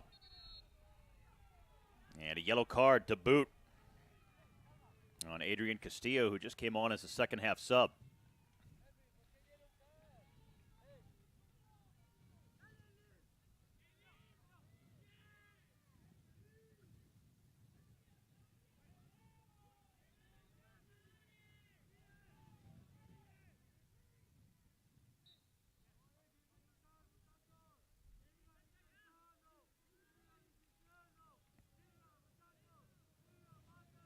So 1 goal in each half for Puerto Rico.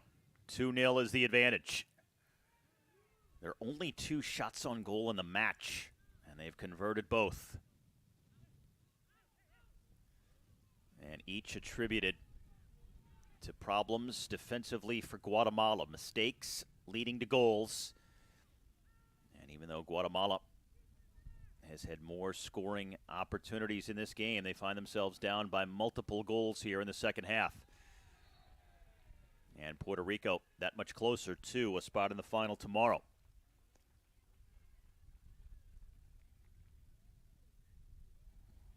Foul whistle against Jorge Yol. Says he won the ball. That's never a convincing case, no matter what level of soccer you're playing at. The officials typically don't buy it.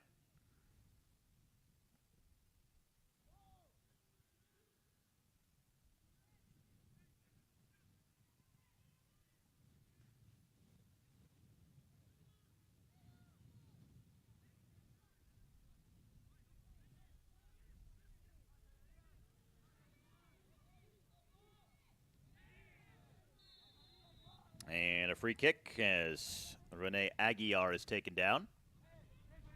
Now they had their share of free kicks in the first half. And it looks like we're going to get a substitution for Guatemala. And indeed, Yosu Barrios will make his first appearance of the day.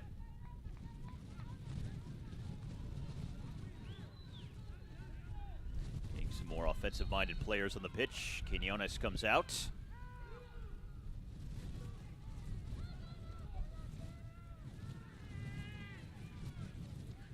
Quinones had that really good chance in front of goal late in the first half for Guatemala. They've spurned some good ones. In fact, had some excellent chances in the first 5 or 6 minutes of the game that they failed to put in the net.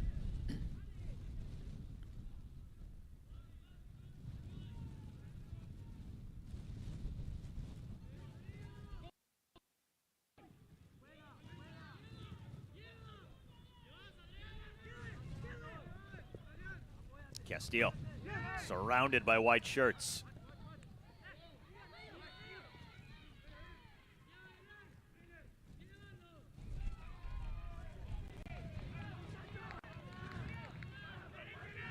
Puerto Rico very aggressive in defending now. Trying to protect this 2-0 lead. It's now 14 goals through 4 games for Puerto Rico, with just 1 allowed.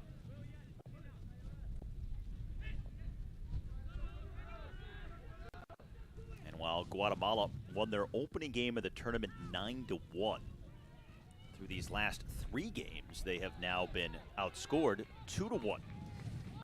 They won their second game 1-0 over St. Kitts and Nevis, drew 0-0 with the Dominican Republic in their final group game, and trailing 2-0 here to Guatemala in the semifinals.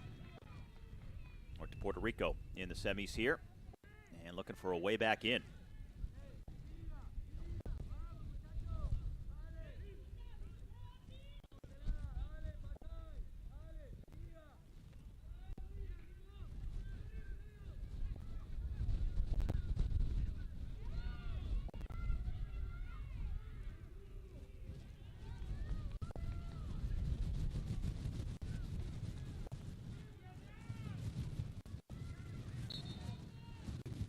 free kick, Guatemala.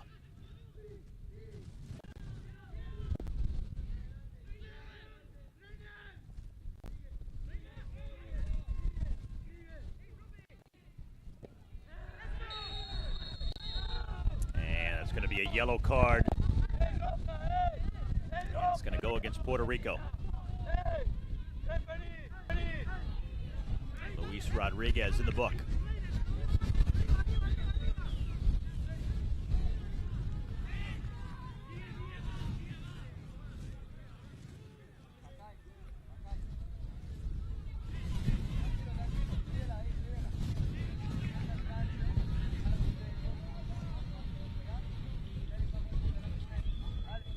Free kick for Guatemala. Wind really whipping here with 20 minutes left to go. Pretty good service. Headed away. And Eol able to clobber it down the line. Of course, Aruba, very windy island to begin with. Southern part of the Caribbean, largely flat, so nothing to stop the breezes from constantly blowing across the island. Here is Castillo. Two defenders coming over on him.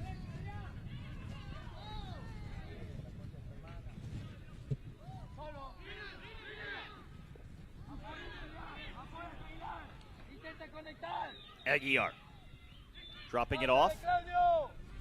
Looking for a shooting lane. Aguiar again.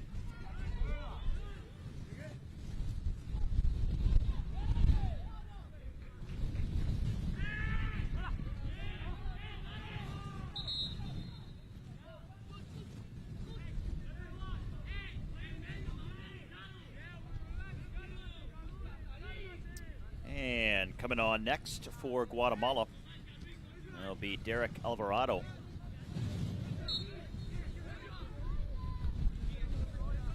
Fresh legs and maybe fresh ideas as Carlos Zelada comes out. With this Guatemalan team down 2-0. Slowly running out of time as well. Haven't had a really good scoring opportunity so far in this second half.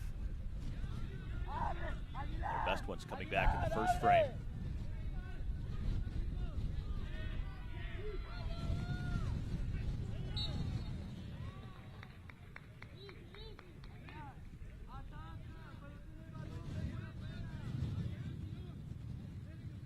Sebastian Rivera slowly climbs to his feet.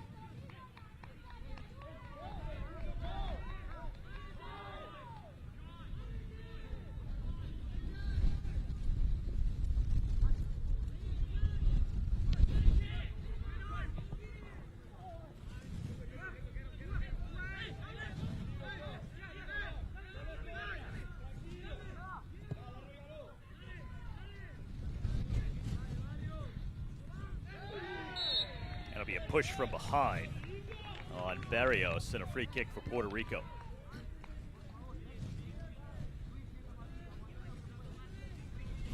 Reyes had the goal in the first half. Solis has the only goal in the second half for Puerto Rico.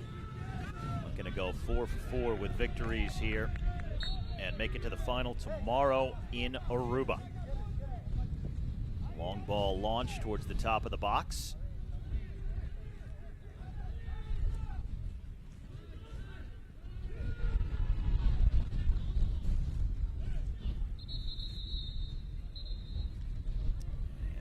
Down for Puerto Rico. This looks like could be Rivera. He was the one down just a moment ago as well.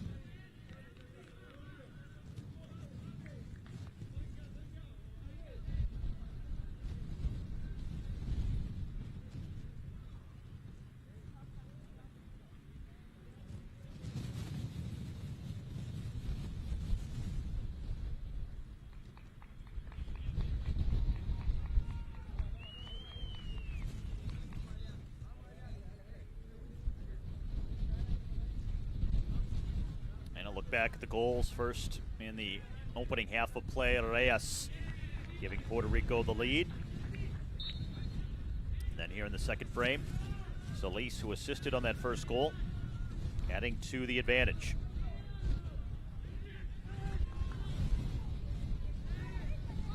Now Castillo for Guatemala, cutting it back in.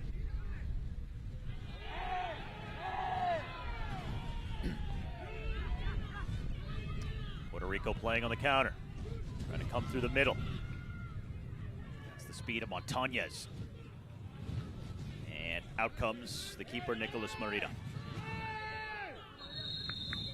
Furious action both ways, and a whistle here. Let's see, there's a player down back in the Puerto Rico end.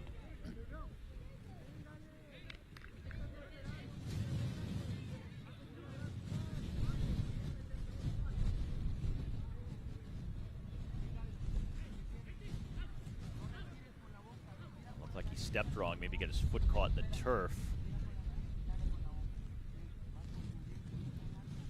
That is Luis Rodriguez.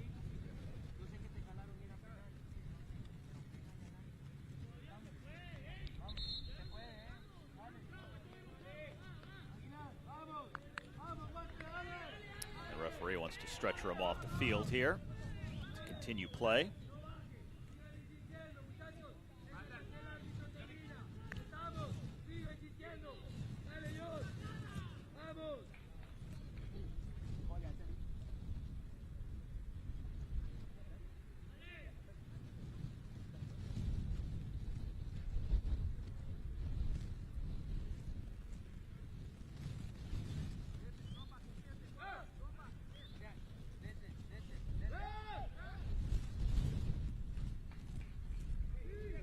Like they will be calling for a substitution here, so it looks like his exit will be permanent.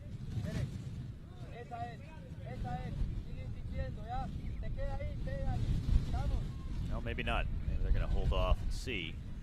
Well, for the time being, Puerto Rico will play a man down.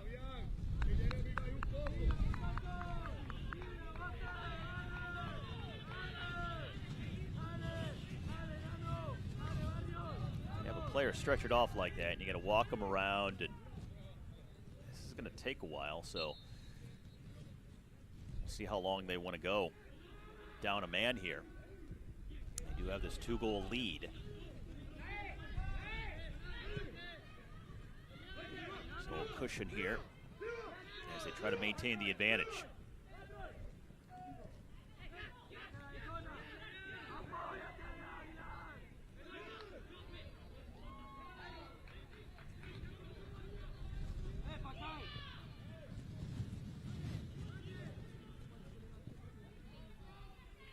This is clipped in.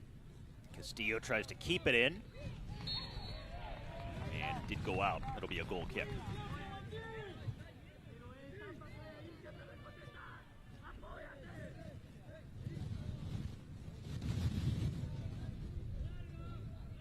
Well, in this League B, he started with 16 teams a week ago when this tournament began.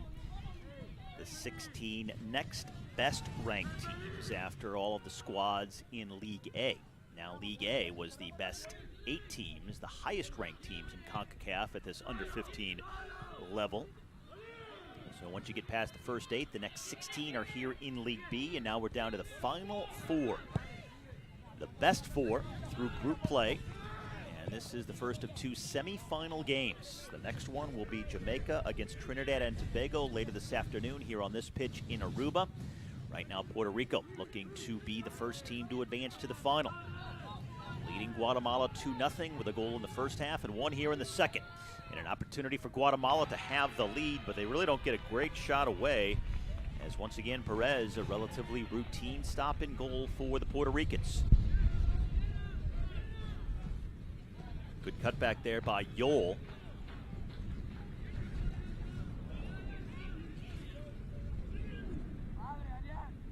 Puerto Rico trying to protect this advantage here with just over 10 minutes left to go. And Castillo has it taken away.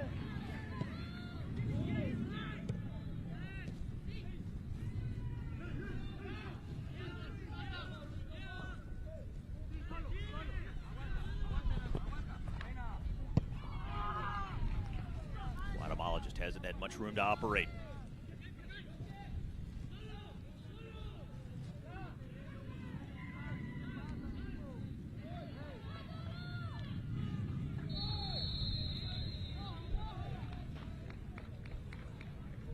And another Puerto Rican player down. That's 3 here in the last 6 or 7 minutes. And a Sebastian, or I should say Miguel Coriano. So we've had Coriano, Rivera, Rodriguez all go down. Rodriguez still out.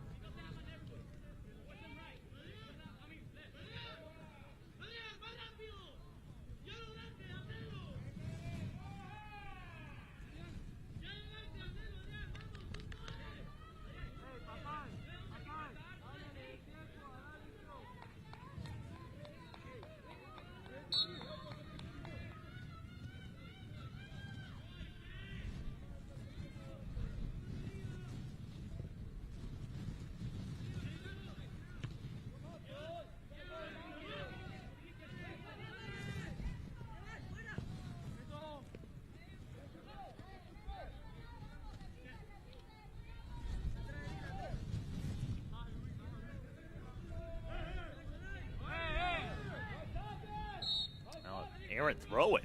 Don't often see that. Rene Aguiar kind of flubbed it. May have just slipped out of his hands.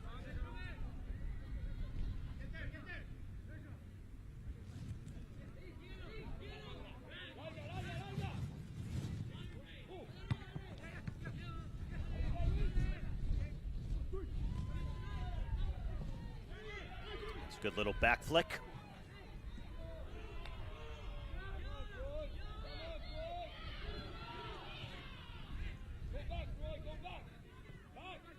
Perez trying to get the ball forward quickly.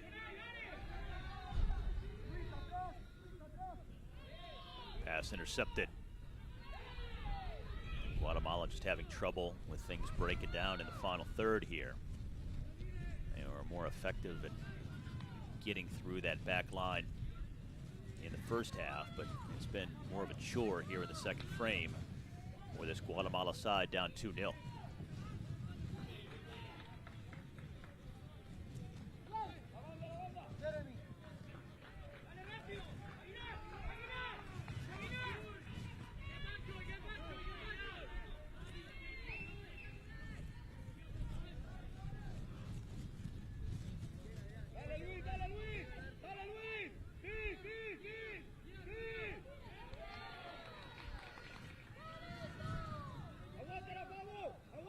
Puerto Rico quick to play the ball ahead.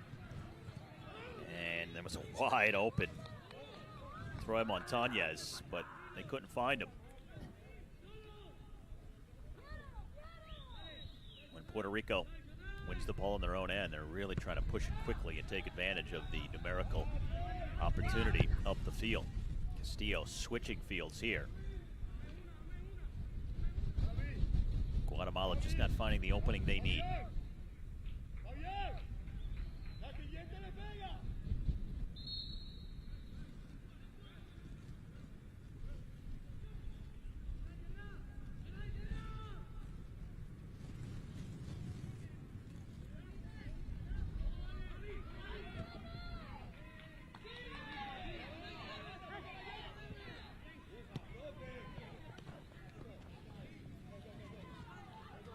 That's good work against 3 defenders.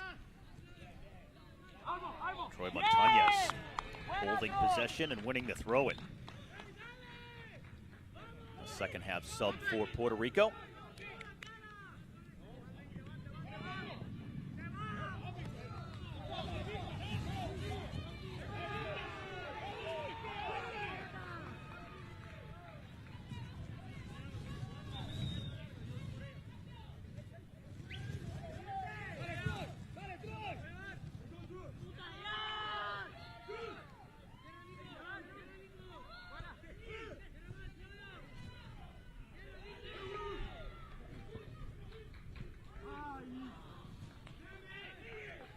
Puerto Rico doesn't have to play this direct or this quickly. They could hold the ball, just try to work on the clock, play the possession game, but That has not been part of their style all day long.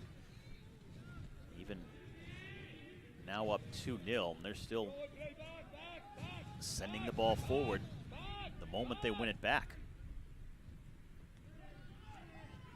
Just about 5 minutes plus stoppage time left, and we could have some lengthy stoppage time given that there's been a lot of stoppages to the play with Puerto Rican players down injured.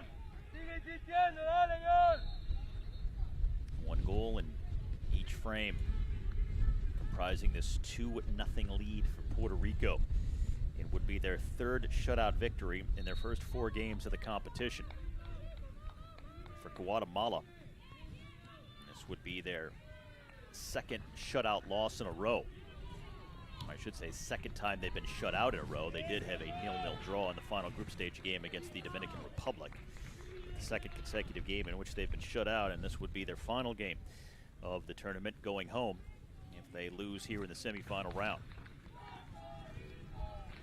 But which started so promisingly with a 9-1 victory there in the first game over the British Virgin Islands to open the tournament for Guatemala. These last 3 games, not as productive. Only 1 goal and 2 conceded now over the last 3 games of the tournament. And they need at least 2 here if they're going to prolong their stay. With a tie, we would go straight to penalties to see who advances to the final.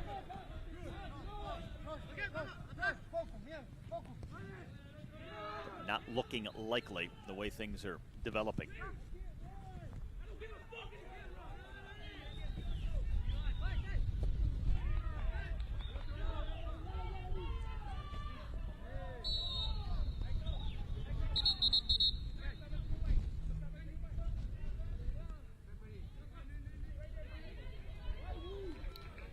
And for Puerto Rico, Julian Maldonado is going to come on.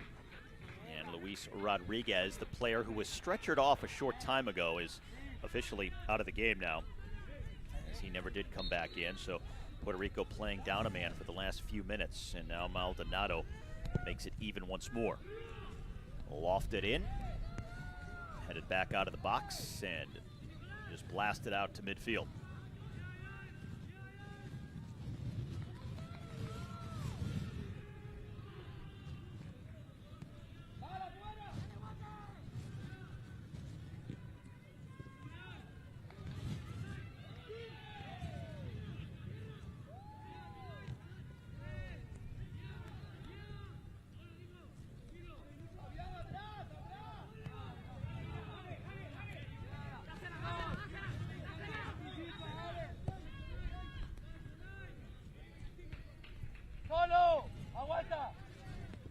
Guatemala trying to set something up from the top of the box. It's good, strong defense by Julian Maldonado to win possession for Puerto Rico. They'll now try to get out of their own end, pushing numbers forward here in the final couple of minutes of regulation.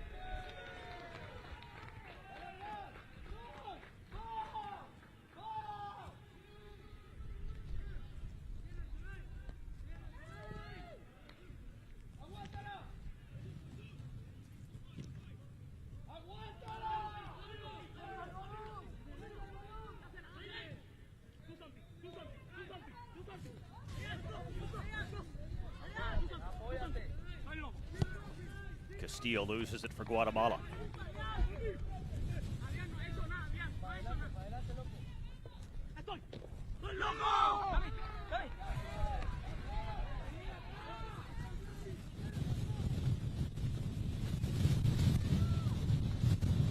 And Guatemala just can't make the connections in the final third that they need. Haven't really had many shots even on target in this second half, and now an opportunity to really put it away for Puerto Rico. And that is going to go out for a Guatemala throw-in. Final minute of regulation. We could get some substantial stoppage time here.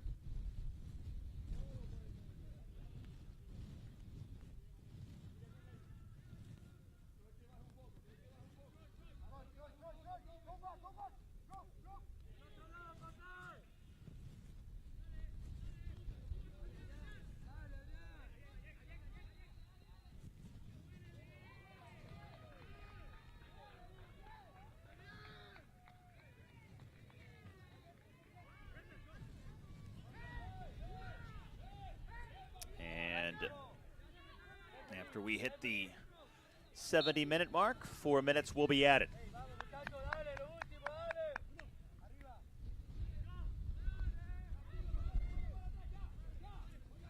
Coming up next, Jamaica versus Trinidad and Tobago here on this field in Aruba. And it looks like Puerto Rico will await the winner in the final tomorrow.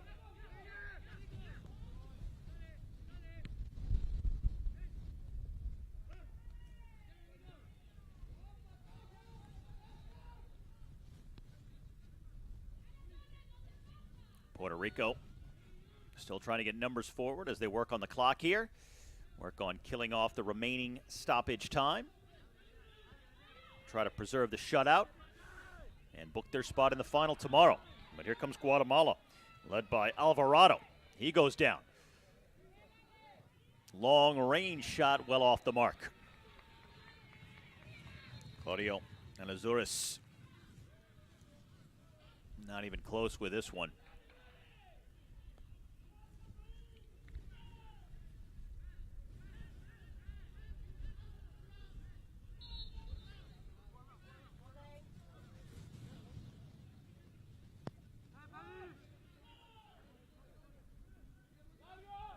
Puerto Rico, the winner of Group C, on the verge of winning their semifinal matchup and advancing to the final. Should be a very good second semifinal, as you have two teams that both won all three of their games and both won by shutouts in each and every contest. Jamaica and Trinidad and Tobago, perfect records. Neither team conceding a goal, and both will play for a spot in tomorrow's final against what appears to be Puerto Rico. Halfway through the stoppage time, and they lead 2-0.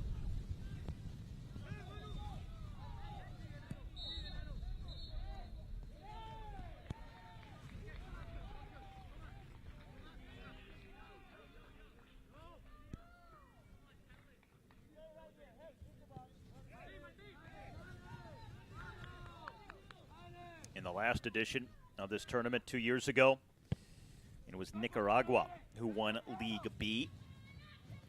But this year, we're going to have a new champion. Puerto Rico is going to give themselves a shot here in advancing to the final. They've got a player down here and a minute of stoppage time left to go.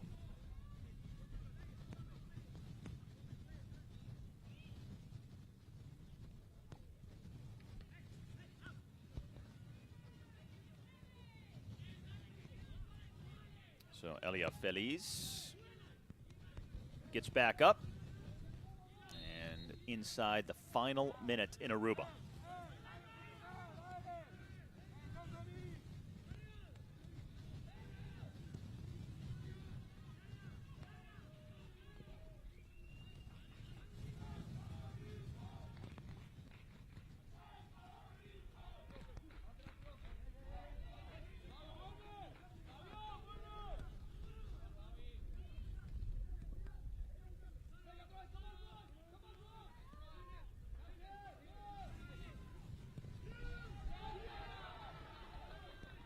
Puerto Rico, one last rush here, and they will get a free kick that should just about take us to the end of this game. It is over. Puerto Rico advances to the final. A shutout win in the semifinals over Guatemala with one goal in each half. Wilfredo Reyes scoring in the first half of play, Fabian Solis in the second frame.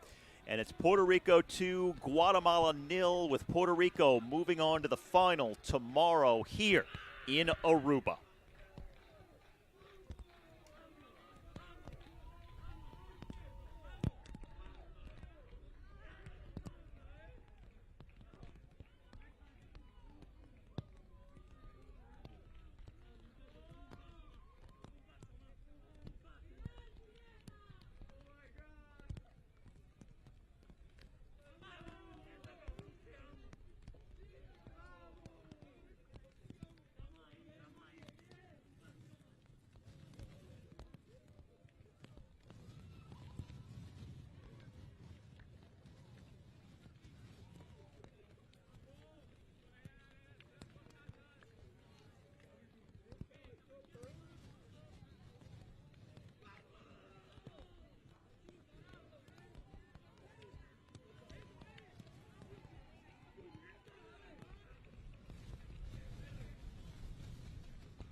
We will take you back through the highlights of this game this afternoon in Aruba.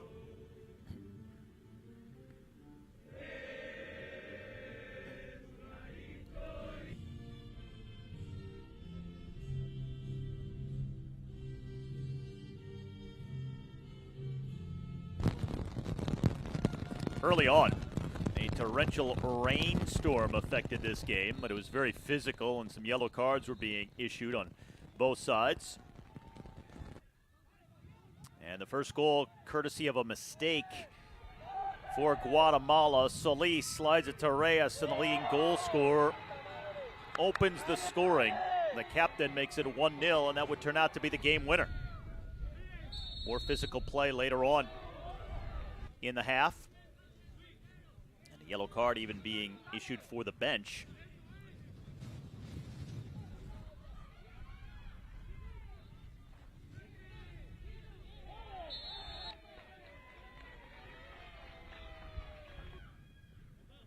Guatemala had some chances, including this free kick towards the end of the first half of play.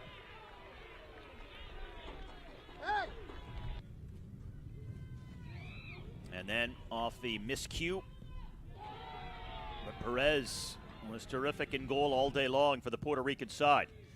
This is probably the best chance they had the entire game. It would be Perez feeding Quinones, but he didn't get a clean shot away. Not much on it, and the shutout was preserved. So it was 1-0 at the break. And then in the second half, off a free kick, it hits the inside of the post. Turner with a rocket almost made it 2-0 there, but eventually they would add the second.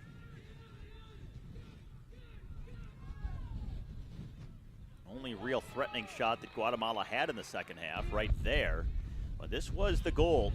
Another defensive miscue, and the ball bouncing off defenders for Guatemala, and Solis capitalizing as he finds the corner to put the finishing touches on the scoring here in Aruba. The physical play continued late in the game, but the score did not change.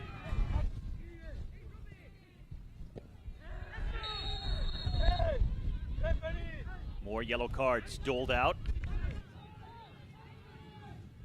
But Guatemala just could not find the attacking opportunities they were looking for, and in the end, Puerto Rico gets the 2-0 win, and it will be Puerto Rico facing the winner of the second semifinal. Jamaica taking on Trinidad and Tobago tomorrow in the final, as once again Puerto Rico beats Guatemala 2-0 here in the first semifinal from Aruba.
From the National Stadium in Aruba, it's the second semifinal in the Concacaf Boys Under-15 Championship. Jamaica taking on Trinidad and Tobago here at the Trinidad Stadium, and the winner set to face Puerto Rico in the final tomorrow. A warm Friday afternoon with the temperature climbing into the mid-80s, cloudy skies. We had a lot of rain earlier. That has subsided for the moment. Still a chance of rain for this game here this afternoon between these two unbeaten teams so far in this competition. Through the group phase, each played 3 games. They won them all, and in shutout fashion. These are the two top teams statistically here in League B, which is comprised of 16 teams in all. Jamaica, 3 shutout wins, same for Trinidad and Tobago. And Jamaica was the easy winner in Group D. Trinidad, the winner of Group E. And now they meet in the second semifinal for the final spot in the final, which will be played tomorrow. Puerto Rico, a 2-0 winner earlier on this pitch this afternoon over Guatemala. They also are unbeaten in the tournament, winning all 4 of their games so far. And of the 3 teams now left, only 1 goal has been conceded in the tournament among those 3, and that was by Puerto Rico back in the group phase. So 3 very good offensive and defensive teams now left. And battling for 1 spot in the final tomorrow is our next pair of semifinalists, Jamaica and Trinidad. And now just awaiting the arrival of the officials and the teams out here onto the pitch.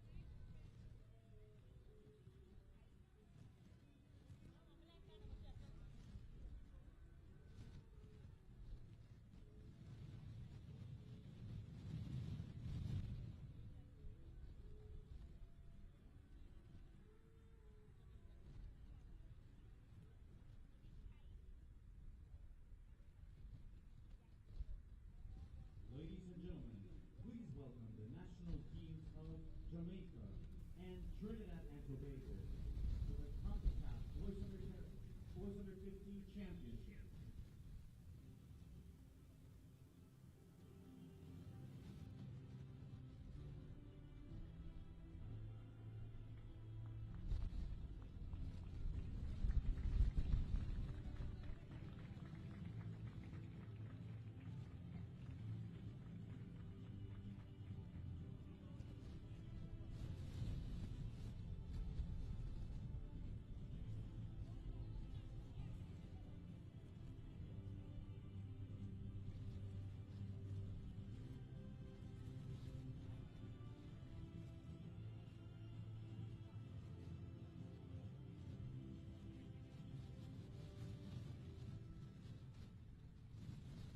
Ladies and gentlemen, please rise for the national anthem of Jamaica.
Ladies and gentlemen, please remain standing for the national anthem of Trinidad and Tobago.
Jamaica and Trinidad now poised for this semifinal matchup as we get set to take a look at the starting 11 for each team.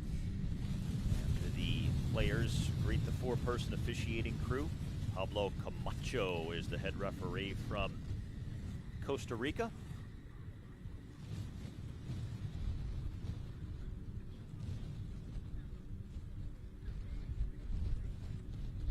And for Jamaica, Jaheim Gray in goal. Samuel Taylor and Kelvin Brown form a dynamic duo up top. Andrew Pert is the head coach, but keep an eye on Davian Clark and Steve Hewitt in the middle. They really control things in the pivot area.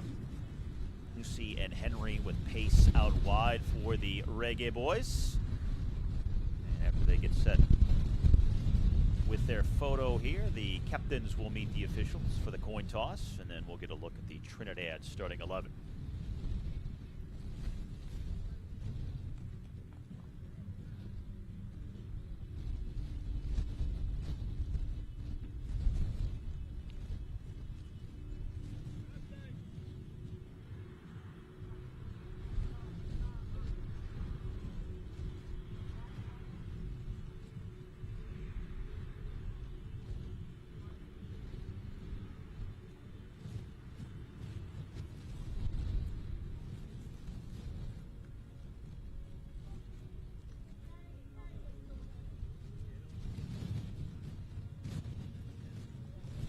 Kelvin Brown for Jamaica. Jamarley John, the two captains. John for Trinidad. And as mentioned, Camacho, the head referee, as they all get together in midfield.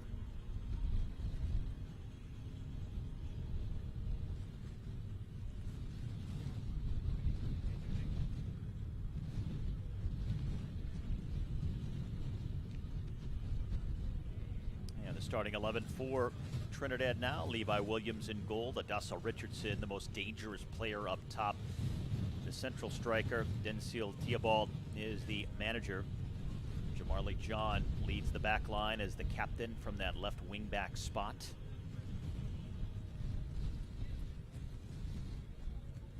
And now we are set to go in this second semifinal matchup that will determine Puerto Rico's opponent in the final tomorrow for League B.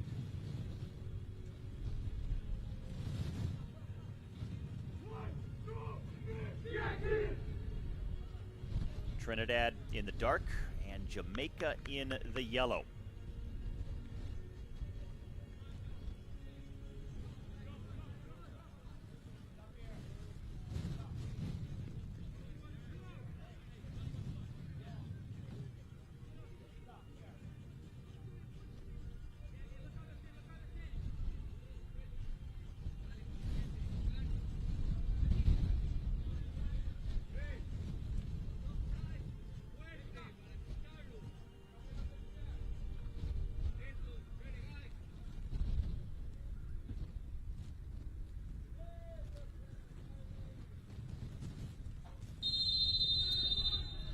A warm and windy Friday afternoon in Aruba.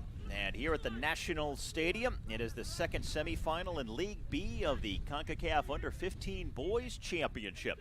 Jamaica facing Trinidad and Tobago, with the winner meeting Puerto Rico tomorrow in the final. League B starting with 16 teams a week ago and down to the final 4 today. And 2 teams here matching up this afternoon that have just about identical records so far in the competition. With Jamaica winning Group D, Trinidad was the top team in Group E. They both won all 3 of their group stage games, all by shutout, and they both scored the same total number of goals, 7 apiece through 3 games without conceding a single tally. So a very even, balanced matchup here. What should be a very entertaining, compelling, and exciting game to see who makes it to the final in League B this year. It is the 5th edition of this competition. The last time it was held, it was 2023. It was 2 years ago. Nicaragua emerging as the winner in League B, so it'll be a different winner this time around. And the first corner kick of the game will belong to the Reggae Boys. Well done, Jai. Good, Jai. Good. Second ball. Second ball. Jamaica winning 2-0 in their opener over Belize, then a 4-0 shutout victory of the host nation Aruba in their most one-sided game, and then a close one with Curacao winning 1-0 in their final group stage game. And this is Davion Clark on the corner, swinging it in. Trinidad playing it wide. Hustling over, Reagan Rowe, and out for a throw. Rowe quickly plays it back in. Trinidad with a 2-0 shutout of Antigua and Barbuda in their first game. An identical 2-0 win in their second game over Bermuda. And then they beat Barbados in their most one-sided affair, 3-0 in the final group stage game. Trinidad pressing up high and winning the ball. And a free kick in the process. First set piece from a relatively dangerous spot belongs to Trinidad. Steve Hewitt whistled for the foul for Jamaica. And coming over, it is Reagan Rowe, who plays for City FC. Back in Trinidad.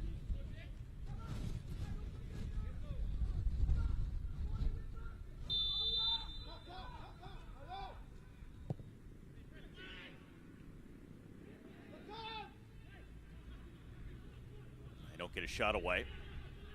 Trying to reset here outside the box.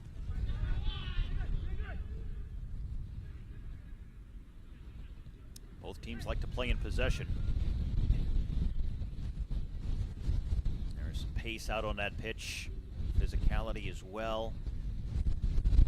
Both teams enjoy the bulk of possession and dominating most of their opponents through the group stage. We'll see how that translates into a matchup with a much better opponent for each team here in this game.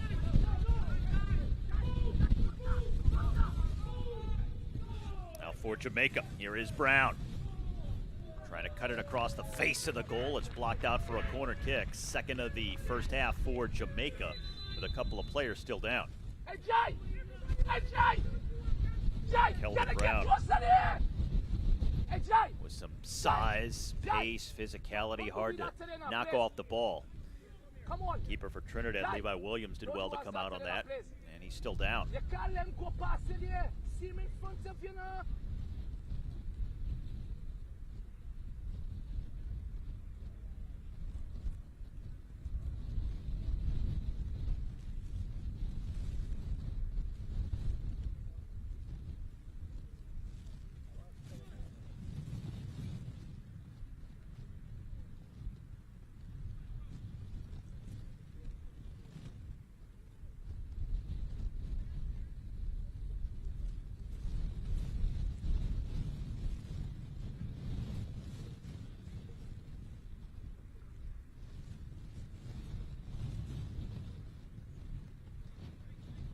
So Williams, who comes from Inter Miami in the U.S., now back on his feet.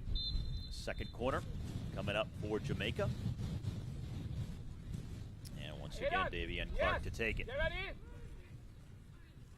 Right on. Headed out, and then the one-timer is partially blocked and volleyed back outside the box. Jamaica looking for another opportunity, though. Played long and well over the bar by Kenrick Brown.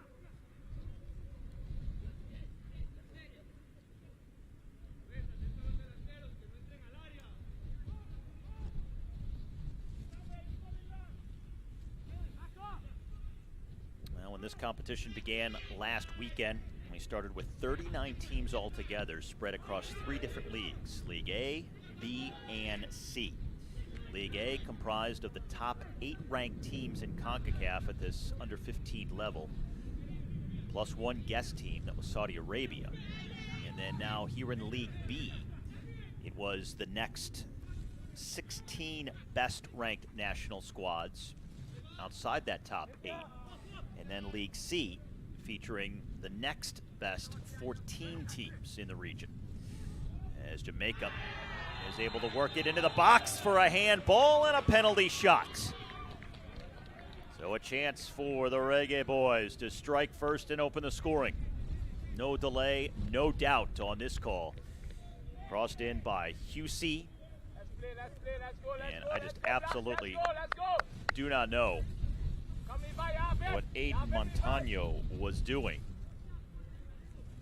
Easy call, as blatant a handball as you will find, and now it'll be Kenrick Brown who will step up for the penalty.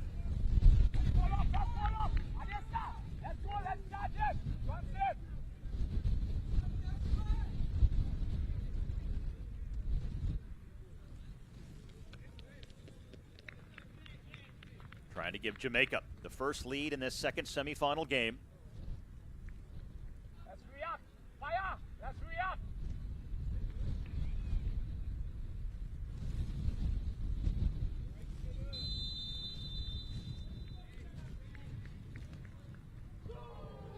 And it is Kenrick Brown who slots it home. The keeper, Williams, did guess right, but it just squeezes underneath him. Got a piece of it, but Brown makes it a 1-0 in favor of Jamaica.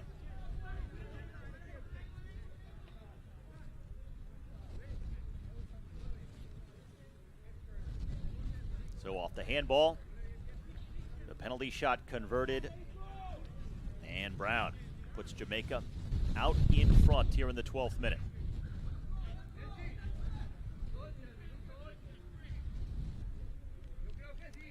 And the first goal that Trinidad and Tobago has surrendered in this tournament, while earning multiple goal victories in their first 3 games. Scored more than 1 goal in each game so far without conceding a single tally, and the first one they've given up comes here in the semifinal round. Now the key is, can they continue their pattern of scoring multiple goals in a game, because they're going to need them. Here in the semifinals, a draw means we go straight to penalties to decide who goes to the final, as this one is slotted to the back post and punched in for a quick 2-0 lead. Jamaica, with Sam Taylor, all of a sudden, in the first 10 minutes, has taken control of this game. Somehow that made it all the way across the top of the 6-yard box, untouched. And Taylor hammers it home.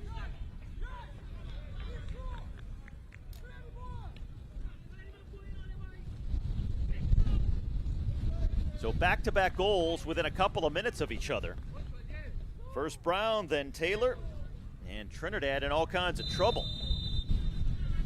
After not conceding a single goal through the first 3 games, they have given up 2 in the first 10 minutes here in the semifinals. It's now 9 goals scored for Jamaica in the tournament without giving up a single goal. Saying just before that goal that if we were tied at the end of regulation, it would go straight to penalties to see who moves on in the final, but Jamaica hoping it doesn't come down to that. Grabbing this game with a firm grip here early on.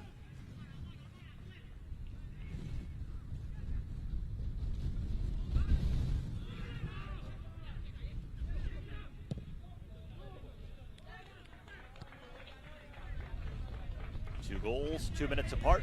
2-0 is the lead.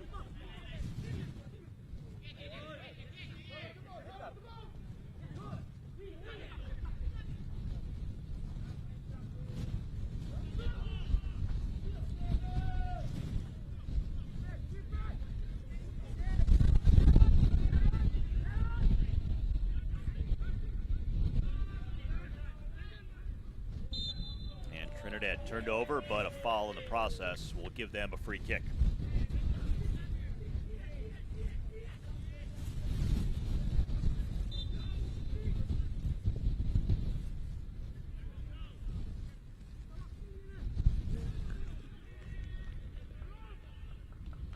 Now the tournament started 12 years ago.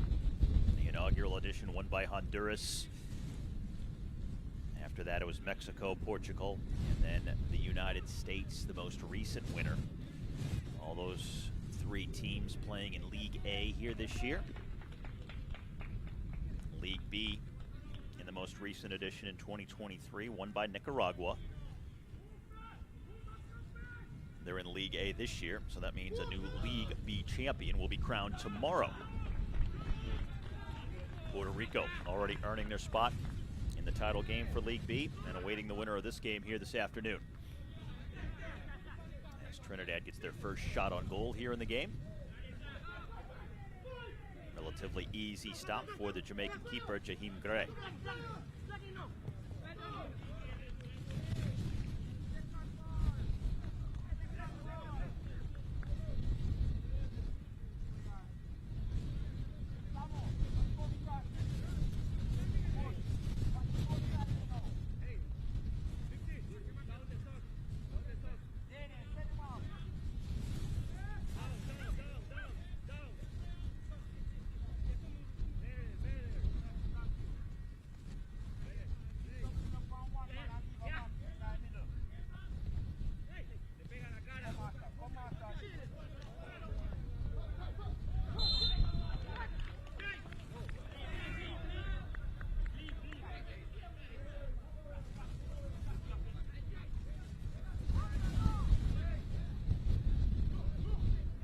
Puerto Rico in their victory earlier in the first semifinal got a goal in each of the 2 halves for their 2-0 win. For Jamaica, they already have 2 goals in the first 10 minutes here of this first half.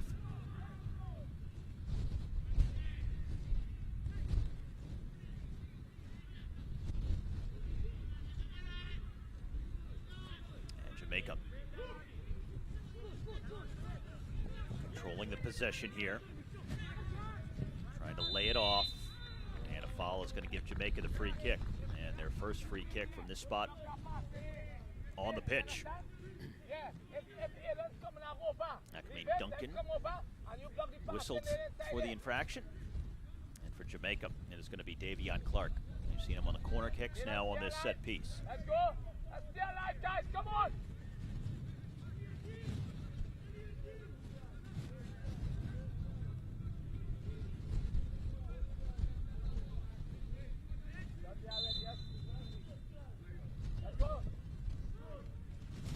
Flicked in, headed straight up into the air.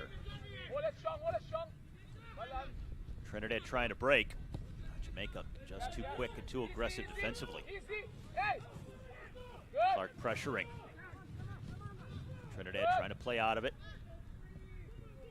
A lot of yellow shirts swarming. And winning the ball back with their aggressiveness. Trying to look for a goal-scoring opportunity here to really put the clamps on. They've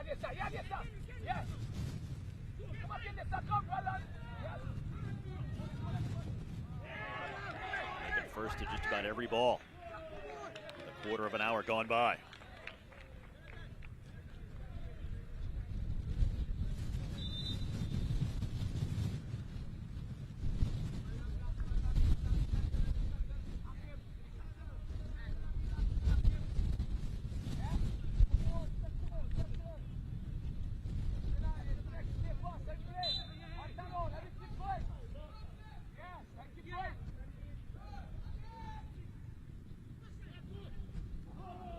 Oh, that's a good ball with a lot of pace on it, and shot just wide. The pass maybe just slightly overhit. Good idea, though. Trying to slot through Sam Taylor, who has the second goal in this first half for Jamaica.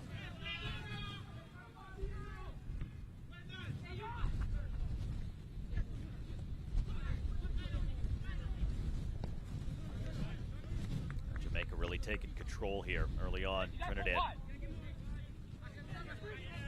was on the ball a bit more, but now playing more defense as Jamaica has started to dominate in possession with their pace, physicality, possession. Quick ball movement and a free kick coming up. Steve Hewitt taken down. Foul on Duncan. He came right through him.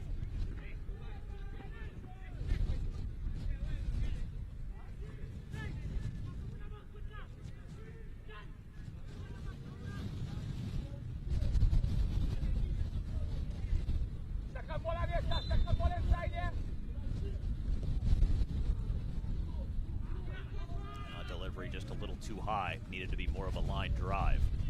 Trinidad trying to play in transition quickly here.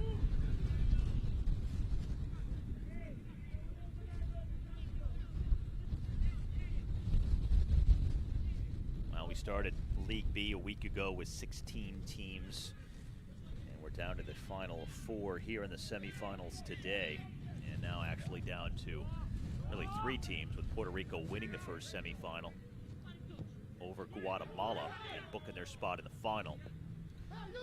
The other teams that did not make the Final Four, as that one is shot in and knocked wide by Gray in goal for Jamaica. The other teams that did not make it this far, playing one final game for positioning in the competition.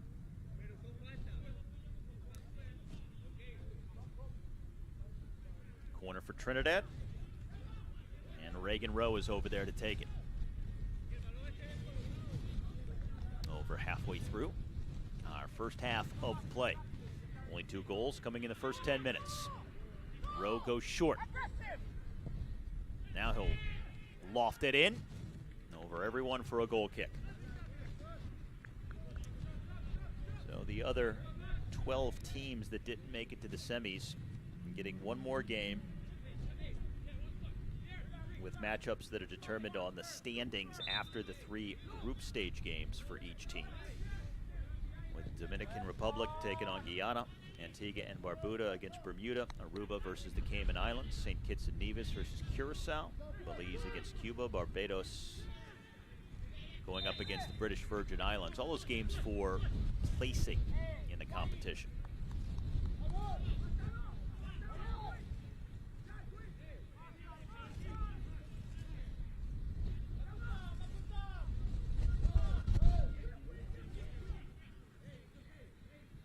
Again, Rowe in the 20th minute, now on this free kick for Trinidad.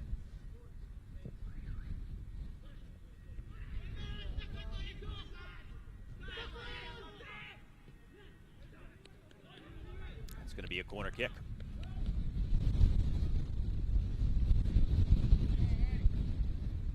The wind has been whipping all day long. You can hear it, see it. But dry conditions here on this Friday afternoon after rain certainly impacted the early part of the first semifinal. Kyle! Kyle! Come 10 yards! Kyle! Quickly! Quickly! That's not Kyle's 10, got to be that's a little 40. quicker, it sounds like. Huh? Good.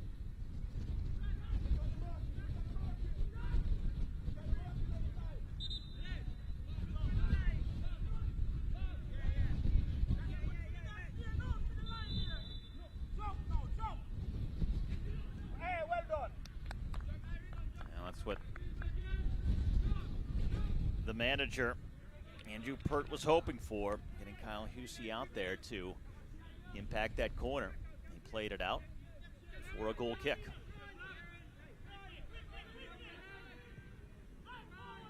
"20 minutes deep, 2-goal lead for Jamaica. And well out of goal, Levi Williams to blast it downfield.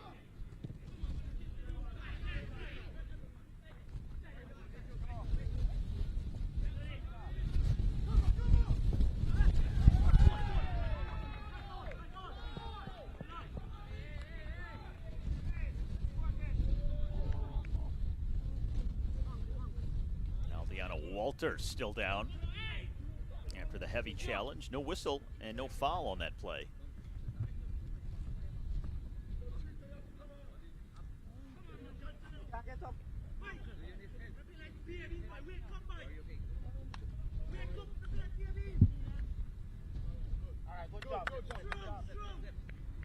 Certainly worth a conversation about whether or not that was an traction on Jalen Roberts of Trinidad.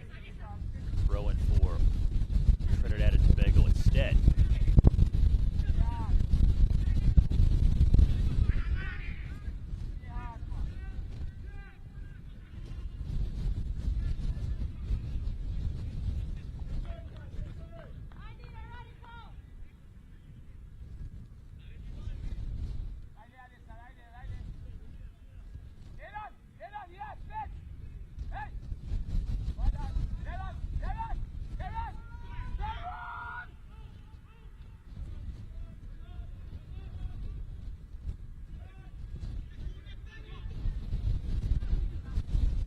Trinidad trying to get numbers forward before Jamaica can get their defense set. The long-range effort is off the mark.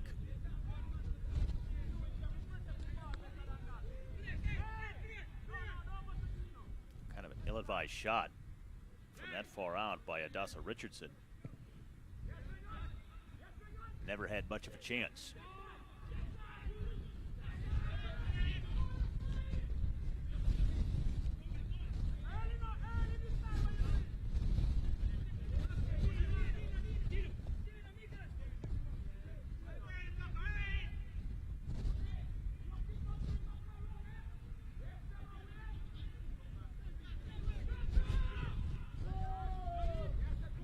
Lifted long, but a little too long.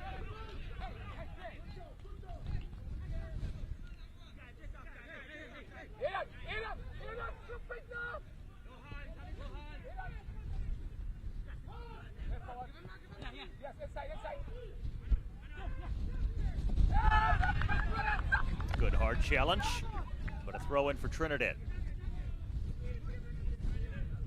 Javier Henry coming in hard on Duran Blackman.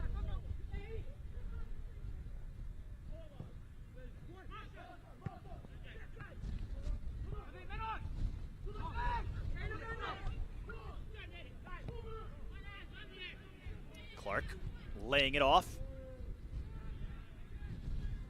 Can't penetrate the top of the 18.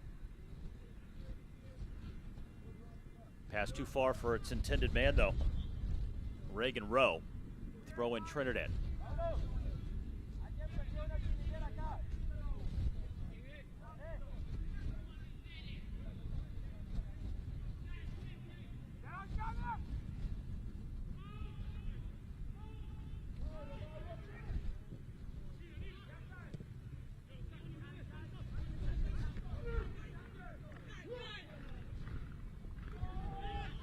Back heel, but no one in a yellow jersey to receive it.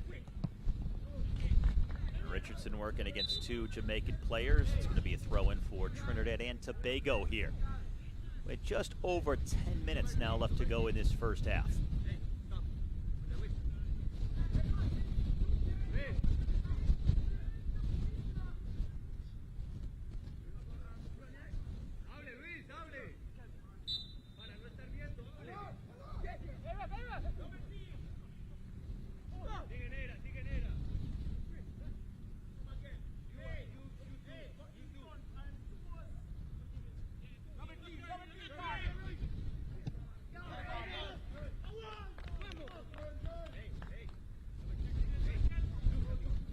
Frustrating in the final third for Trinidad so far. Only one official shot on goal, and even that wasn't a very threatening one. Haven't been able to do much. Jamaica's been very good in their defensive posture so far.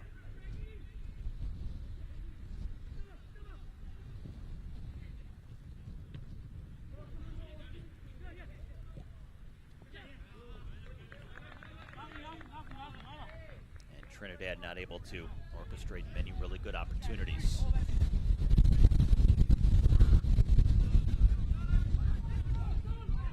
Both of Jamaica's goal essentially coming in back-to-back fashion within 2 minutes of each other in the 8th and 10th minutes of this game. The first goal by Kenrick Brown, the second by Sam Taylor. Brown's goal was from the penalty spot, and then Taylor on a terrific cross 2 minutes later.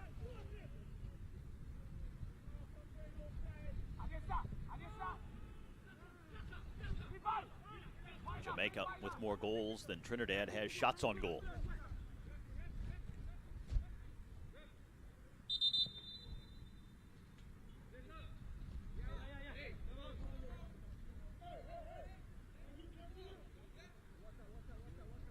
A player down here for Jamaica, Kyle Hussey.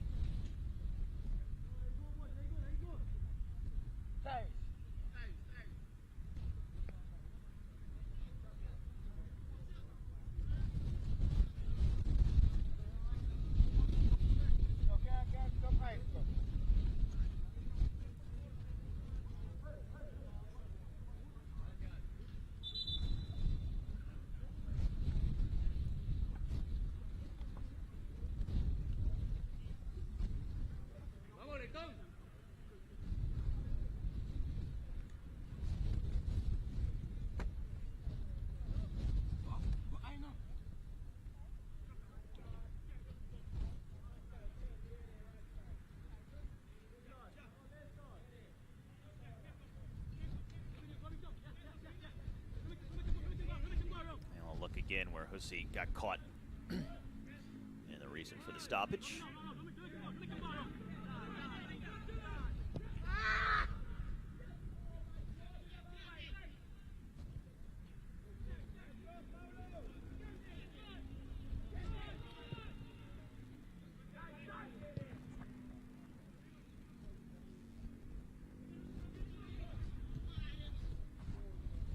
That's a good little flick. A lot of black shirts back in defense, though.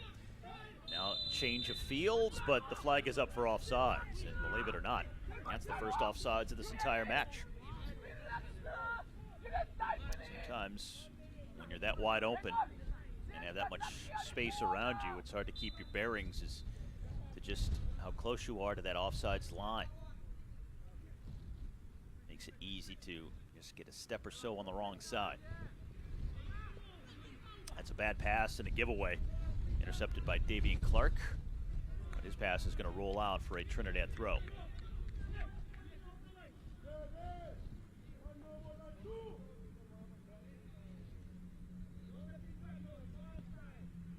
Jamaica with now 9 goals scored in the tournament and none conceded. Trinidad giving up their first 2 in their first 4 games here today. And more pressure coming from Jamaica. They win the ball. Looking for an opportunity from the top of the box, but just too slow in developing. It started with Hussey, who just couldn't get the ball out from under his feet, and then a foul called as Duncan was taken down. It's a free kick for Trinidad. The foul whistled against Sam Taylor.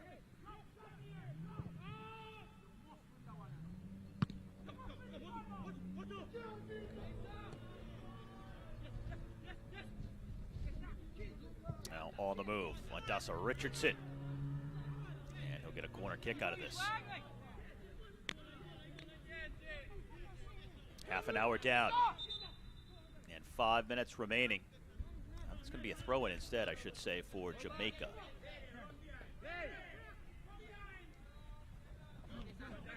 Brown and Taylor, the 2 goals for Jamaica. And now flying forward. But back-to-back offsides calls on the Jamaicans.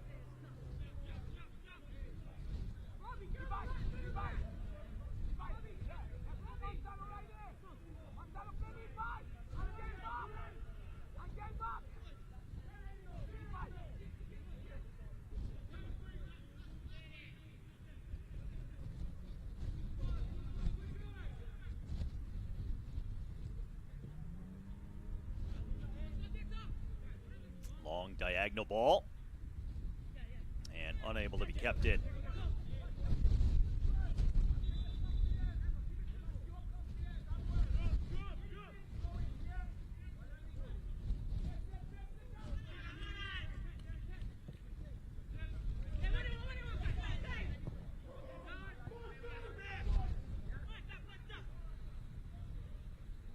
It's a good ball for Kelvin Brown. So strong and big and physical and has that pace, makes it tough on the defenders, and he's going to win a corner kick for his Jamaican side here. Hey, mark up, hey, mark up. Hey, mark up, lads.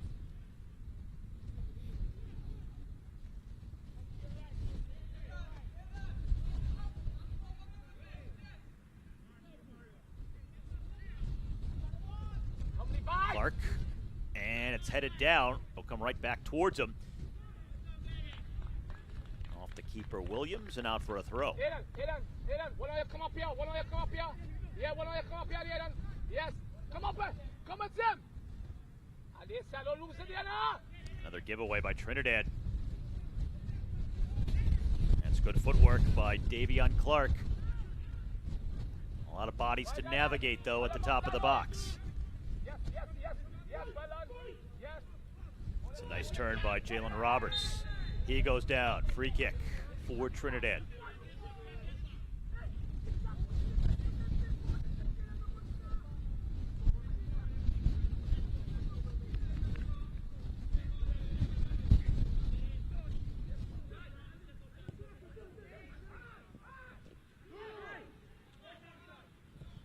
Again, Jamaica trying to capitalize on a turnover, but the pass just out of reach of Kelvin Brown. Trinidad conceding possession through the middle of the pitch. It's been a problem throughout this first half for them, just giving up possession when trying to play on the counterattack. Can't hold on to the ball, and as a result, they've had to spend a lot of time defending in this first frame.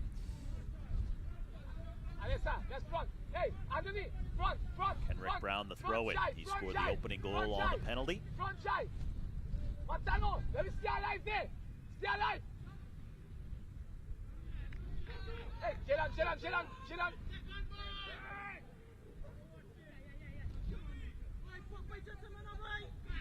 Hey, let me get time. Yeah, yes, I help him. Well done, ours. Yes, yes, him. Jilan.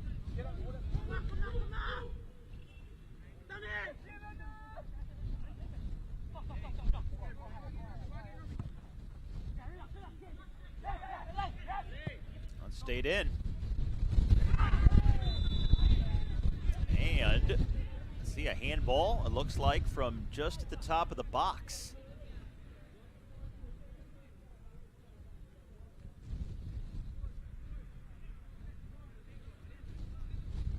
So a free kick here for Jamaica inside the final minute of the first half, and then we'll see what kind of stoppage time we get. But this is the best position either team has had for a set piece here in this first half of play. The closest in by far, and it looks like it's Kelvin Brown setting it up here. This is a tough position to defend from. And you can barely put it down in a better spot.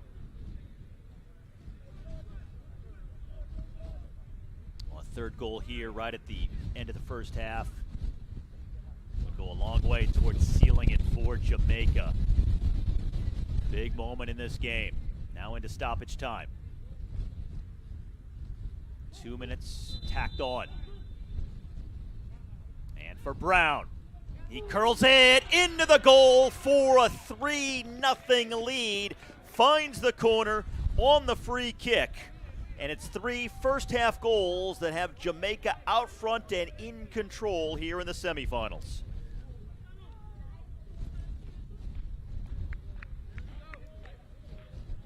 Now the wall just not where it needed to be. And that could be the backbreaker for Trinidad. 3 first-half goals from 3 different players. The final coming in stoppage time, and now 3-0 the lead. And that could be too much to overcome for Trinidad. A team that hadn't given up a single goal through the first 3 games of the tournament, now trailing 3-0 in just the first half here of the semifinals. Midway through stoppage time.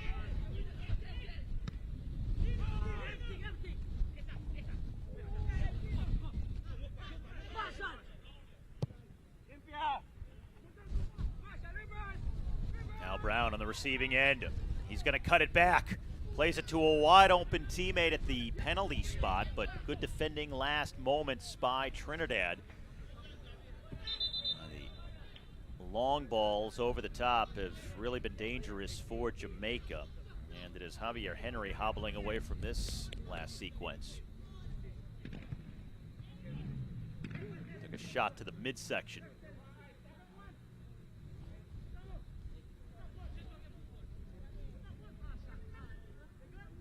Hey, use your hands.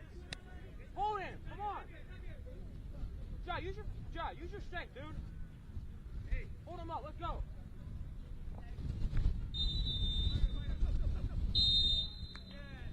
And that is the end of the first half of play in our second semifinal game here in this boys under 15 Concacaf Championship.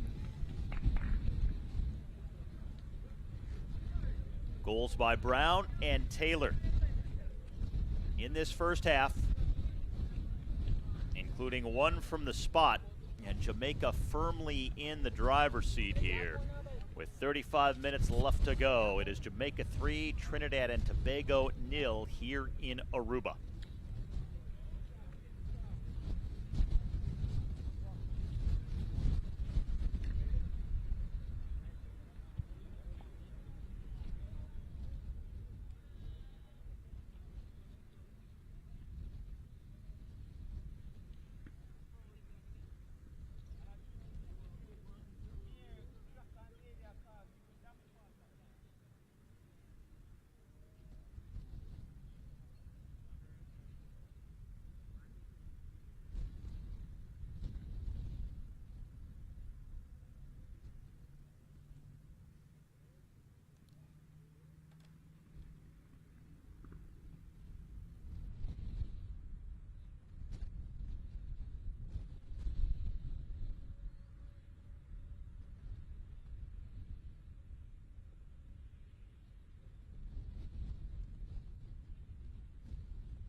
wrap your foot round it one time.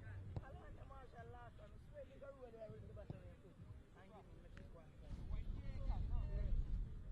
Play back, what you say?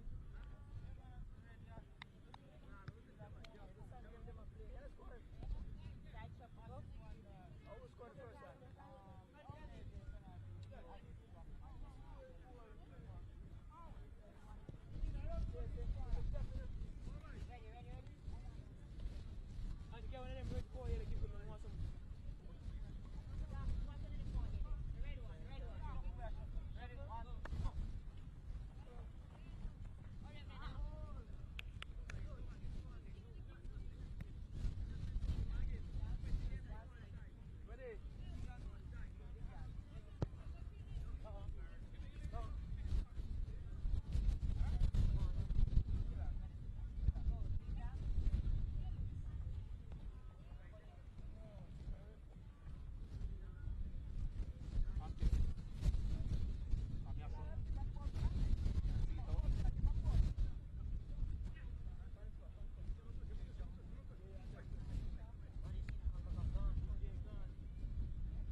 Getting set for the second half in Aruba, and a series of substitutions coming up for Trinidad. Sam Balfour is going to come on, along with Jeremiah Natant and Matthew Lee Young. So 3 subs to start the second half for Trinidad, trailing 3-0. So a player for every goal they conceded in the first half, and away we go. Trinidad really up against the wall here, and in danger of going out here in Aruba in rather meek fashion, considering the way they went through the group phase, scoring a total of 7 goals without conceding 1, 3 shutout wins by multiple goals in each game, but now trailing by multiple goals, and they've yet to get on the board here in the semifinals today against Jamaica. And on the other side, for this Jamaican side, they've been terrific. 3 goals from 3 different players in the first half, and seemingly well on their way to a finals date with Puerto Rico tomorrow at this very venue.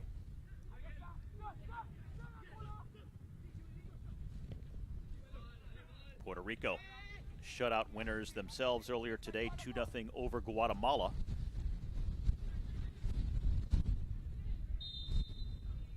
And it'll be a free kick coming out for Jamaica. Jamaica just too much to handle for Trinidad in the first half. Their size and skill and pace, physicality, quickness to the ball.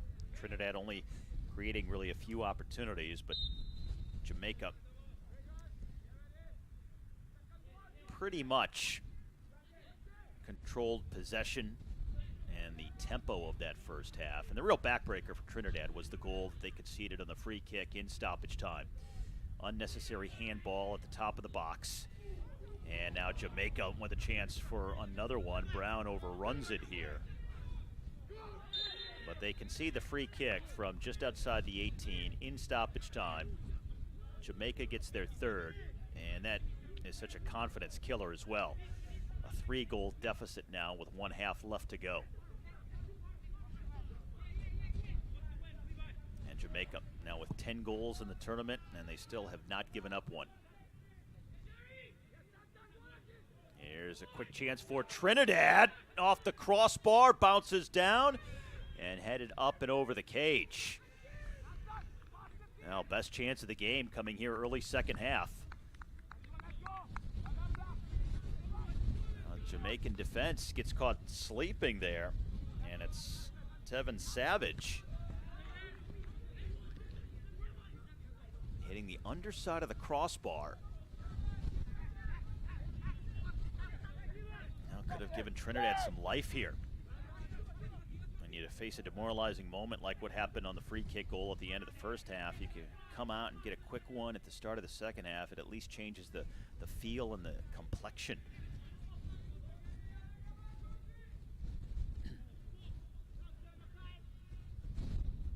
Long cross in over the top of everyone.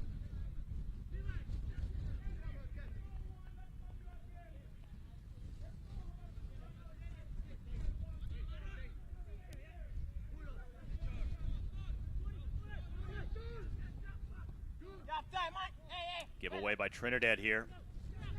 They have a player hobbling as well. And Clark taken down. Free kick for Jamaica. Davian Clark at the top of the box, going down. And this is almost the same spot, but from the opposite side as to where they scored in their free kick at the end of the first half. Meanwhile, for Trinidad, that's Reagan Rowe, who's still hobbled there on the sideline. Looks like he's going to be okay, but this is Kelvin Brown. Kelvin D. Brown. They have another Kelvin Brown on the roster as well.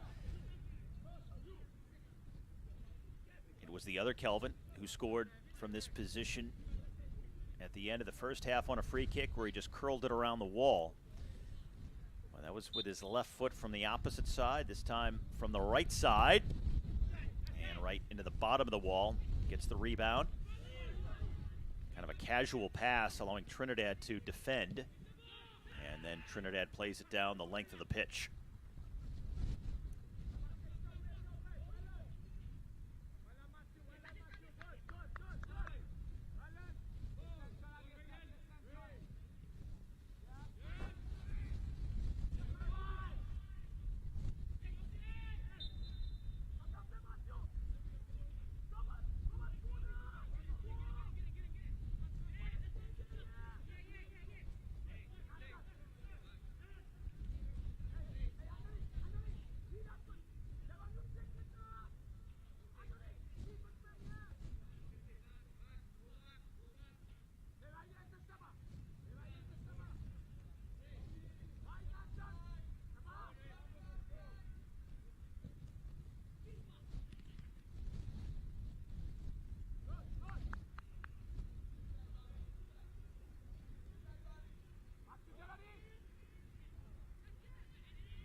Comes all the way through, and it's flicked in, catching the keeper, Jaheim Gray, by surprise.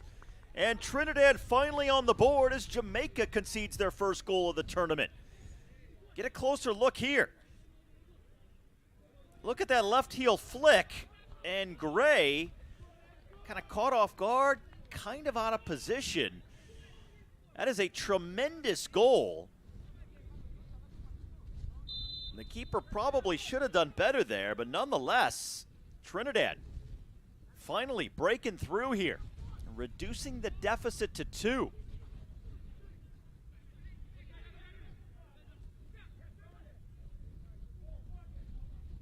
And Jamaica bursting right back. And Darian Clark firing it wide.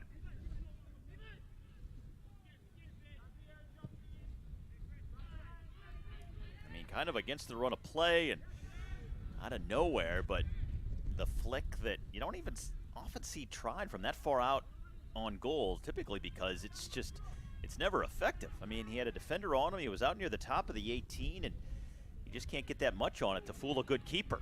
And now Jamaica, speaking of good keepers, can't beat Levi Williams here. They had 3 players in the box. It'll be a corner kick, so some end-to-end action unfolding here in the early stages of this second half.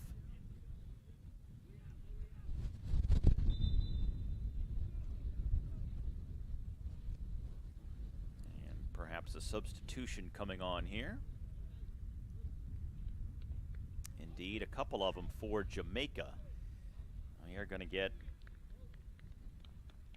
Savage and also Kayvon Holloway.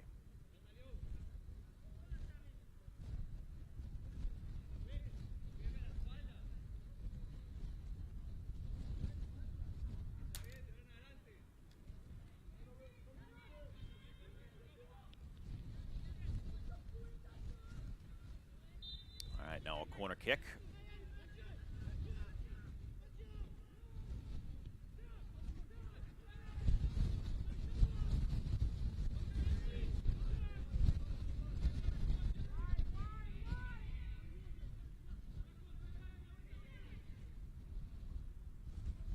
Good overlapping run. And no one there, though, in a yellow shirt.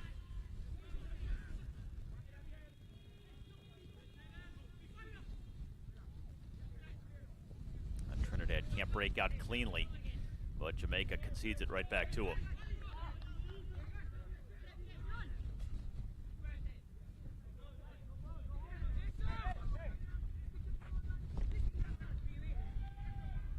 Good defending by Kelvin Brown, who scored the free kick goal in stoppage time, the third of the match. Number 14 in yellow for Jamaica at the end of that first half.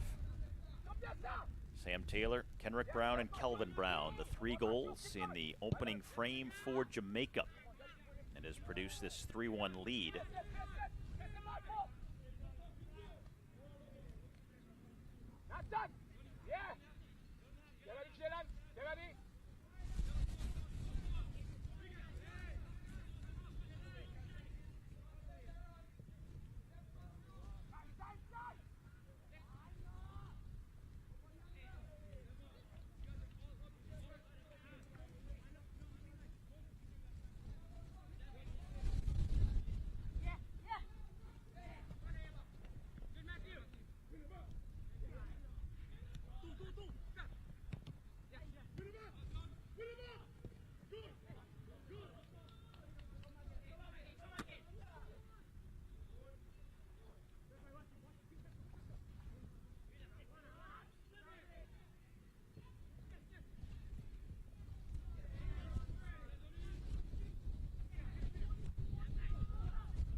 Oh, played into space, but a little too much juice on the pass. Williams comes out and will just hammer it down the field. Good idea, though, for Jamaica, using their speed to get in behind the line.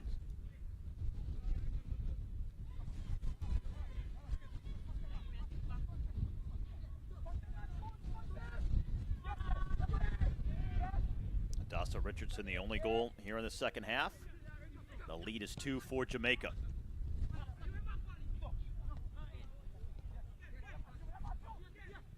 Well worked by the Reggae boys here as they work their way methodically up the pitch.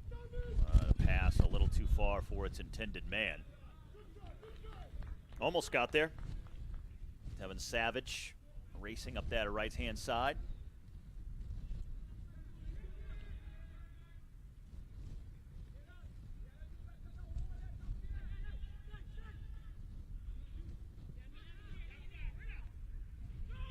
And now the one-timer and a stop by Williams.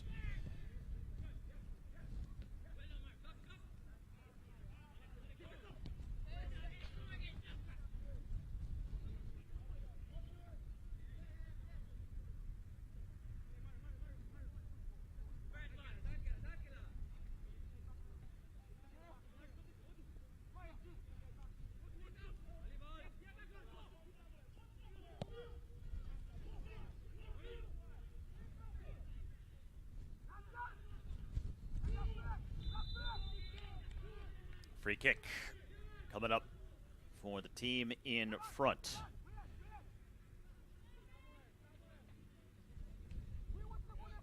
Jamaica won by 2 in their opener, 4 in their second game, 1 in their third. Leading by 2 now here in the semifinal round. Hoping to meet Puerto Rico in the final tomorrow of League B.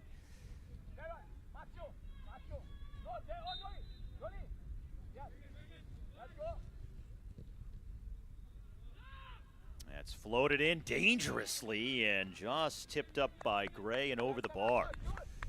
That was close to sinking in. 5-4, let me keep going now. Yeah.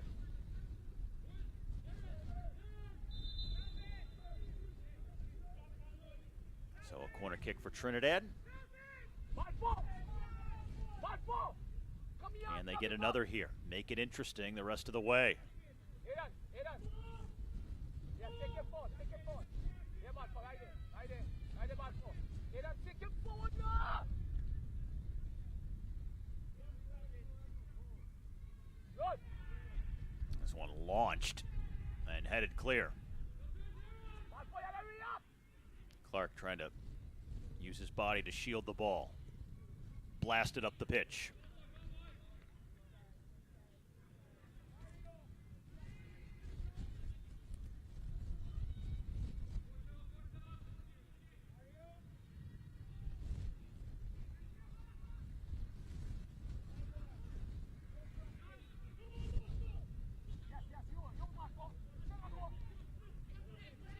Trinidad keeping their chance alive momentarily here.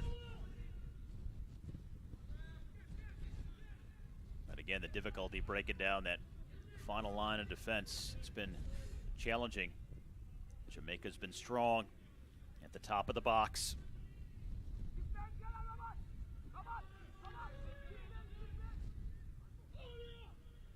At this rate, we would be looking at a Jamaica versus Puerto Rico final here in League B tomorrow.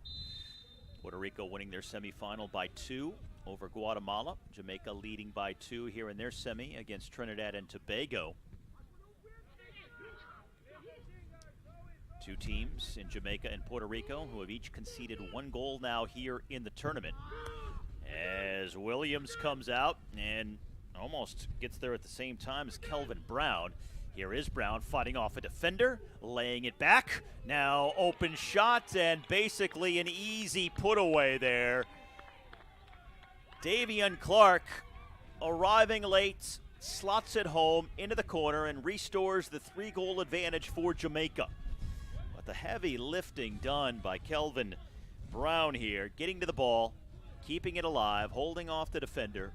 Just can't do anything with his physicality, and then falls right to Clark, who comes in, and the keeper Williams caught with really no chance. And Clark just guides it into the corner. Once again, it's a 3-goal advantage, now 4-1 in favor of Jamaica.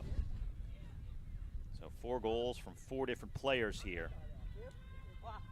And if Trinidad had hope after their first goal earlier in the second half, that might just about be enough to put it away for the Jamaicans with 20 minutes now left to go.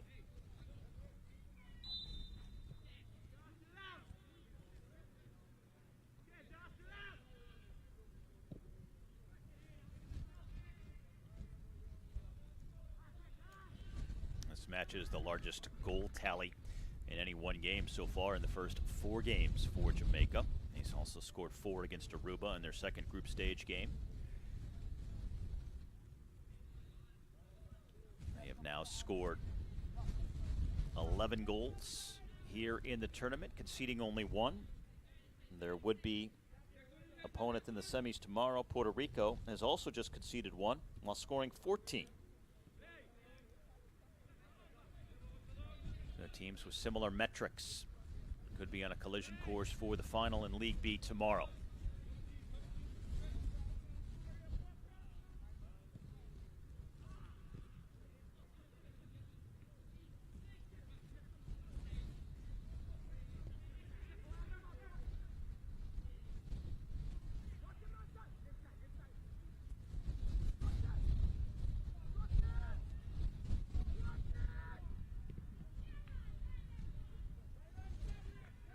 Throw in Trinidad.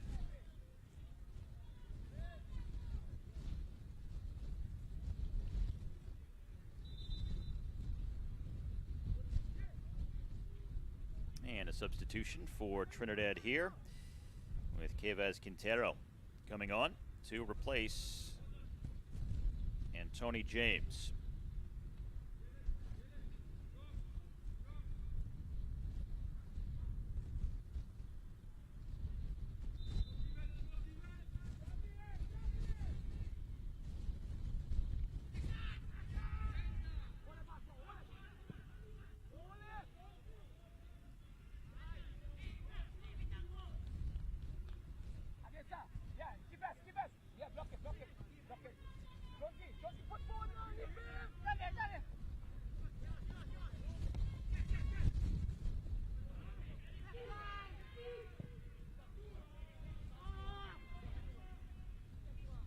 Good cross-field play. Yellow shirts trying to advance forward.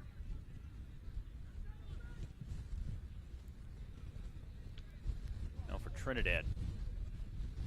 They went through their first 3 games of this competition without giving up a single goal. They have now given up 4 here today in a single game to Jamaica, trailing by 3. Jamaica got the first 3 in the first half. Trinidad answered with the best goal of the game from Adasha Richardson early in the second half of play, but just a short time ago, Davian Clark restoring the 3-goal margin, and Jamaica now adding to it.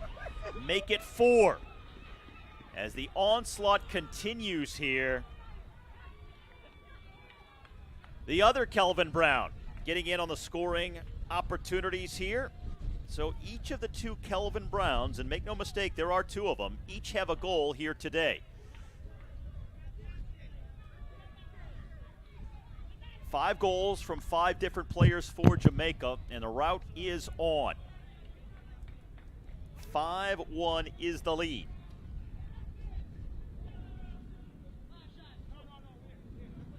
Most goals Jamaica has scored in a single game in this tournament. Player for Jamaica down at midfield.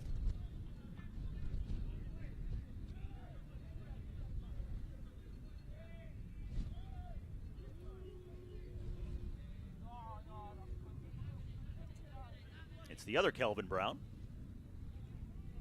who scored the free kick at the end of the first half. So as one Kelvin Brown scores, another somewhat hobble as he gets back to his feet, and he's going to come off, and it looks like several substitutions now coming on for Jamaica, including Deshaun Smith, also Carlundo Morris, and Kelvin Brown, the captain, gives away the armband. His day is done. Short turnaround for Brown and some others to the final tomorrow, as Malik Wellington is also going to be coming on. He'll be replacing Kelvin Brown, who just came off. But a tight turnaround, just 24 hours for all these players. The final is tomorrow, and it, at this rate, is going to be Jamaica against Puerto Rico. Little doubt about that now, with just inside of a quarter of an hour left to go.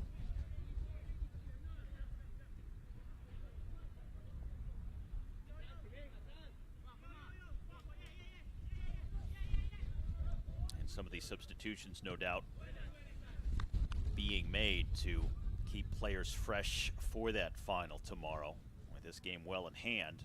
So some of the regulars, the starters, and the key figures for the final tomorrow will now get some extra rest.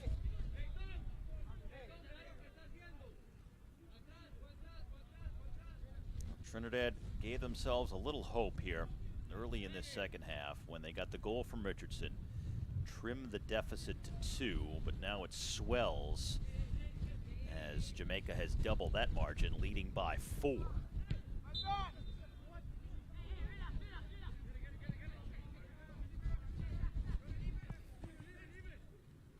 Kind of a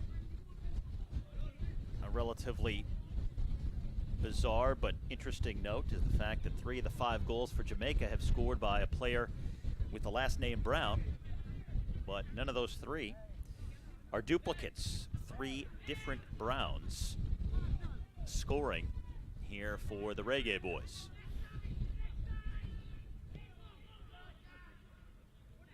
And Jamaica still motivated to keep pushing forward here. Good cross at the back post.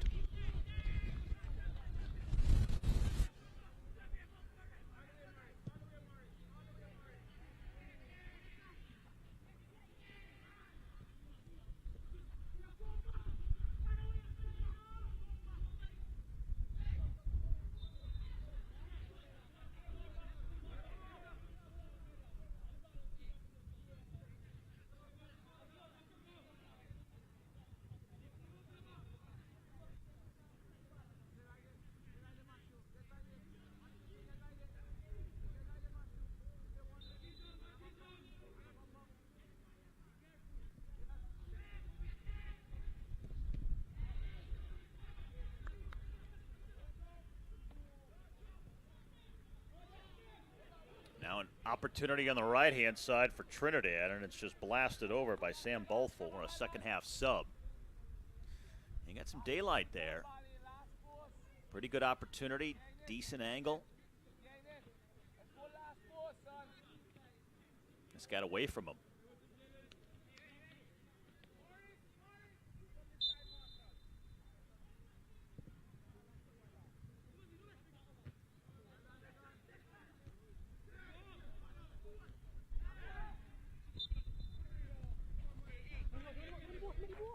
Trinidad player down here. They'll get a free kick.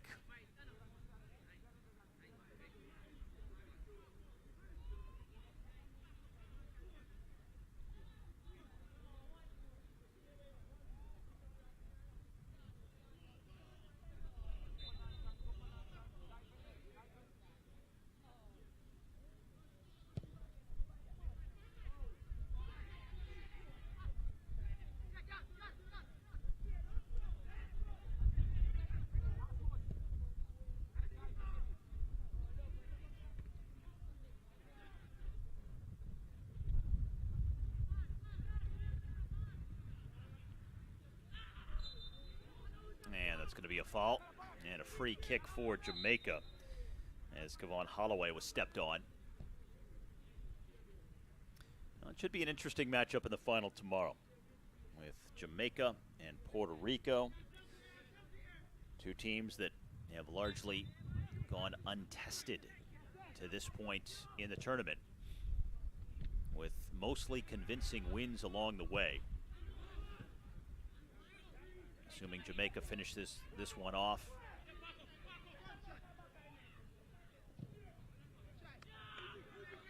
It'll be each team undefeated, winning all 4 of their games to get to the final.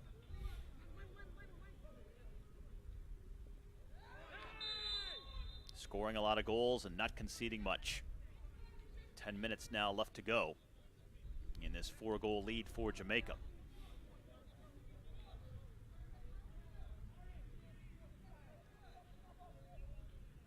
Both teams looking pretty strong in the semifinals today. I think Guatemala gave Puerto Rico a better test than Trinidad has provided for Jamaica, though. I think the size and the physical nature of Jamaica might give them the slight advantage over Puerto Rico. But both teams playing well coming in.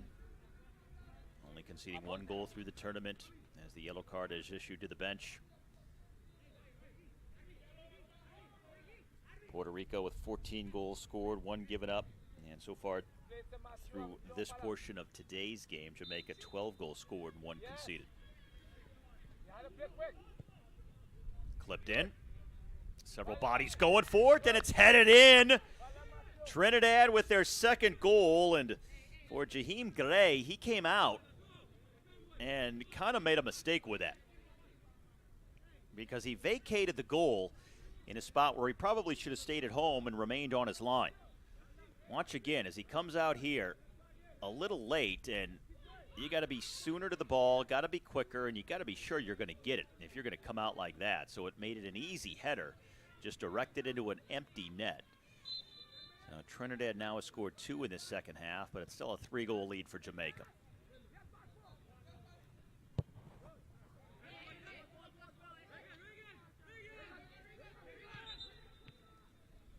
Another Jamaica substitution, as they're going to make a goaltending change.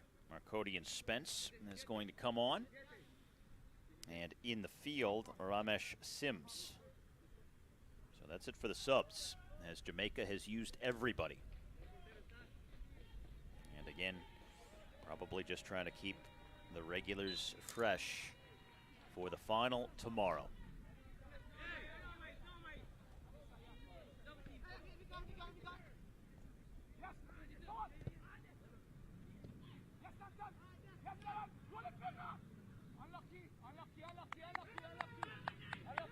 And Spence with his first touch. Not easy for a keeper to come in like this in the flow of play and get right to it.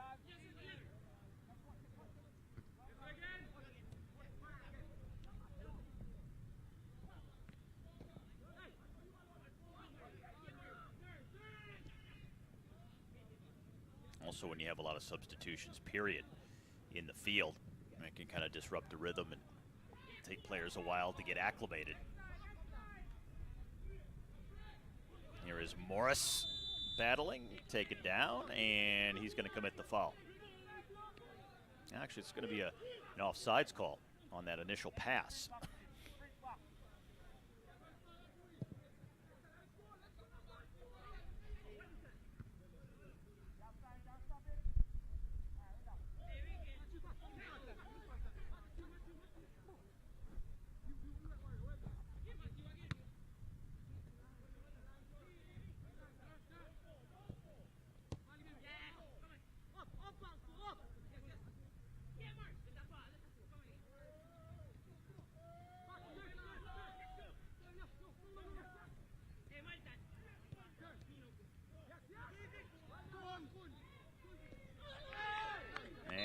After a series of physical challenges, a foul eventually called on Javier Henry of Jamaica.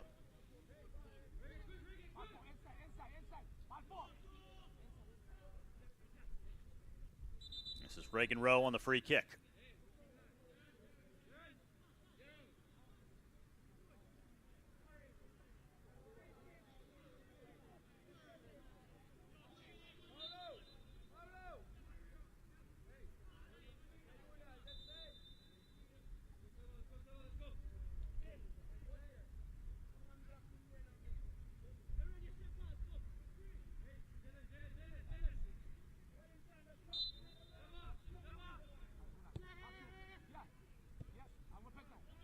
Now Rowe, after getting the pass back, long cross, back post, and it's headed off the interior of the far post.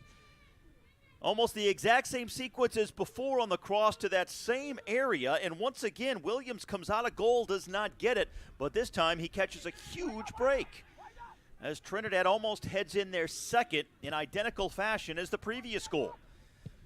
That would have made things a little more interesting. But Williams I should say, after the goaltending change, it makes things really interesting if that one goes in.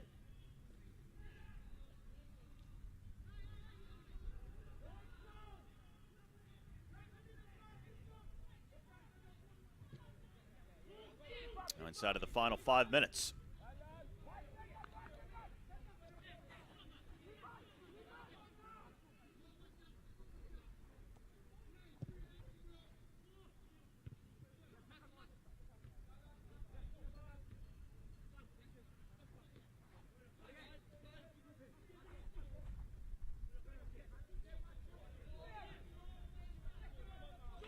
And now racing for it is Ramesh Sims. 1v1. Sims is going to get the cross off. And Trinidad has to play quickly.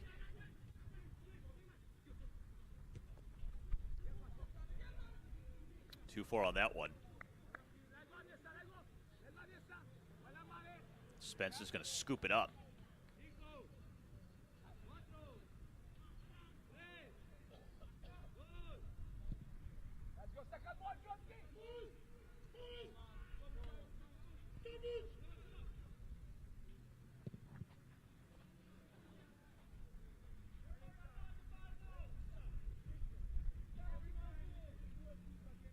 We started with 16 teams in this League B a week ago, spread across 4 different groups, and now just about down to the final 2.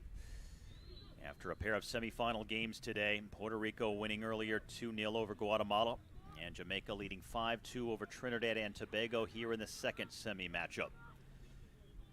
Now, Puerto Rico and Jamaica poised for a finals encounter tomorrow here at the National Stadium in Aruba. Inside of the final 3 minutes, plus whatever stoppage time we get.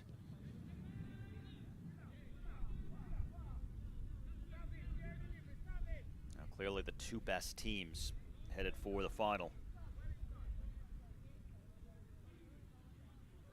Puerto Rico with 4 wins from 4 games. Jamaica putting the finishing touches on their 4th straight victory.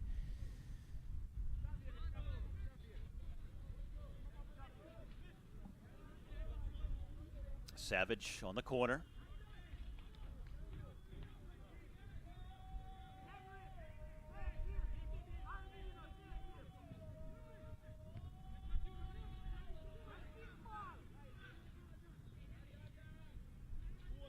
And this ball comes free, and that's going to be a penalty shot.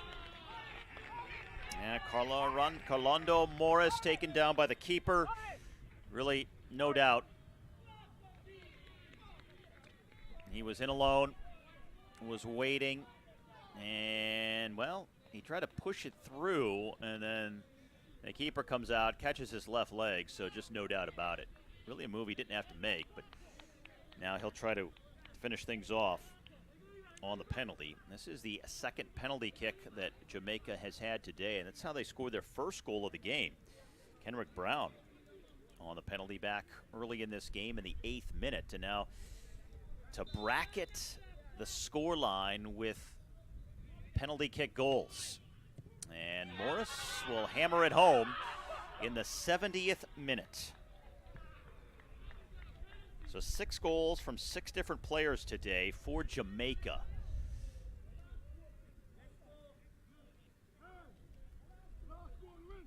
Penalties on each end of the scoring spectrum for the Reggae Boys. First goal and the final goal. And now winding down here. We'll see how much stoppage time is added, but it's a 4-goal lead for Jamaica on their way to the final tomorrow.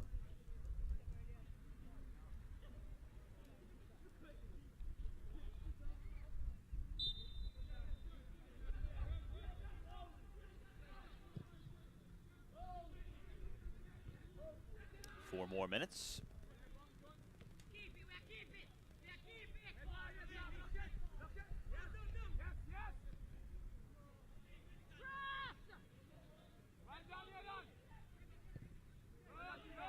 That's a good block at the last moment by Aldiano Walters.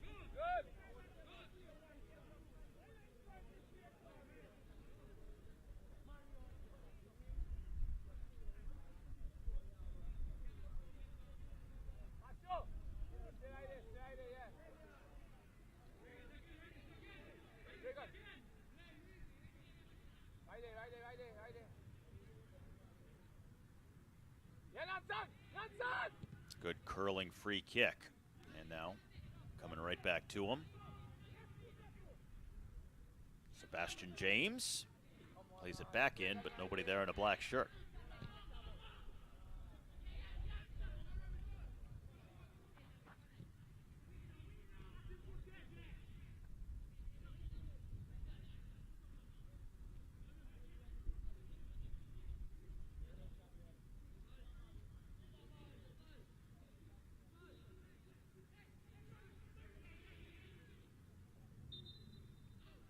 Prior to today, Trinidad won all of their games in this tournament by multiple goals, but they're now going to lose for the first time, and it's going to be by multiple goals as well. This is a bigger losing margin than they had in any of their winning margins during the group phase of this tournament, and they look so good. Halfway through stoppage time.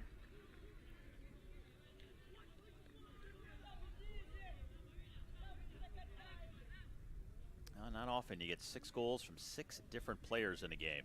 Jamaica really spread it around today. Offensive breadth and depth, and dominating this encounter with Trinidad.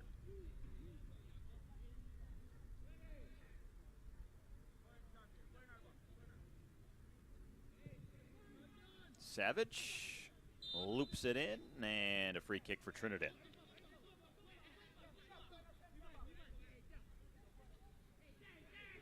Puerto Rico winning Group C. Jamaica, the winner of Group D. And each side handily winning in their semifinals. And now on a collision course for the final tomorrow in League B. Just over a minute left to go in stoppage time. It's a nice give and go. Ball 4, though, can't quite get back to it for Trinidad.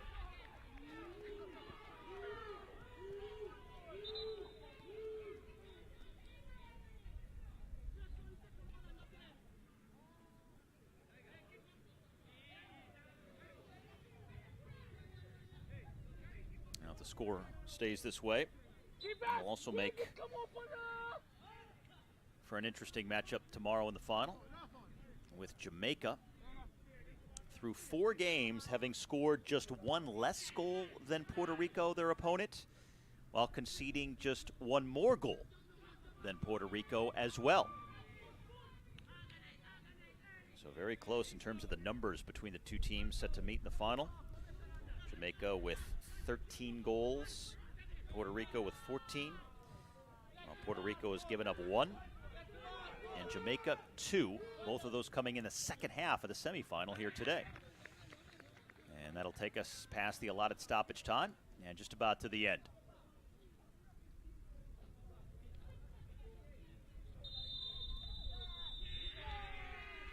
Jamaica moves on to the final in Aruba. A convincing, thorough victory in their semifinal matchup, beating Trinidad and Tobago. Getting 6 goals from 6 different players. They win by 4, 6-2 the final, and it'll be Jamaica and Puerto Rico tomorrow in the final of League B.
Plenty of highlights from this semifinal matchup in Aruba. 8 goals on the day between the 2 teams. 2 group winners for 1 spot in the final tomorrow. And in the first half, all Jamaica.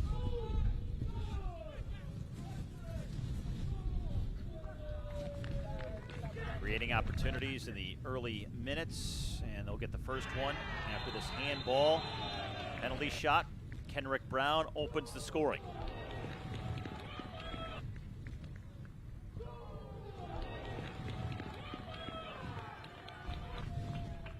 But it wouldn't take long to get their second. Just 2 minutes later. Kelvin Brown again helping to set it up. Plays it all the way across to Sam Taylor, arriving at the back post. 2 goals within 2 minutes, and after 10 minutes, it was 2-0 for Jamaica. Taylor with another opportunity here. And then at the end of the first half, they would get what would prove to be the game-winning goal off a handball, free kick, and stoppage time. And it would be Kelvin Brown who would curl it around the wall and into the corner for a 3-0 lead.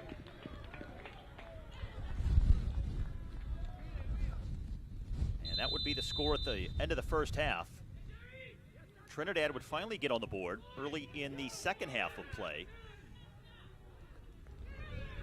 That was the first good opportunity that hit the underside of the crossbar, but Richardson, with maybe the most clever goal of the tournament. The backheel flick here, beating Gray. A terrific goal that cut it to 2.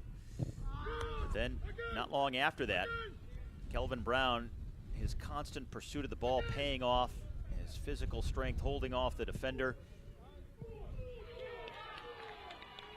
Davion Clark arriving at just the proper moment, and the 3-goal advantage was restored.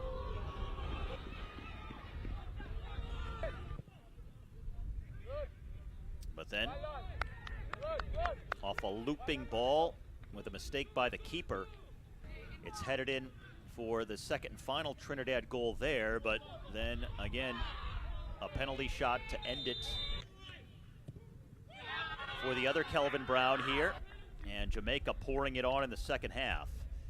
Jamaica with 3 goals in the first half, 3 in the second half. They win by 4.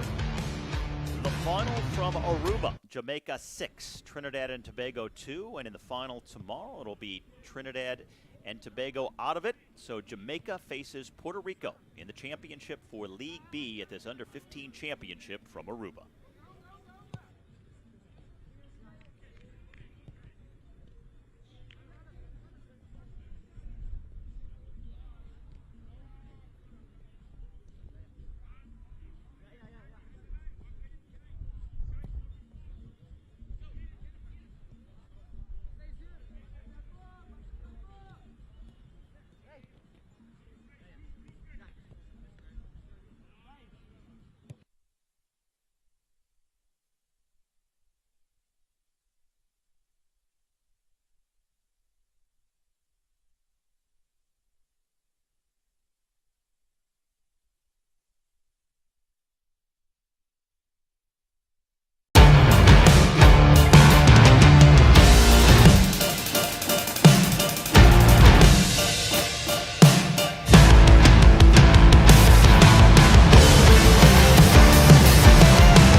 Hello, everybody, and welcome back to our coverage of the Concacaf Boys Under-15 Championship, as we have a big one today between Aruba and the Cayman Islands at the Stadion C. Guillermo Trinidad in Oranjestad, Aruba. It's the playoff round. These two teams have a chance to finish on a high note here at this tournament as Aruba welcomes the Cayman Islands here. 82 degrees. There is a chance of some rains coming through. We hope they hold off, of course. And as we have been anticipating and really seeing throughout the tournament, the winds have certainly made themselves known here. 17 miles per hour they're coming through roughly at the moment. But we hope that Mother Nature holds off for us to get in another edition of the beautiful game here on these beautiful fields in Aruba today. Again, Sean St. Jacques, our entire crew, as always, as we've enjoyed having you all week, we enjoy having you again here tonight. Aruba coming into this game this evening, coming off a campaign where they finished the group stage with a strong 1-0 showing against Belize. So they're hoping to back that up with one more win here, and a win that, of course, will give them quite a bit of positive feeling and momentum here at home to finish off this tournament. And Cayman Islands, on the other side of the coin, had to try to navigate through a very difficult Group C, facing the likes of Puerto Rico and Cuba and Guyana along the way. And yes, the Cayman Islands got a couple of goals along the way, but they're still looking for their first win. They'd love nothing more than to finish this tournament on a high and with a victory that, again, could do them the world of good moving forward. So we will see how it all plays out here in just a few moments. We'll have, of course, the procession, followed by the anthems for both teams in front of this crowd here at the stadium. And then, after we take a brief break, we will have lineups and the kickoff here between Aruba and the Cayman Islands in this playoff match to see how everything stacks up outside of the teams that are fighting for each league's title. Again, this is League B, so these two teams are fighting for final status there. And again, most importantly, fighting to get a win to finish off the respective countries' campaigns. Aruba are in their home blues. The Cayman Islands are in red with the blue trim. They begin the walkouts here. That's our cue to step aside for the national anthems of both teams. Lineups and the kickoff are to follow after that.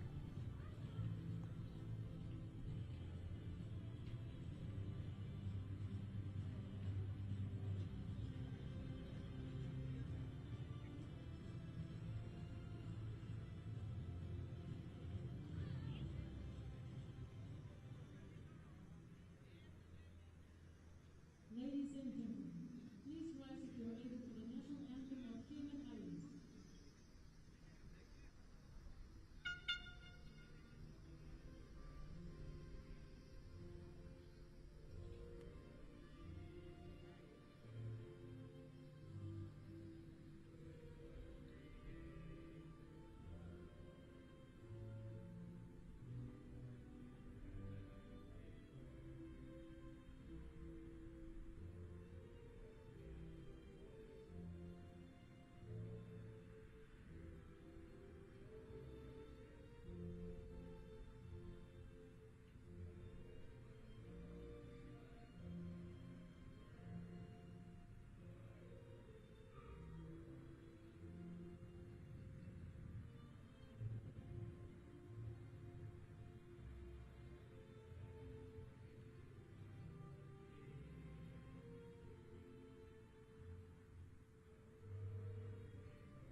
A wonderful rendition of both countries' national anthems here, particularly Aruba on home shores. Loving to see the support here for them throughout the tournament. And they'll hopefully get to send their guys off here with a victory from their point of view. The Cayman Islands, of course, have their sights set on finishing strong as well. Again, Sean St. Jacques, our entire crew, happy to have you with us for this League B tilt at the end of the tournament for both teams. Aruba's starting 11 looks like this. Trey Bracco's group has a very strong 3 up front. Jonathan Quintero, Drexton Silva, and Quincy Nelise. Captained, of course, by born Dino Brega. In the midfield, Liam Collister, Lucas Bear, other players to look out for there. Gomez and Sierra leading the back line. Juan Luis Cardona gets the start in goal for the hosts. Dino Brega will meet with Charles Morrison, who is captaining the side for the Cayman Islands here. And of course, we get a chance to see them go through the coin toss with our four officials here.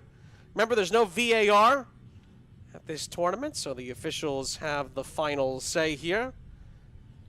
McManaman Badeau of Grenada is our head official for this one today. The Bahamas, Trinidad and Tobago, and Panama also represented amongst our 4-man officiating crew today.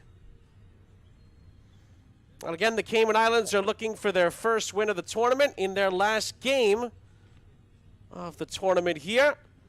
And Ian Lindo is the coach. This is his starting 11 that hope to finish this tournament off on a high note. Jadon Harding leads the attacking group alongside the captain, Morrison. Levi Jack up there as well. Noah Mitten, who's had a good tournament so far. Kamani Parsons and Callum Whiteside make up the midfield. Ajani Osborne is back in goal. John Mark Thomas, Luke Watson, and Jahari Reed. Some of the players to keep an eye on from a defensive standpoint for the men in red. Well, once again, the Aruba supporters firmly behind them here on home shores, hoping to get another victory under their belt and finish off in unison with 3 more points to enjoy on the backside here in the playoff round. Again, a couple of big days still to come at this tournament with Leagues A through C all still up for grabs. This is a playoff match just for one of these two teams to finish on a high at the end of what's been a difficult group stage for both, just again because of the quality really of the teams in each league. It's so deep. But again, Aruba have a win under their belts already, hoping to build off of that. And the Cayman Islands want to follow suit and grab a victory for themselves on the way out. The Cayman Islands will kick us off. They're going from left to right in red with the blue trim. Aruba are in all light blue. Off we go here at the Concacaf Boys Under-15 Championship playoff rounds here. Aruba and the Cayman Islands meeting here. Sean St. Jacques, our entire crew, happy to have you with us. 35-minute halves in a 70-minute game to help finish off the day's action around the grounds here.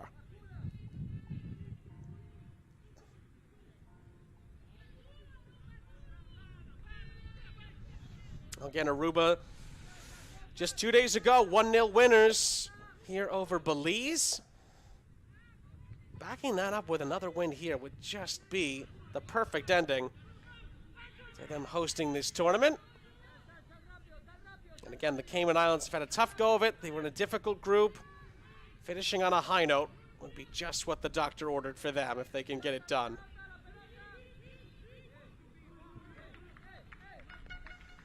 One thing we should mention, it's been something we've had to harp on at times at this tournament. These are two teams that certainly can create chances, right? They were able to put some opportunities together in this tournament and make some things happen. Who could be more clinical? Who can find the finishing touches in the final third? That tends to be the difference, particularly at this level, at the latter stages of a tournament. Guys have the creativity and the opportunities to create opportunities, but who is going to finish off the big chances? That is going to be the question going into this game for sure.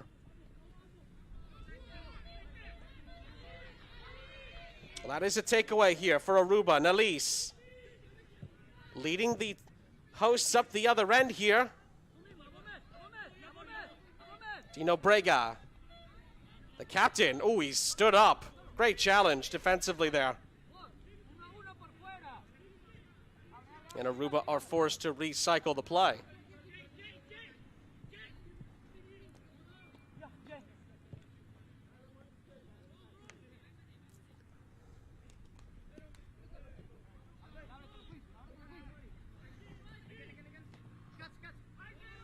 This is Gomez. Gomez is dealt with nicely by Morrison.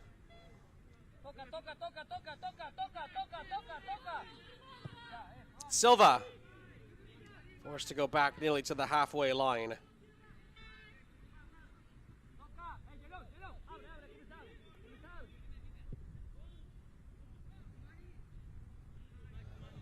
Well, that cross is cut out.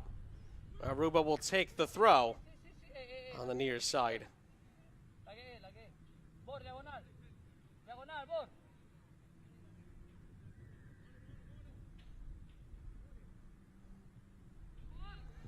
Cross into the middle here. Had it down only as far as Nalis. Booted out for a throw.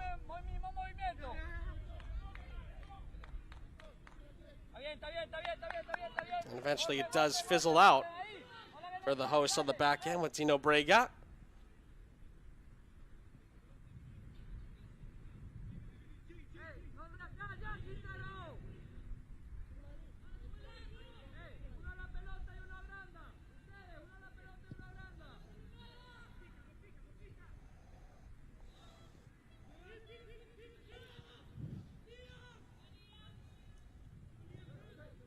Callister for Gomez. Gomez is another who's had a solid tournament at times for the host nation here. Goes all the way back for Cardona in a full Aruba reset.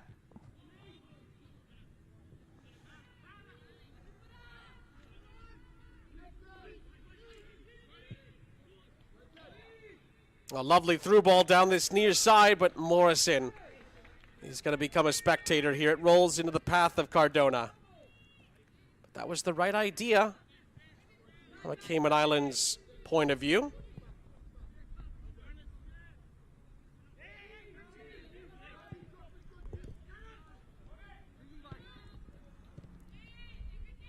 Oh, nice idea again. First time ball in behind.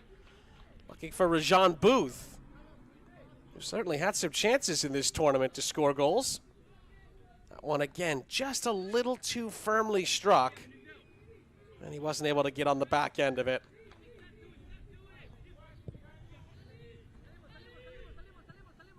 The ball is lofted over the top, looking for Nalis, who then slides in and commits a foul, it appears. The whistle is gone as Parsons holds him off. It's a Cayman Islands free kick.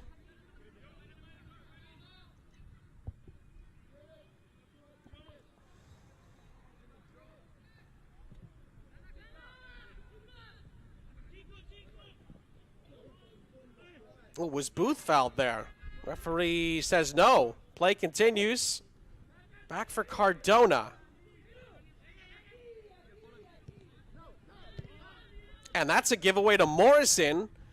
But it's well swept up. Lucas Bear on the scene.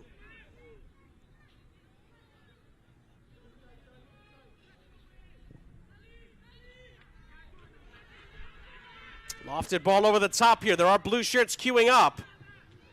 Cross. Oh, and the shot is swept just wide. That was Dino Brega on the back end. Great ball over the top here, providing the opportunity for Quintero to track this down. Good ball across, tight angle. And Dino Brega could not hit the target.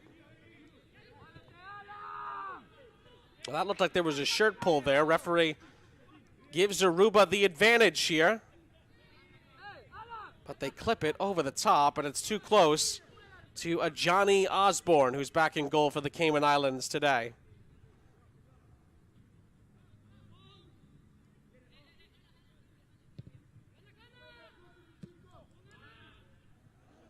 That ball ricochets towards this near side. Through ball here from Morrison. And a good sliding challenge again, this time by Gomez. Knocks it out of play.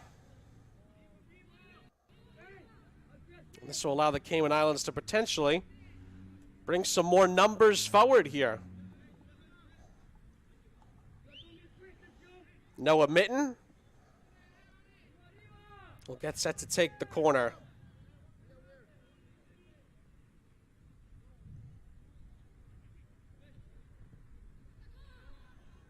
And from the corner, oh, it's a free header, and it's in! What about it? That is a towering header from Rajon Booth. And inside of 8 minutes, the Cayman Islands have the lead. That is a stunning header. Wow.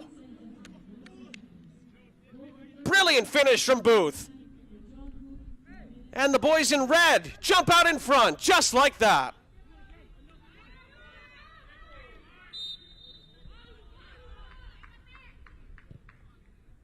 Well, that's just the third goal that the Cayman Islands have scored at this tournament. And Rajon Booth got so much height on his jump there. Powerful header. Did everything right. And the Cayman Islands, who I must say have been on the back foot for a decent chunk of time here at the start, get a goal against the run of play to take the lead here.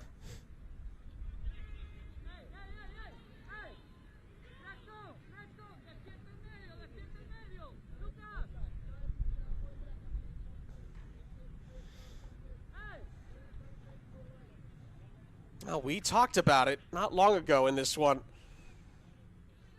When you create your opportunities, can you cash in? And Rajon Booth certainly has his receipt for his cash and his wonderful finish. My goodness, what a goal that was. A majestic header to put the Cayman Islands on top. Now Aruba, who've been playing so well at the start here, find themselves behind. Gomez trying to lead them forward down this near side. Another nibble from Morrison. But my goodness, Gomez just keeps on going here. And eventually is stood up by Kamani Parsons. It's out for an Aruba throw. And they'll try again.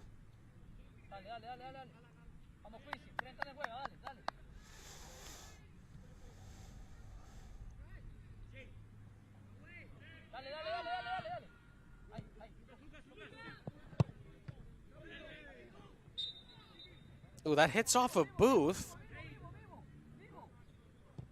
Well, he's apologetic as Aruba get the ball going again.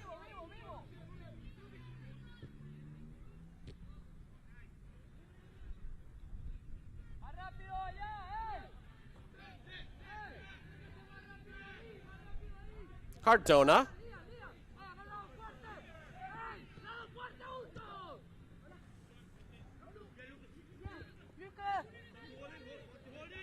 Oh, this is a wonderful run here. Lucas Bear. Extra pass towards the outside here. The shot, though, is deflected out of play. Quintero wins Aruba a corner.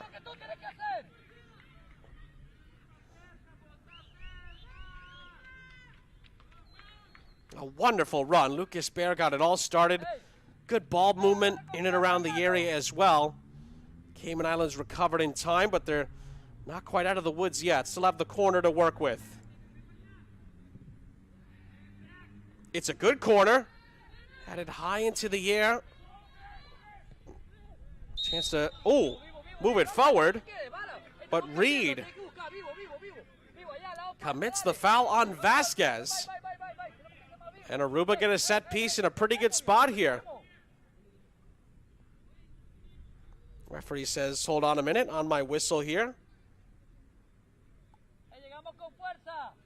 Métela ahí, métela ahí, que el portero es pequeño, vamos. Métela ahí con doble. Alan Vasquez will take it. Ey, vai con fuerza de gol, vai con fuerza. Ey, con doble sentido, dale, métela ahí con doble sentido, dale.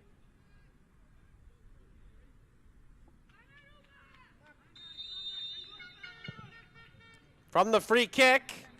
Oh, it goes right at goal. And it's no trouble for Osborne, who read it all the way. Just over the wall. Osborne clean with the catch.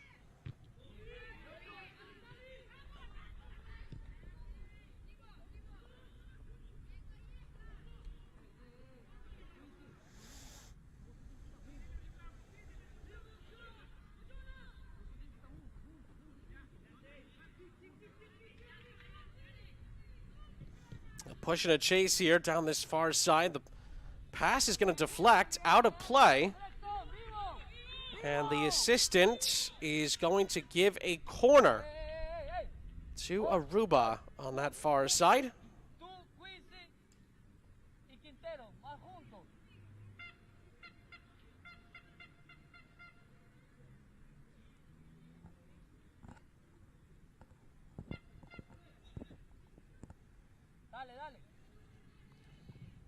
Truxton Silva. Well, comes out for a chance here. The volley. Oh, it's cleared off the line. Vasquez's attempt thwarted by some brave Cayman Islands defending here. Another look at this. This was Vasquez with the volley. It was certainly going for goal. And it's a brave header off the line by Parsons.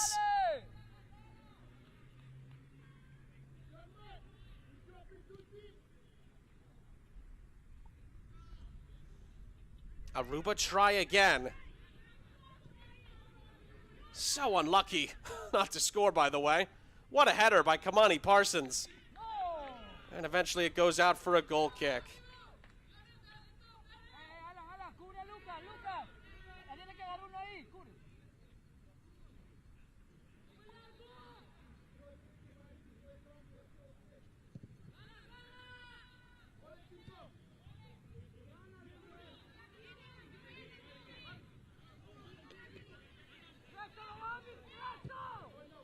Booth, the goal scorer. Trying to pick out Morrison. And Morrison's beaten to it by Gomez.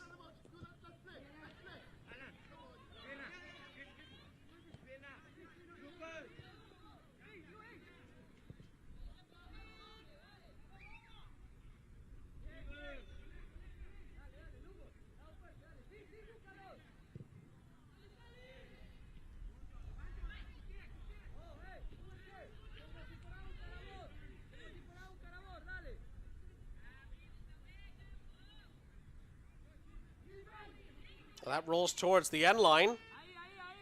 And it's well defended, well shielded. Again, the Cayman Islands with something to hold on to here. Gives their defensive setup a reprieve.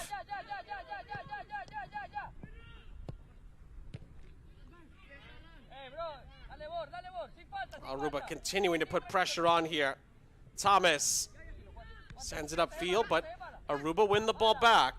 Nelis tried to fizz it through. Silva out wide. Chance to cut in field here. Lovely threading of the needle towards Silva. And the Cayman Islands eventually escape with possession on this far side. They look to break forward with Booth, and Booth pushes it towards the area, but too close to Cardona, who was always ready for it.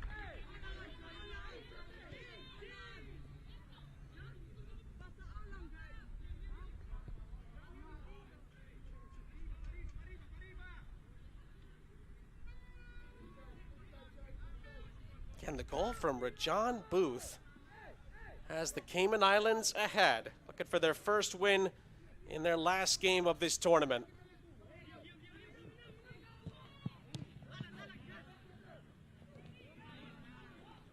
A nice touch by Vasquez. Still Vasquez. And Osborne makes the stop.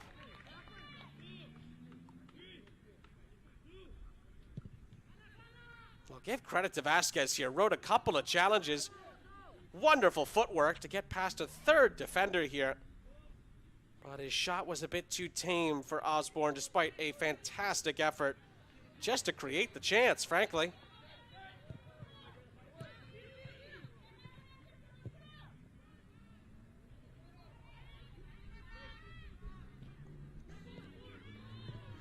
More good build-up.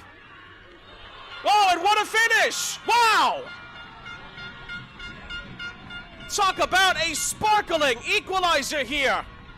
Aruba find the leveler. And my word, it is a stunning strike from the captain, Born Dinobrega, off the post and in. And the hosts have drawn even at 1 apiece. That is a peach of a goal.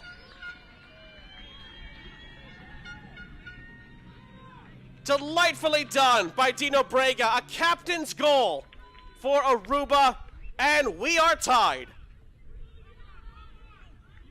That might be one of the best goals we've seen in any league at this tournament.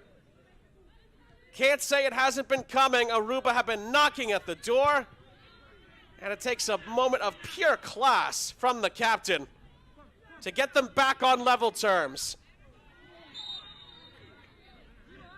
And they keep on pushing. Foul and a free kick.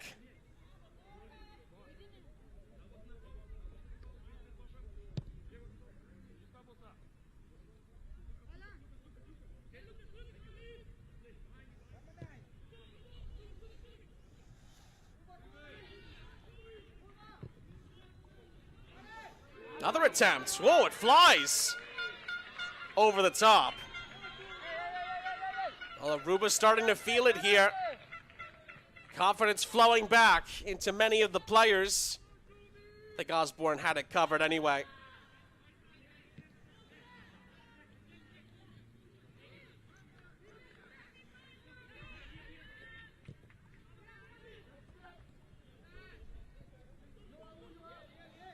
Goes back to Cardona. Aruba look to build towards another attack. They go over the top, and Osborne, he's on the case.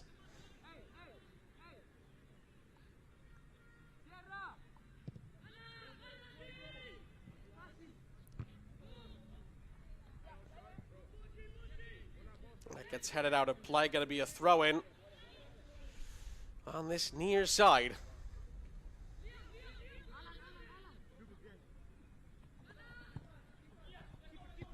Morrison lets it bounce between his legs, little dummy.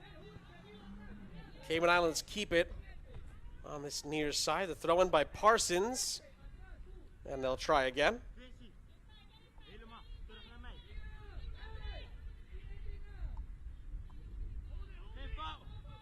This is Booth with 2 on him. And Booth, I think, lost his footing on the back end there. Tight quarters, frankly. Although I think this has actually been given as a corner. Yes. Well, Aruba didn't agree with that decision. They thought Booth just lost his balance and kicked it wide, but assistant referee said there was a deflection. Noah Mitten to deliver. Where have we seen this before? You better believe Booth is in the middle. And he does get his head to it, Booth, but not definitively this time. And now Aruba look to counterattack with Dinobrega up the other end, but his cross is cut out on that through ball in behind. And Aruba will settle for a throw.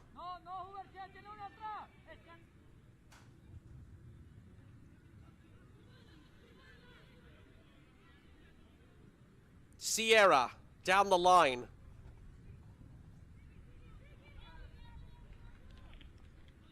And move further towards the byline here. It's out for another throw-in.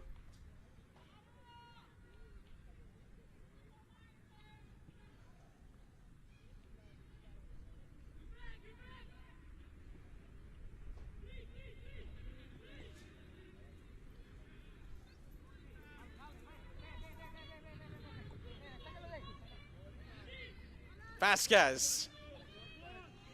Ooh, he stumbles. And Booth plays a lovely ball into the path of Morrison here. But it's really well defended here on the back end. Gomez catches up. Although I think he may have committed a foul in the process of slowing Morrison down here. Yeah, a little bit of 6 of one, half a dozen of another there, but Cayman Islands get the decision.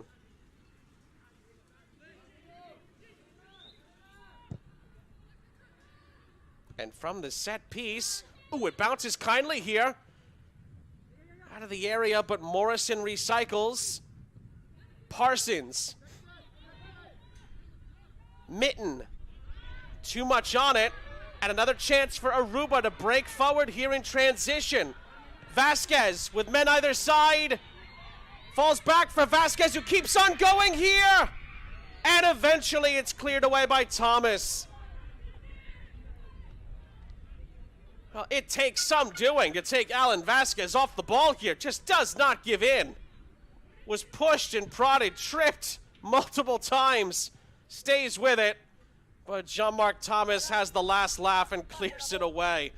Incredible effort from Vasquez there.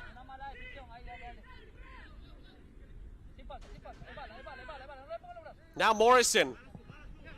Little dummy, but again, Gomez eventually corrals it, although pressure sees him give it away. And it'll be reset for Cardona and then Callister. This is clipped up the other end, and, well, Osborne now will reset for the Cayman Islands.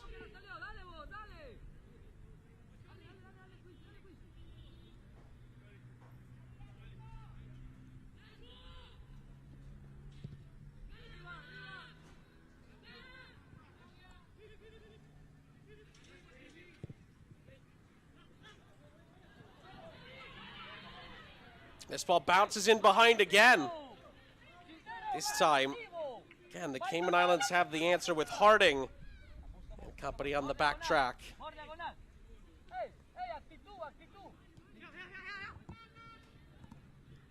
The throw by Gomez to the byline.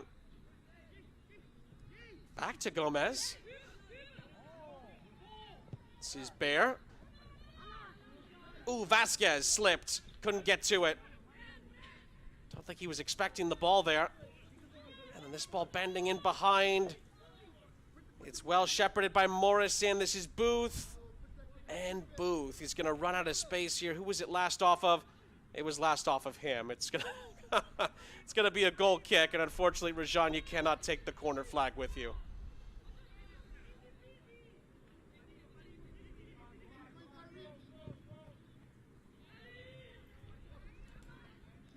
Ball in behind here, Osborne collects.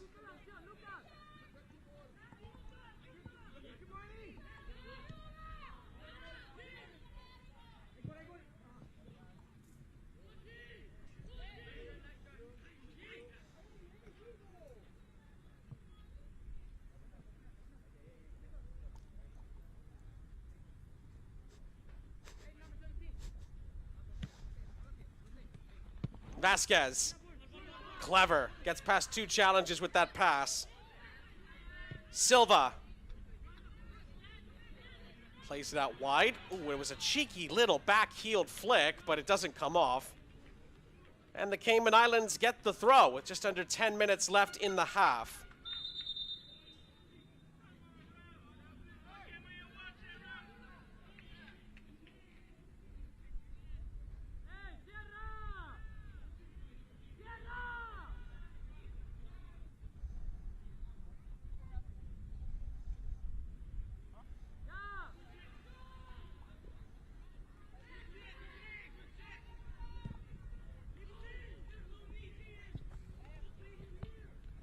Ball forward, just out of the reach.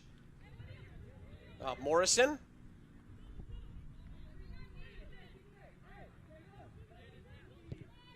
There are your goal scorers, Booth and Brega. One each. Getting towards the final 8-9 minutes plus stoppages left in the half in this League B final tilt. Both teams trying to finish their respective tournaments with a victory.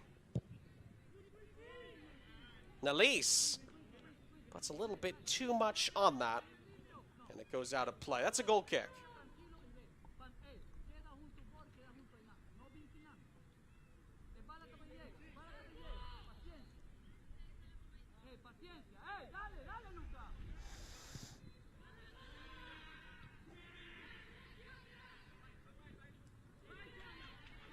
Back down that far sideline. Oh, what a cutback into the area. Cross into the middle for Dino Brega, goes for goal again, and this time it's blocked. Bear recycles. Sierra back down the line. This is Quintero, who lets it roll out for a throw.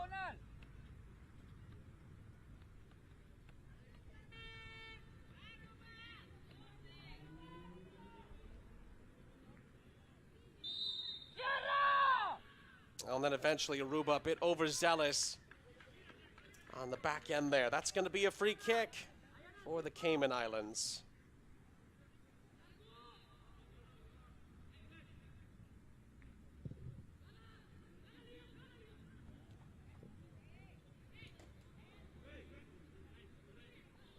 The referee plays advantage here, or at least lets it go.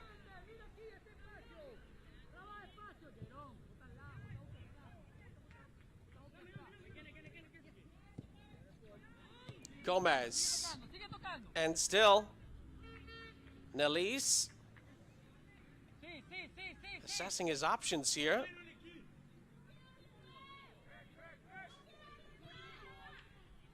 Clips it through, clever feed. Dino Brega's extra pass. Quintero battling for it here. Does keep it alive, but the Cayman Islands do well to force Aruba to retreat. It's then clipped all the way towards the area where Osborne, was he fouled there? Referee finally brings it to a halt. Fair play, by the way, to Thomas for clearing it away anyway on the back end. Ball was played in here. Ooh, it's tight as far as who actually got there first between Nalise and Osborne, but it's a moot point. The Cayman Islands did clear it, and then the referee stops it for a possible injury here to a Johnny Osborne, the goalkeeper.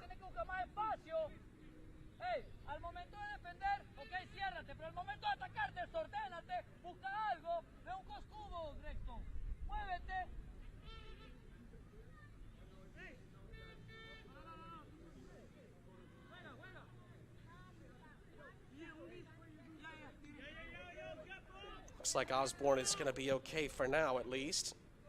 Both teams, of course, do have a backup goalkeeper available should an injury arise. Backup goalkeeper for the Cayman Islands is William Kirksey.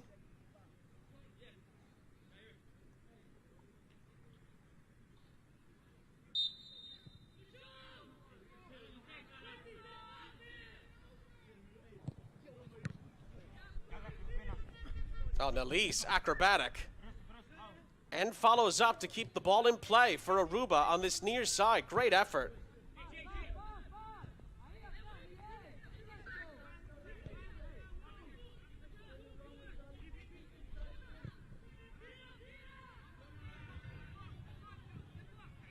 Early cross into the middle. And, oh, the attempt is sliced wide.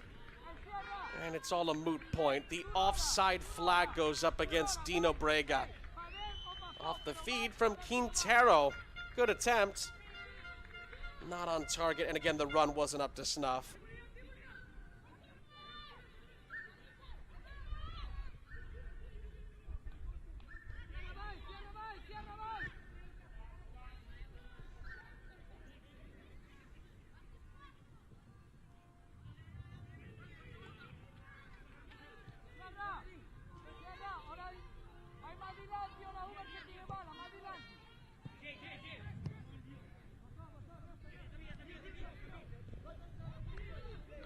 Ooh, the challenge there.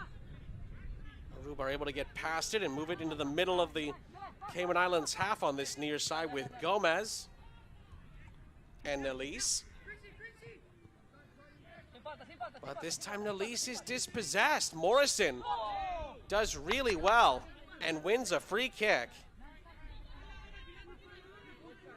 We've had some good tussles on this end of the pitch in particular. Nelise and Morrison. Morrison and Gomez have gone head-to-head quite a bit. Had some good tussles here that have been relatively even for the most part.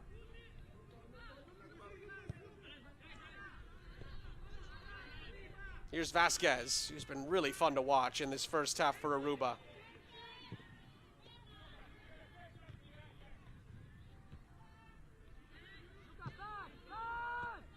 Bear forced to reset.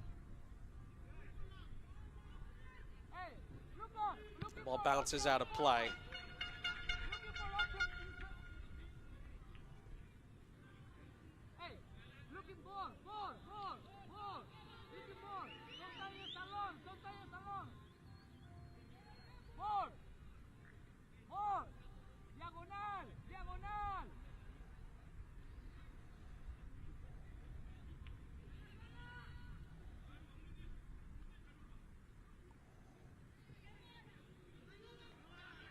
Oh, that is a takeaway. Vasquez continuing to tussle for it. Nelise steps in.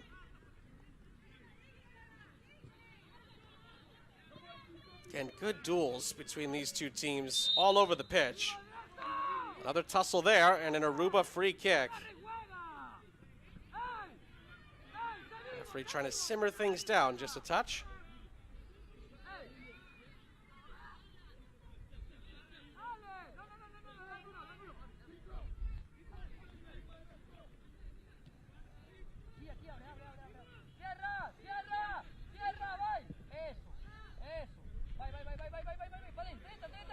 Player down away from the play.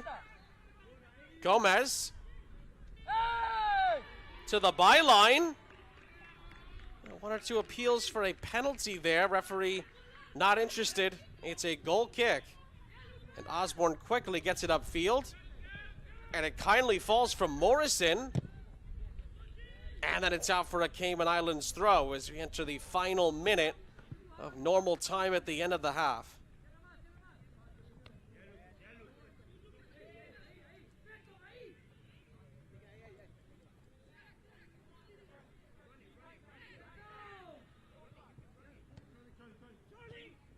Morrison again, little give and go.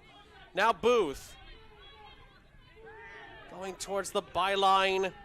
Good challenge by Callister, but it is going to be a Cayman Islands corner on the near side.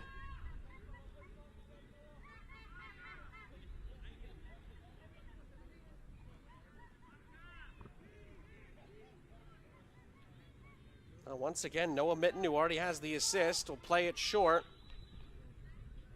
Mitten's first time ball back in. He's touched just wide by Booth. Cardona maybe gets the worst of that. Coming off his line. This was clever from the Cayman Islands here.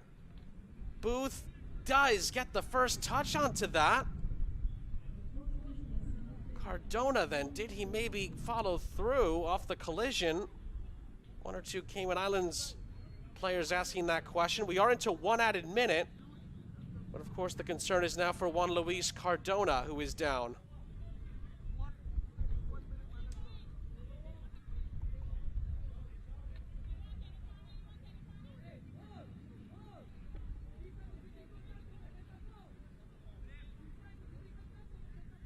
Well, as we said with Osborne up the other end, if need be, Aruba has a backup goalkeeper. It's Kendrick Rivas, who we have seen at times at this tournament. Cardona looks to be fine. Still have the business end of another corner to work through here. We've had the one added minute. Wouldn't be surprised if the referee lets this go for close to another. We'll see. Mitten's ball in has too much depth. Oh, and the referee has spotted a foul in there. That's a free kick for Aruba. Is there enough time for maybe one more chance for either side at the end of the half? Well, that is going to be a foul and a free kick. Vasquez leaves it. Aruba reset to Callister.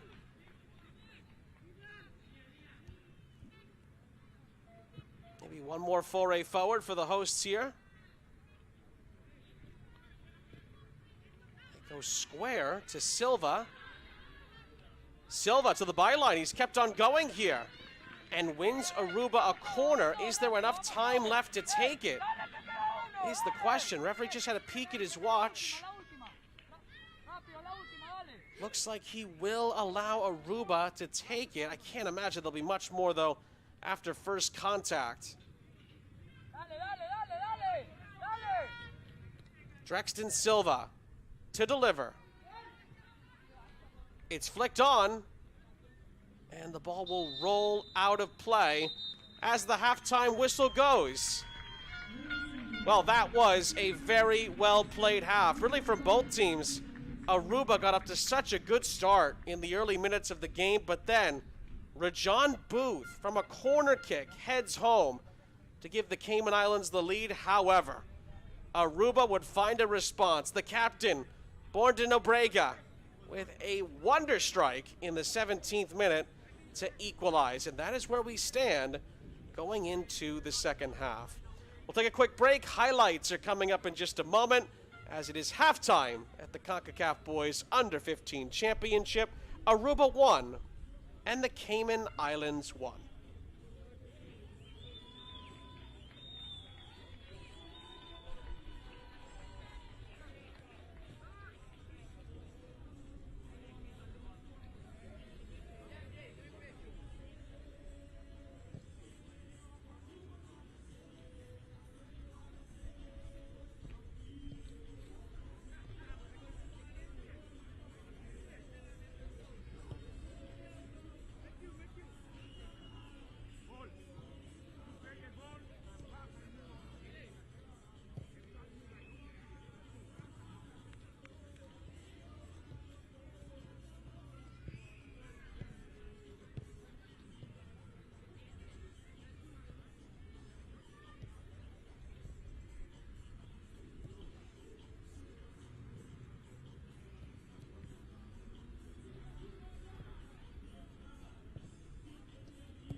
Well, welcome back, everyone. About to get the second half started here between the hosts Aruba and the Cayman Islands. Teams will flip sides of the field, so it'll be Aruba kicking us off, going from left to right in a tie game, 1-1, with still 35 minutes left to play. Again, the winner finishes the tournament off with a big-time victory. That's what these two teams are playing for. Trying to finish on a high note here, and both teams certainly showed some really positive play in that first half. Let's see what happens in the second half. Tied at 1, 2 really good goals. John Booth, his fantastic header canceled out by a stunning goal from Born Dino Brega. And that's where we're at right now. 1 goal apiece. Sean St. Jacques, our entire crew, happy to have you with us here at the Concacaf Boys Under 15 Championship.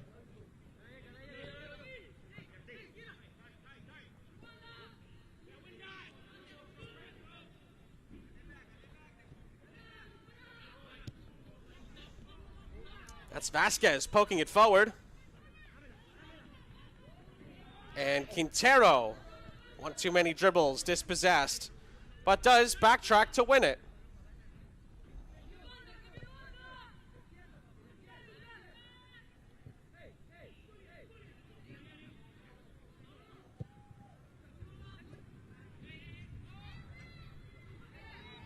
Dino Brega continued his run. The shot. He's saved by Osborne.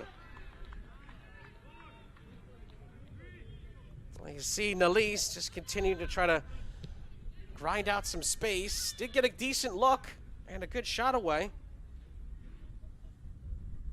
But again, right at Osborne, who's been in good form.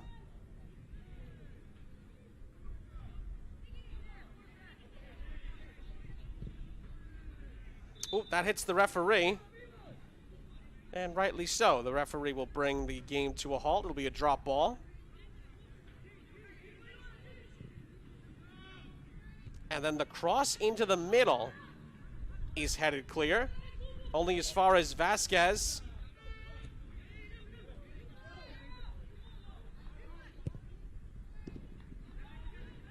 That falls kindly for a chance here for Aruba. It slid all the way through for Quintero, who's beaten to it by Jahari Reed, who's fired up. That is a critical last-ditch tackle here. Quintero's in behind. It's 1v1 if he gets a touch on it. But Jahari Reed beats him to the spot. That's big time.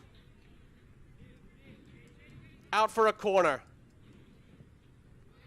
Silva sees that come up short, and the Cayman Islands do clear it, but not definitively. Again, Aruba win the ball back through Sierra.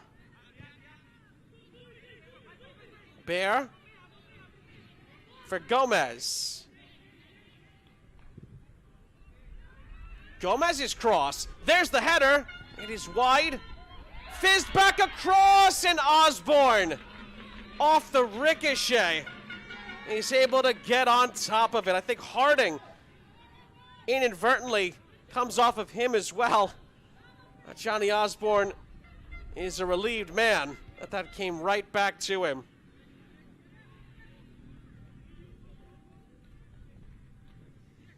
It's a good start to this second half from Aruba. Just like they did in the first half, they've been creating chances, but can they get their first lead of the night? They have not led yet in this game today. Cayman Islands scored first. They led for about 8 minutes. It's been tied ever since. And here comes Quintero. The cross is headed centrally. Vasquez wins a corner. And the crowd here in Oranjestad getting behind their boys here.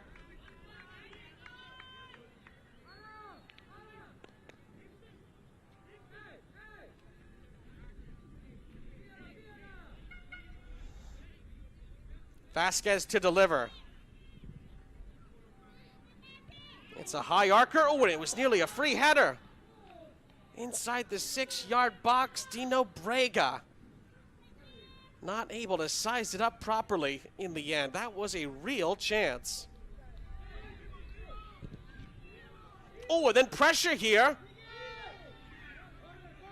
Sees the ball ricochet.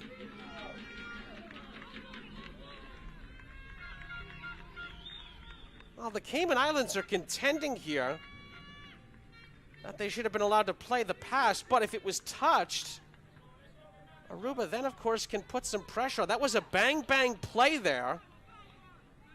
What the referee has decided here is that it is going to be a corner for Vasquez and company.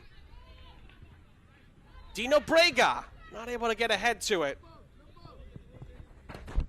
And then Bear, sees it go out of play, and Reed stumbles here. This is the moment we're talking about, the pass. Well, Harding needs to be better about this. Just kind of left it. And if he made a touch onto that, that could have been really dangerous. Dino Brega put the pressure on after Osborne presumably put the ball back into play. It looked like that was the case.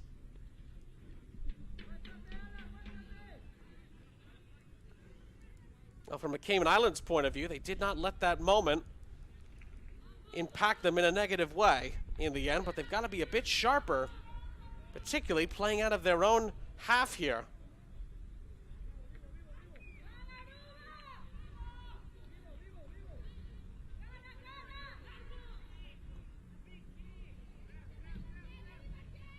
Harding thinks better of it this time, goes over the top.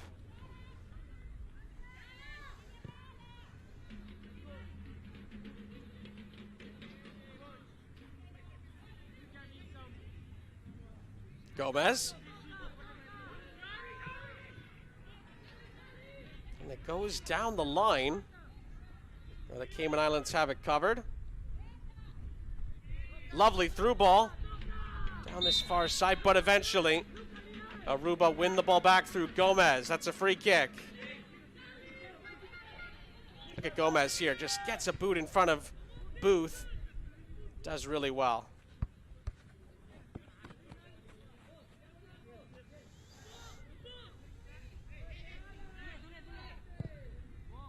Clip forward to the edge of the area.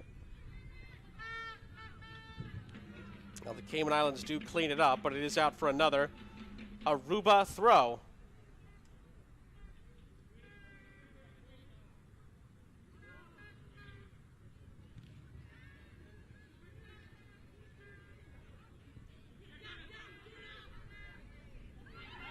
Oh, a delayed give and go here.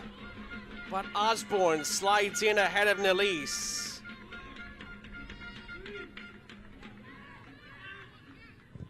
Well, Johnny Osborne really anticipates this well. And slides in to grab it. And then up the other end, or I should say, a retempt here. Another chance for Aruba that goes astray in the end. That was Dino Brega's attempt.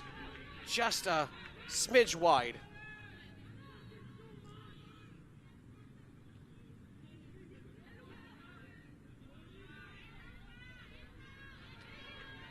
Oh, Bear does really well.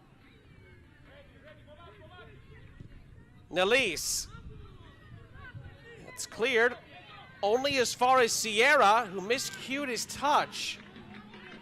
And it's not the best of clearances either from Levi Jack, as it keeps Aruba firmly on the front foot.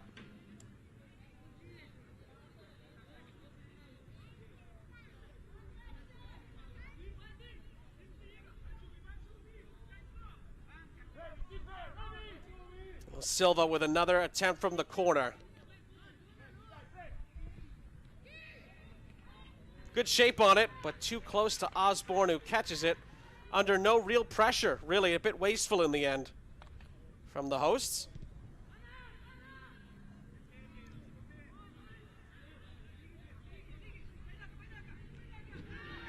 Ooh, and then Gomez goes into the ad board here. That's going to be a yellow card for Kamani Parsons, who's actually had a really good game tonight. But this time mistimes his tackle. And I think the referee had the perfect view of that. Clearly a foul and a free kick. And, of course, a booking.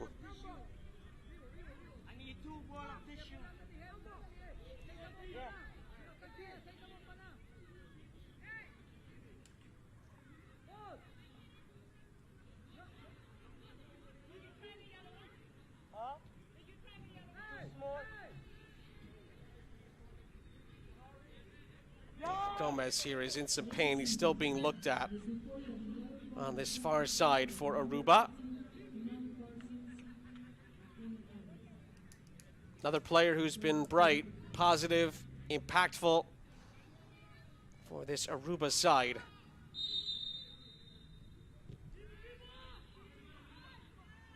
They'll look after him as Aruba do put the ball back into play and essentially give the ball back to the Cayman Islands there. That wasn't much of a shot. Bit wasteful there.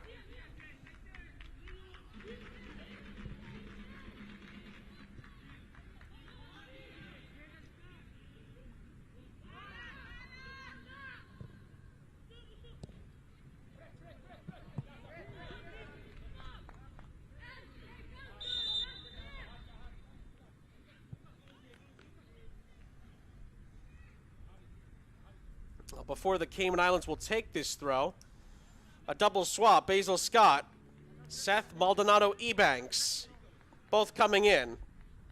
That's going to be it for Luke Watson on the first change, and Levi Jack will also depart for the Cayman Islands here. Those are the first two changes of the game for either side.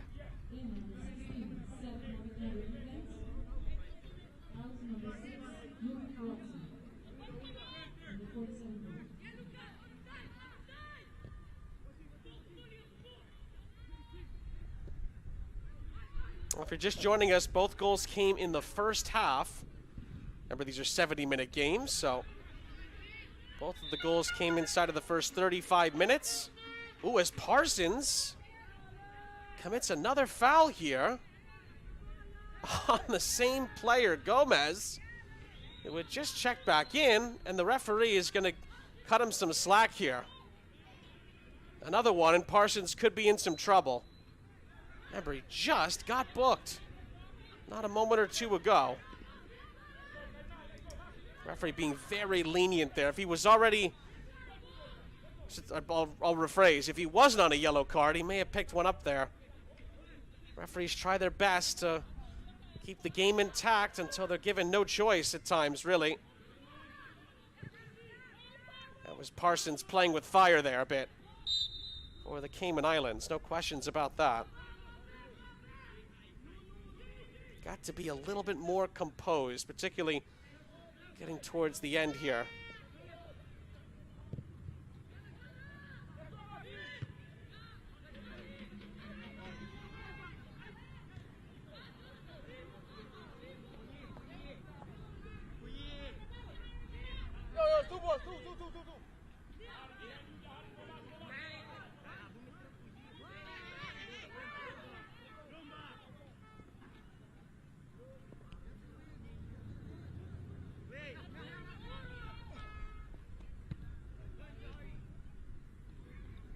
It's out for a throw.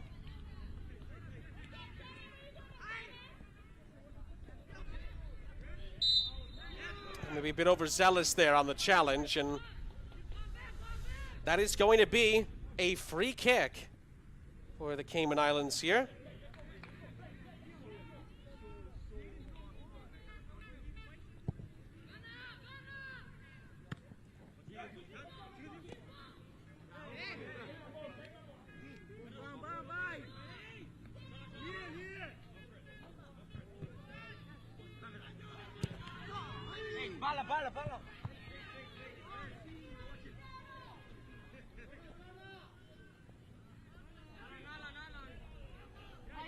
Throw in for Aruba. Sierra throws it in for Vasquez. Again, there's your goal scoring summary. Both were great goals, by the way. Booth's goal canceled out by Dino Brega.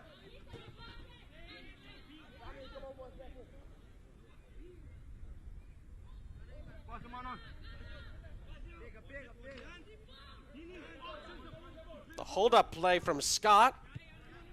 Mitten has it cut out. Sierra forced to retreat.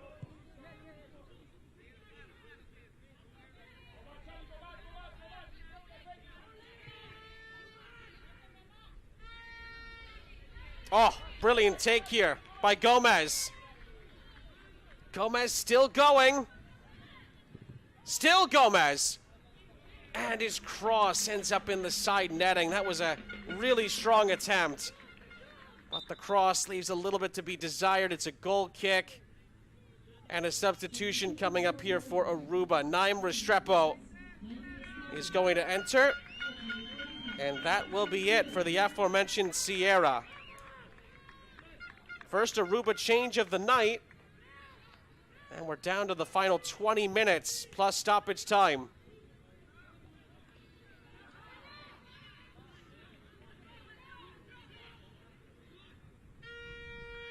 Cayman Islands will clear it with Thomas. Nelis holds it up and then gets it back. Gonna cut towards that far side, plays it infield for Silva. Silva will strike it! Oh, just wide. Trexton Silva not far away. This is more solid build-up play from Aruba here. Nelis does well. Silva, good venom on the dipping and bouncing strike here. But it was always drifting wide right. Ooh, and then a foul here. Quintero bundled over. And it's an Aruba free kick in a good spot.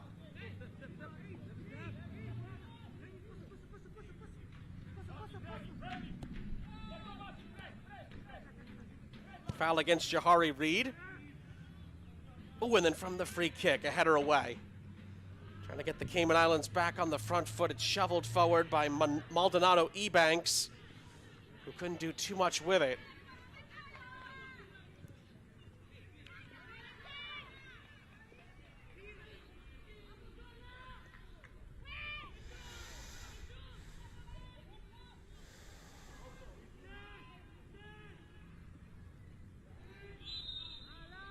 Was there a trip there?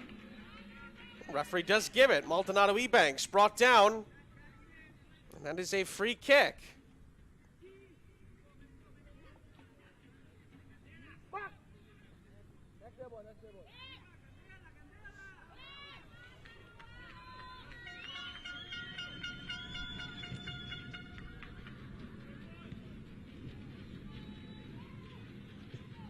It's headed into the area. Oh, not the best of clearances from an Aruba point of view. But eventually it hits off the corner flag and goes out for a throw. Another Cayman Islands change here. Oscar Shakespeare. He's going to come in. And that'll be it for Callum Whiteside, who will depart.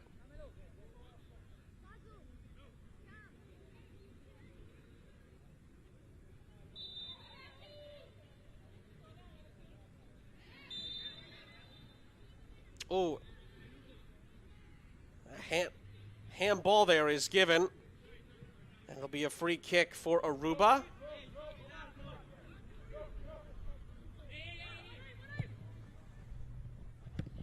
The ball is sliced forward, and again, the Cayman Islands clear it, but only out for a throw.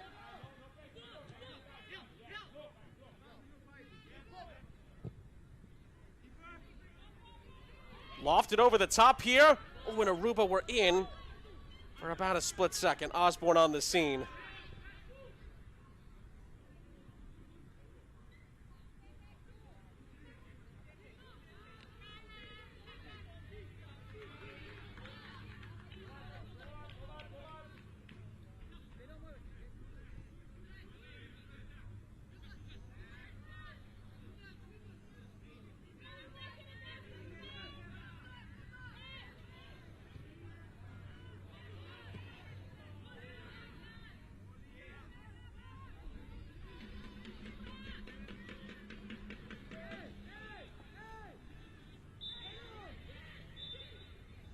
That is going to be whistled for a stoppage here. It is a Cayman Islands throw, but more subs, at least the one.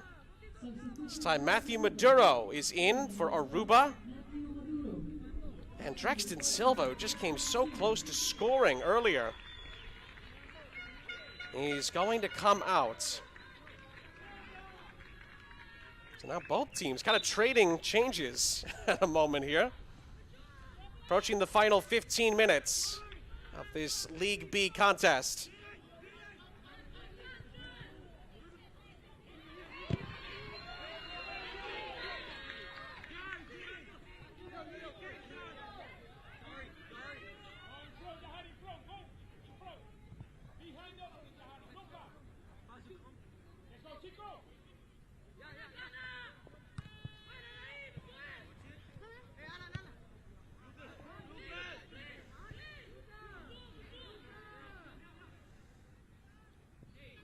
Callister. Both teams still searching for what would now be a pretty late winner. If either team could grab a lead here. Ooh, that header is nudged down. The battle of wrestling match breaks out here. Play continues as Dino Brega in the end couldn't get it to lay off for a teammate and sees it cleared away. Another close call.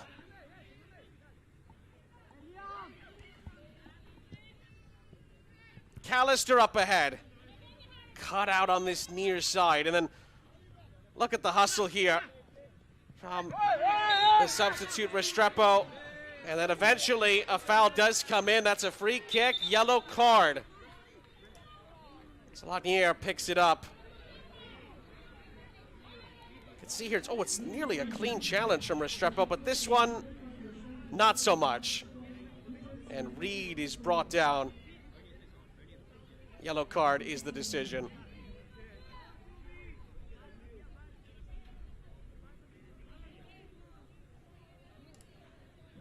Salanier picking it up there. In a rare moment where the Cayman Islands can maybe push this forward towards the 18-yard box.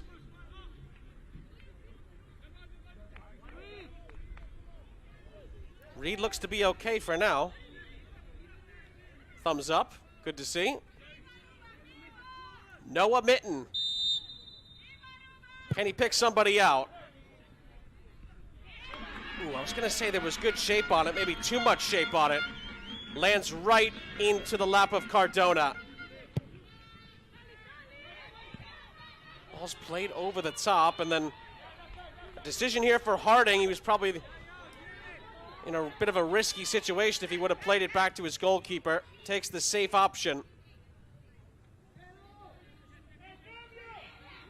And then Aruba do well to fight for it there. They get a throw in. Throw in is taken quickly. Bear clipping it to the far side of the area. Ortino Brega cutting to the byline. Cross ricochets. And it will go out for a corner to the hosts here.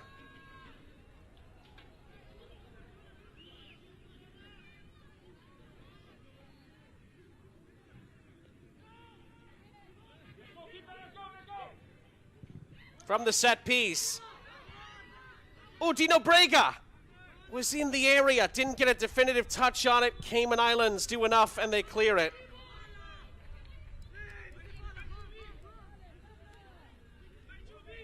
Oh, but the referee has brought this back. Oh, the decision is another corner for Aruba here in the end. This time it'll be on the near side.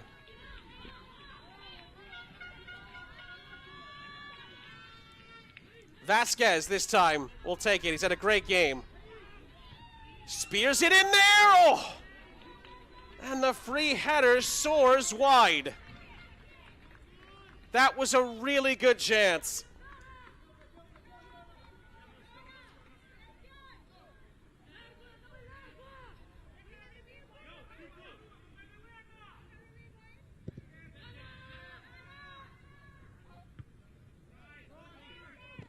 Now we've been locked in at one for quite some time. Let's see if we can have some late drama here. This is Reed.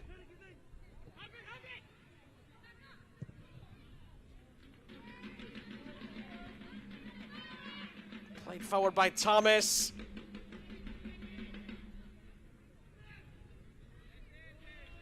And eventually it's touched out.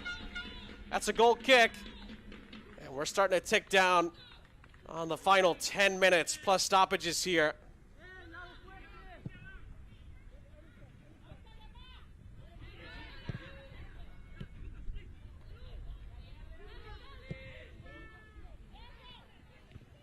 Another hopeful ball over the top. Headed towards this near sideline, and it'll go out of play.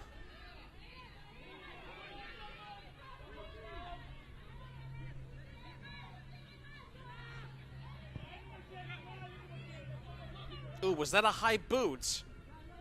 And then a push possibly from Shakespeare. It's going to be brought back. That's a free kick.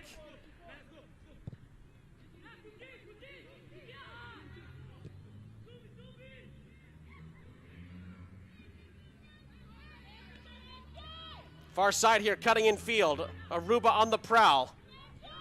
The layoff. Bear lining one up, blocked.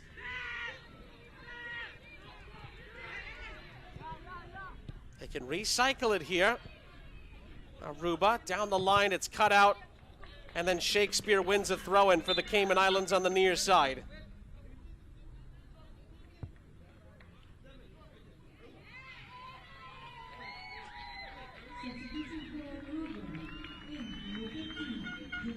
Aruba will make a change here. 2 changes. As a matter of fact, Quintero and Vasquez are coming out. Giuliano Wijnaldum and Jalen Abath are coming in. That leaves Aruba with just 1 outfield player left on their bench. Dino Brega sliding it through. The hosts are in! Oh, and the shot is saved by Osborne. It was right down the middle from Wijnaldum, who had just come in. What a first touch this could have been. Wonderful feed through. Wijnaldum gets the shot off, but it's right down the heart of the goal, and Osborne makes the stop.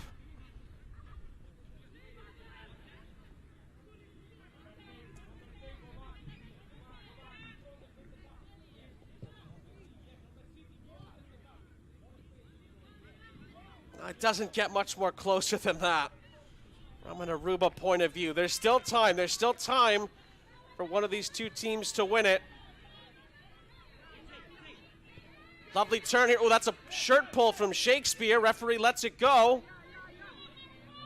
Maduro. Dino Brega.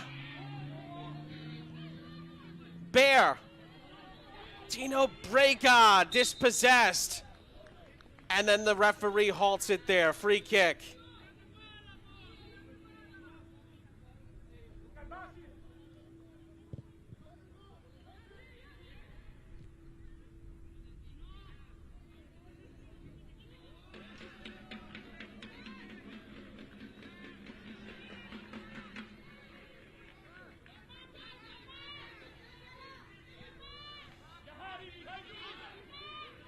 Now, can the Aruba subs maybe push this forward? The fresh legs, can it get them over the top here down the stretch? That is going to whistle past and go out of play.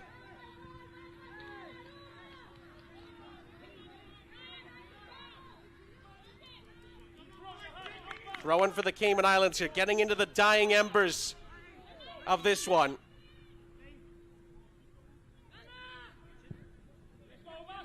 Aruba win it back off the throw. Bear tries his luck, and Osborne knocks it down. Boy, that had some movement on it from Lucas Bear. Look at that, just whip and dip at the end. Well read by the goalkeeper.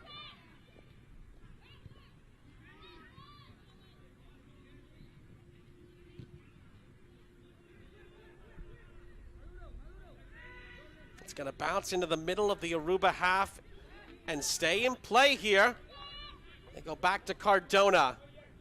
Hasn't had much to do in the second half. Aruba have been the better team in the second 35 so far, but neither side have been able to scratch across a winning goal, or at least a leading goal here, as the whistle will bring the play to a halt. Offside flag was up.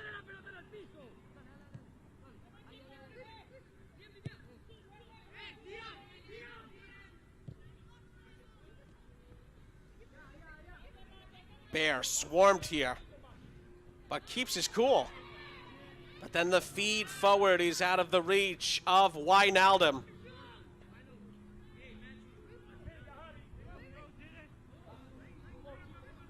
Well, here we go. Crunch time. 5 minutes left. Stoppages after that. Can someone win the game with a late bit of glory, late bit of magic? Ooh, that is a trip. Foul and a free kick.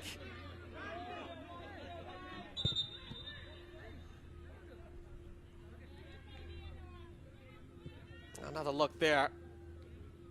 That was Restrepo tripping up the goal scorer Booth.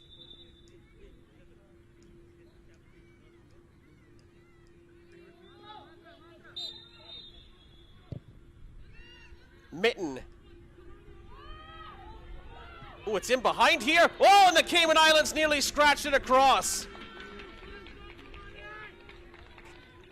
Well, that was more of a hopeful ball forward from Mitten here, but it bounces so kindly in behind, and Parsons, of all people, gets his boot through it, but cannot hit the target. What a goal that could have been. Good header there by Shakespeare to keep it away from Restrepo.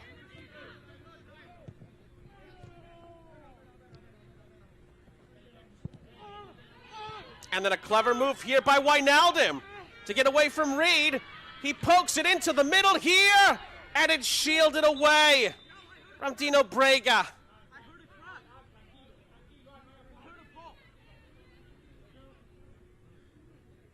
Oh, and on this moment here, Wijnaldum possibly actually hurt Reed in the process. You're not there, obviously. Great feed, looking for Dino Brega.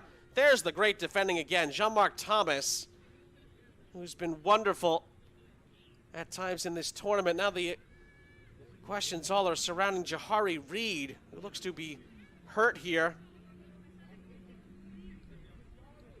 but is able to get back up. He was sort of eased off of it by Wijnaldum, but clearly had a heavy fall on the way down, and that's why his teammates were concerned. Cayman Islands do have one outfield player left on their bench. It's Christian Bonner, who is a midfielder. Aruba do, by the way, as well. Matthew Boekhout, who has played games at this tournament.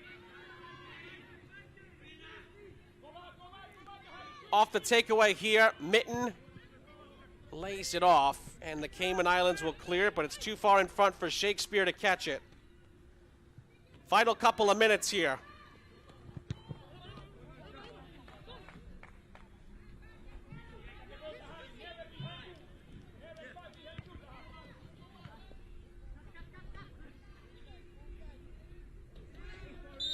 Nalis commits a foul. That's a free kick for the Cayman Islands.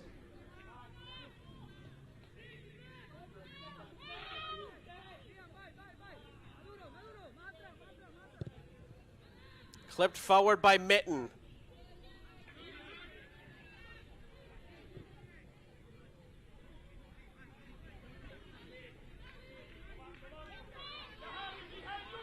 Another chance for Aruba here.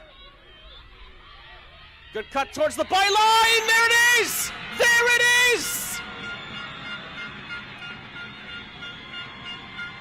Jalen Abath may have just won it for Aruba in the final minutes here. The substitute comes on and sweeps it in to give the hosts a 2-1 lead in the dying embers. That could be the moment of glory. That could be Aruba's moment of magic here on home soil.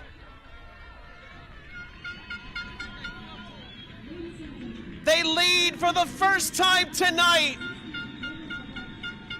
And we're 30 seconds away from injury time. Now they've been knocking and knocking at the door here. And Aruba finally have the lead.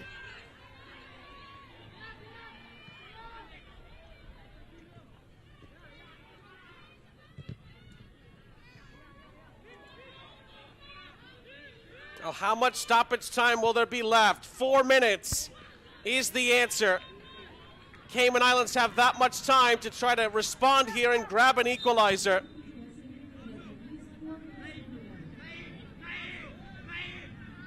Now, we told you there might be a late bit of Trainer Braccio, the coach, knows this isn't over yet, but my goodness, have his substitutions worked a treat for Aruba in this second half, and it's been paid off right at the end with a potential winning goal.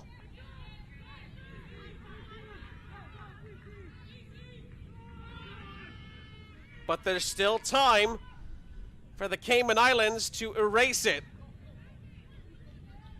They are going to get to the edge of the area here, but Aruba do well. They win the ball back, and they look to move it down this far side where Morrison is able to do well here. Fends off a couple of challenges, but eventually Aruba do win the ball back here. They have numbers flooding forward here with Nalise, who's taken out. Thomas commits the foul. Free kick. And more time will come off the clock.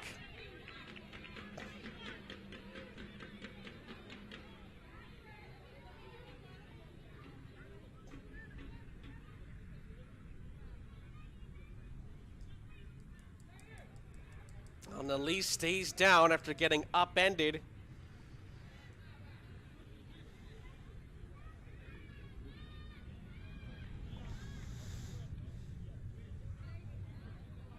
Again, it's worth mentioning, game was very tight in the first half. No questions about that. But in the second half, it has been all Aruba. And they've been able to pay off that pressure with a valuable late goal here. Nalise is off the field for now. Still 2 minutes, maybe a little bit of more time at the back end of that to go. Aruba on the prowl. That cross is cut out by Mitten. Booth's hold-up play is interrupted. And it's out for an Aruba throw. About a minute and a half left. Again, maybe a little bit more due to that last injury stoppage. Another good surge down this far side.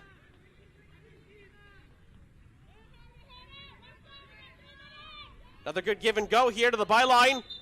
It stays in play, or did it? It did not. Referee says it rolls over the end line. Goal kick for the Cayman Islands.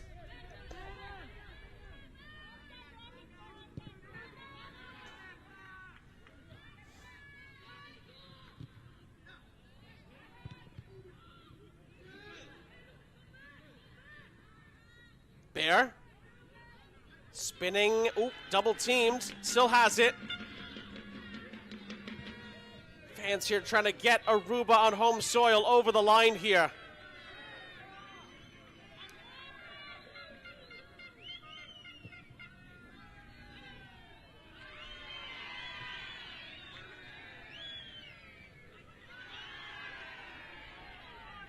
A more lovely build-up play.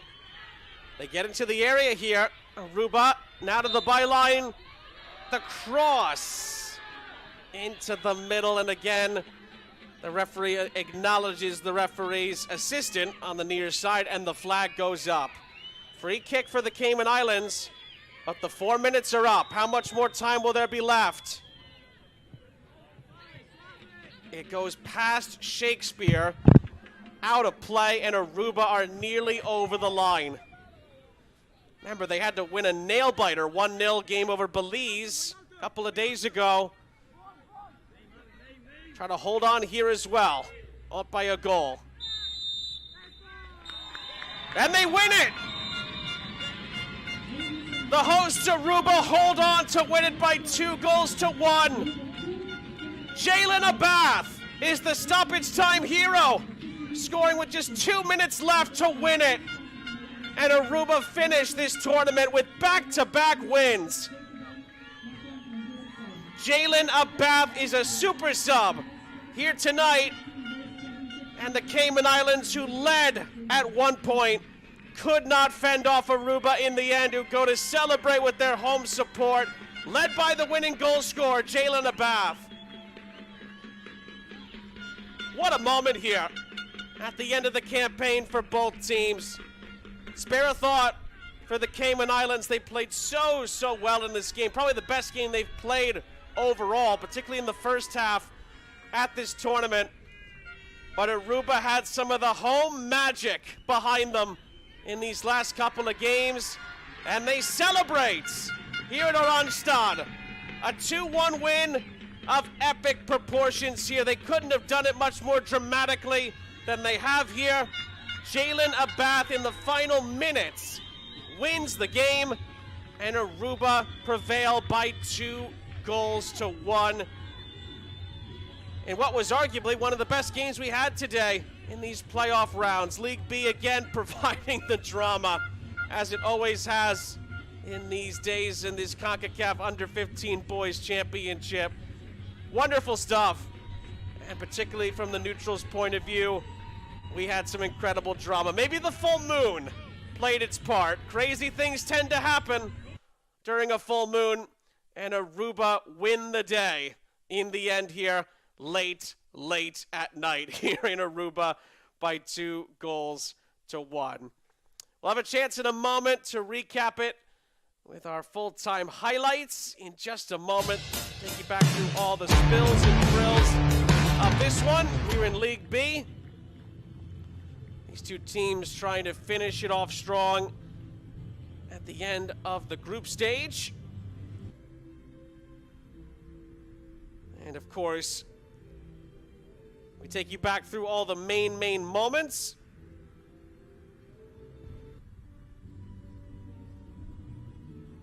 Of course, the game began with Aruba on the front foot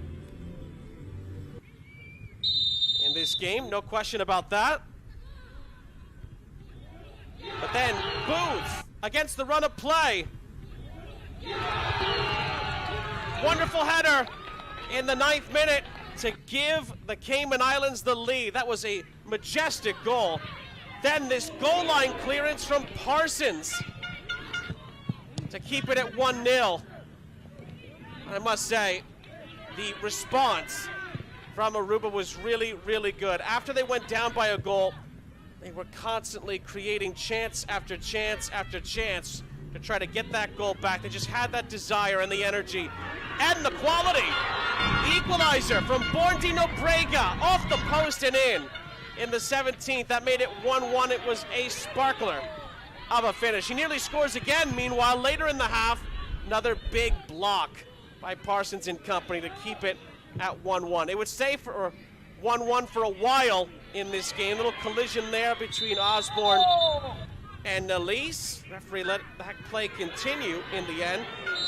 Dino Brega, another attempt. Just wide. Clever corner from the Cayman Islands at the end of the half. Booth stabbing it just wide of the target. Then in the second half, Aruba took charge. They had the majority of the chances. They had the quality chances.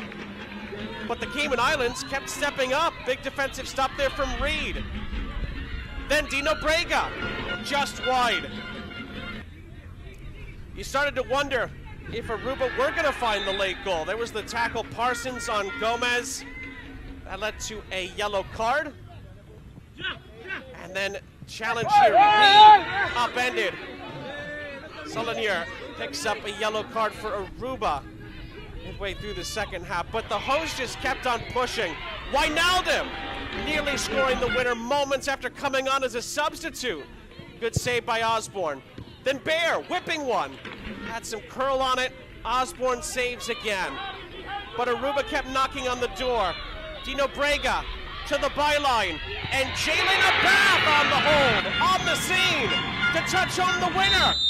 Just a minute from time. And that would be it. Aruba with a dramatic win at the end. And they finish the tournament with back-to-back wins here on home soil. It doesn't get much more dramatic than that. Aruba on home soil win it by 2-1 over the Cayman Islands. We hope you enjoyed it, and we will step aside for the evening. For our entire crew, I'm Sean St. Jacques.